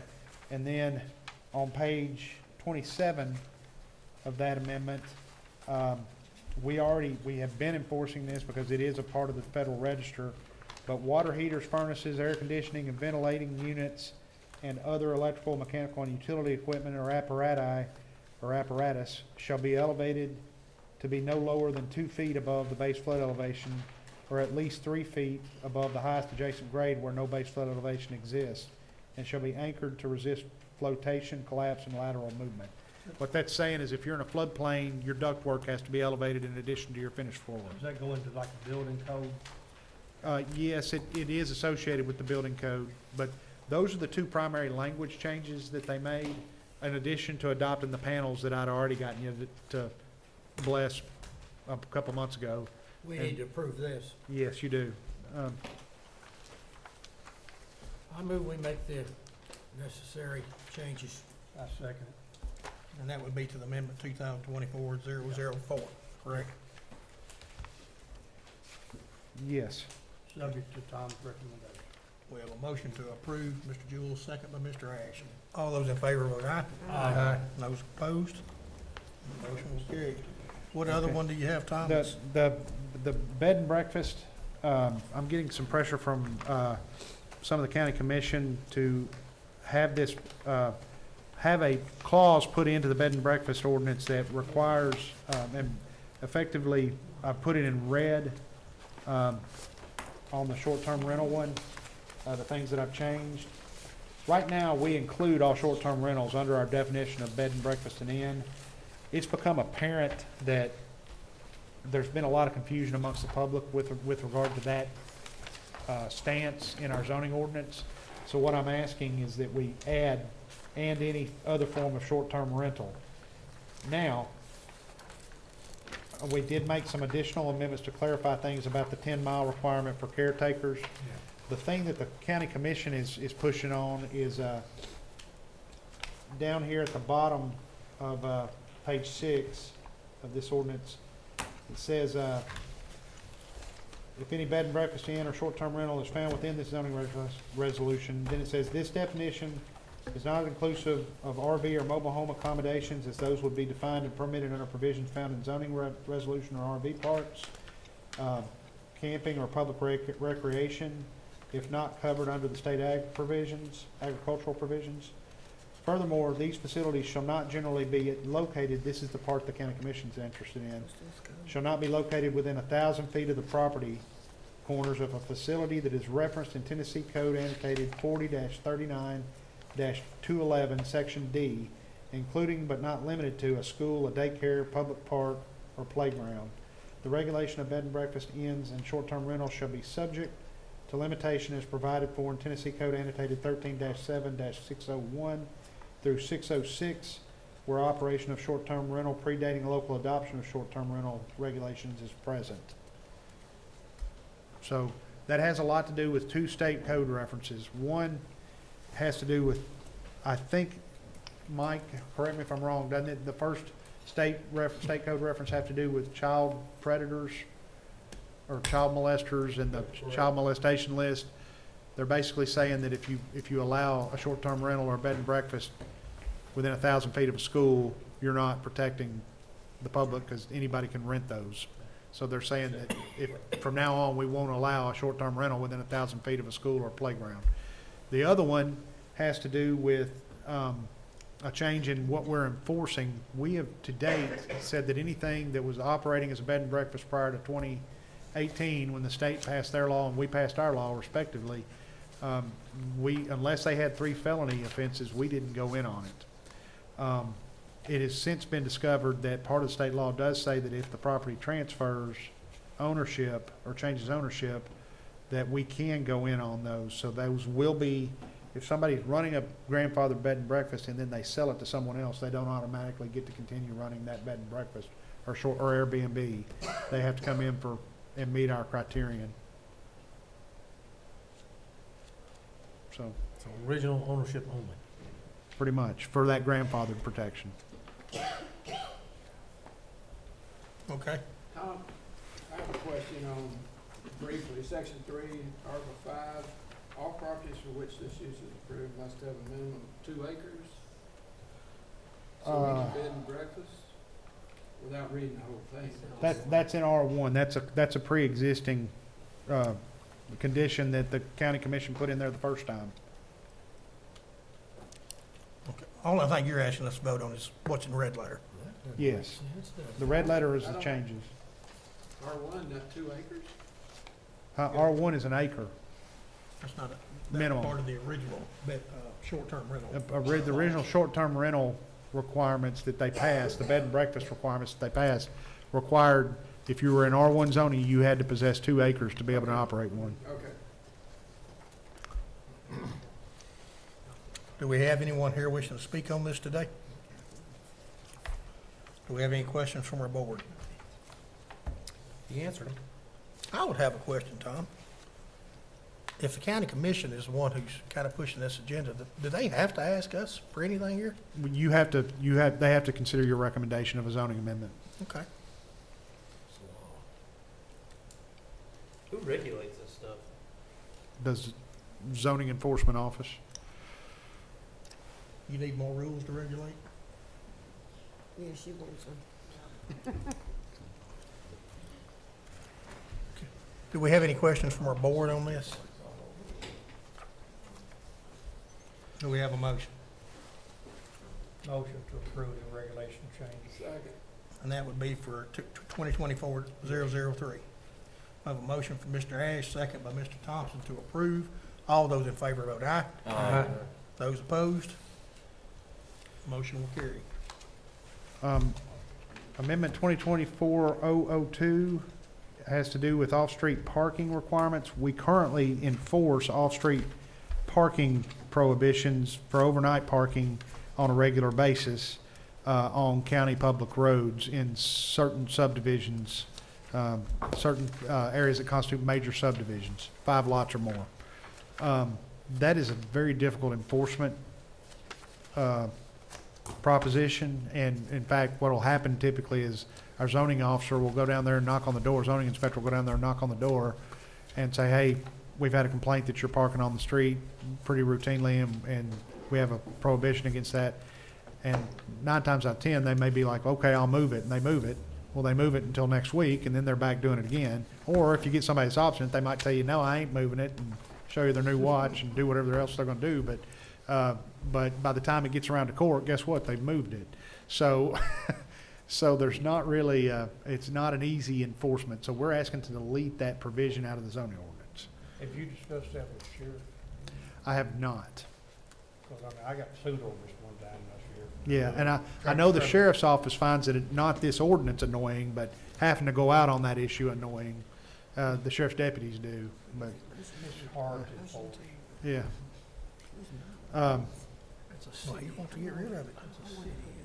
Yes, sir. But here's the thing, safety You vehicles. can vote. No, If they park on the road, Sheriff Ash, to eliminate it. and block the safety vehicles, and there's a fire down at the end of this 5 or 10 or 20 count subdivision, they can't get in there.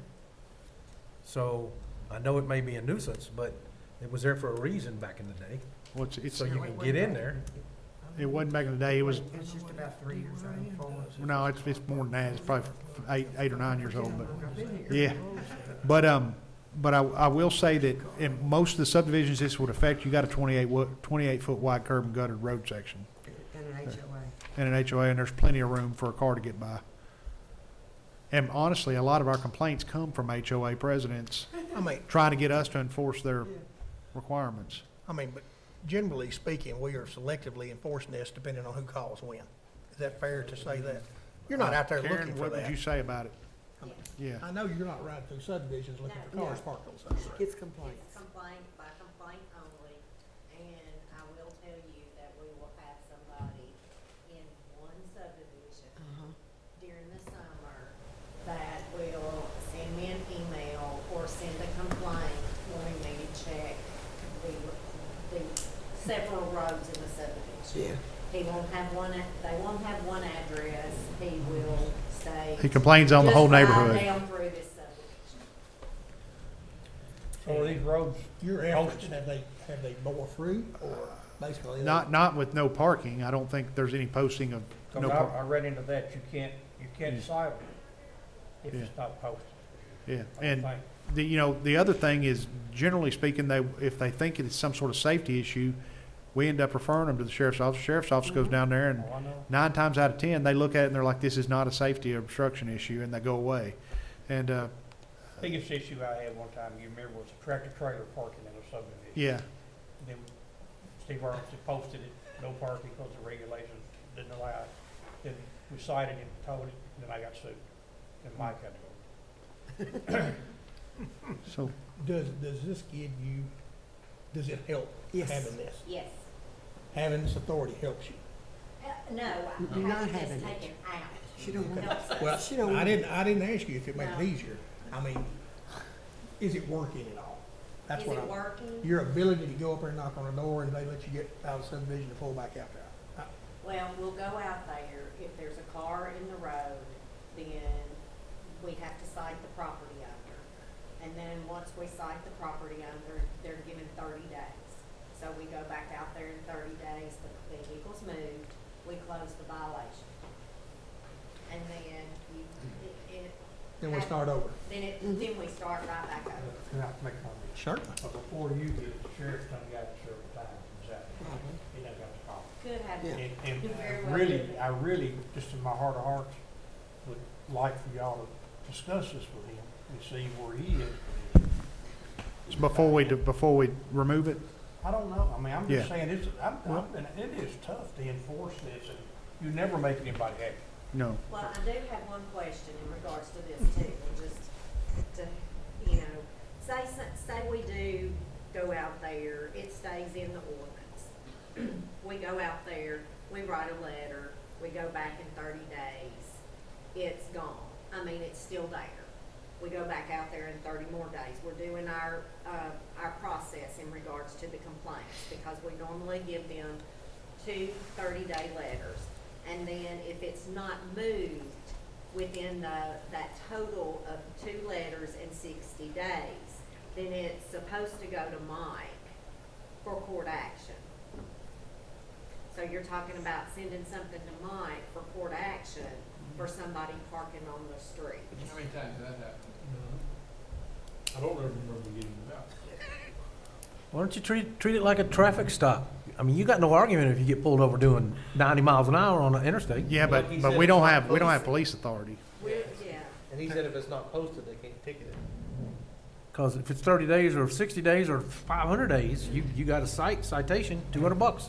We don't That'll have stop that it. type of authority. It's One got to go time through the the court road system. division gave me a study. So it has no teeth. astronomical amount of money they had to spend. That's terrible. It is. No parking on the street. And then you have it on times on a weekend or something that, we You know, work Monday if, through Friday. 8 to in 4. the interest of telling you where you might be throwing the baby out with the bathwater, most of the time, this is somebody that's just really overly sensitive about cars parked on the street.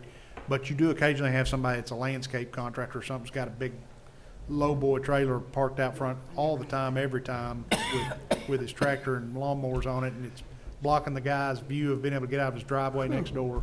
That'd be the worst. That'd be, on the flip side, maybe one that, I don't know. But then you may have a bigger problem too. They may be operating a commercial building, commercial use out of a residential property to begin with. Yeah, we can't go down that road. Yeah. I'll make a motion, we continue this to next month, give us the opportunity to talk to Sheriff Bryant, and get his Okay. input on it. And certainly, if we don't feel like it's bearing any fruit or Second, giving us and I anything. won't be, I'm just caution you on that, there are tons of school bus drivers who take their buses home parking. I'm just telling you. That's true. Yeah, they do. Just gotta be careful about where you travel down the road with this. Right. The other one is. We have a give Oh, me just sorry. one second, Tom. We have a motion to defer it for 30 days. Second from Mr. Renfro. All those in favor vote aye. Aye. Those opposed? I'm sorry, Tom, go ahead. Okay, Can the I other just one is say it took- sim- This took longer than it did to get the law on the books, just so you know. Didn't it? So The this other is your one- fault? It is my Oh, fault. okay, I just want to make sure. The other one is very similar. It's grass and weed ordinance. The only place we enforce that right now is in subdivisions that I think have, average density of 2 acres. And they have to be a major subdivision, 2 acres or less, 5 lots or more. And if somebody's got grass that's more than 24 inches high, we send the zoning, and somebody gets a complaint, we send the zoning inspector out there. He knocks on the door and says, hey, you gotta mow your grass, and we'll send you a letter giving him 30 days to do so. They burn it up. And they, you know, some of them mow it, some of them won't. And by the time we get around to turn it over to Mike, who knows when it goes to court, and by then it might be owned by somebody else. And Most of the time, the grass and weed stuff is because you've got old cars and everything else. The Yeah. grass and weed just. you've got junk and debris as well, We've never taken him back from not mowing the yard. but, so we would like to delete that provision as well. You wanted to cancel it? Yes. I move that we cancel the weed cutting ordinance. Second. We have a motion from Mr. Jewell, to cancel the, I don't know if it's called the weed cutting ordinance, but whatever.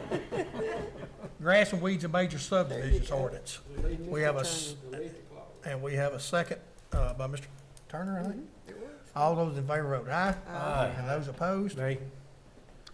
I'm gonna Nay. vote nay too. Who said nay? Me and Mr. Renfro. But we don't matter. Same group. We got a trend going Y'all on got here. a trend. I promise you, it wasn't premeditated. But it will pass by a vote of 6-3.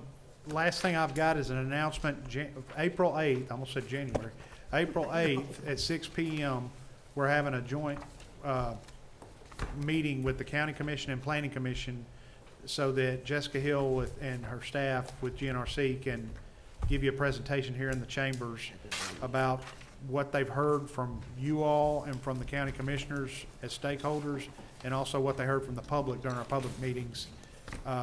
And then maybe outline a little bit about the schedule of additional public input opportunities and drafts of the land use plan going forward through the summer. One That's- thing I noticed, Tom, was that your response, though, is down in the text of the email to an individual to say you want them RSVP. You don't respond to the email. That's the one I got.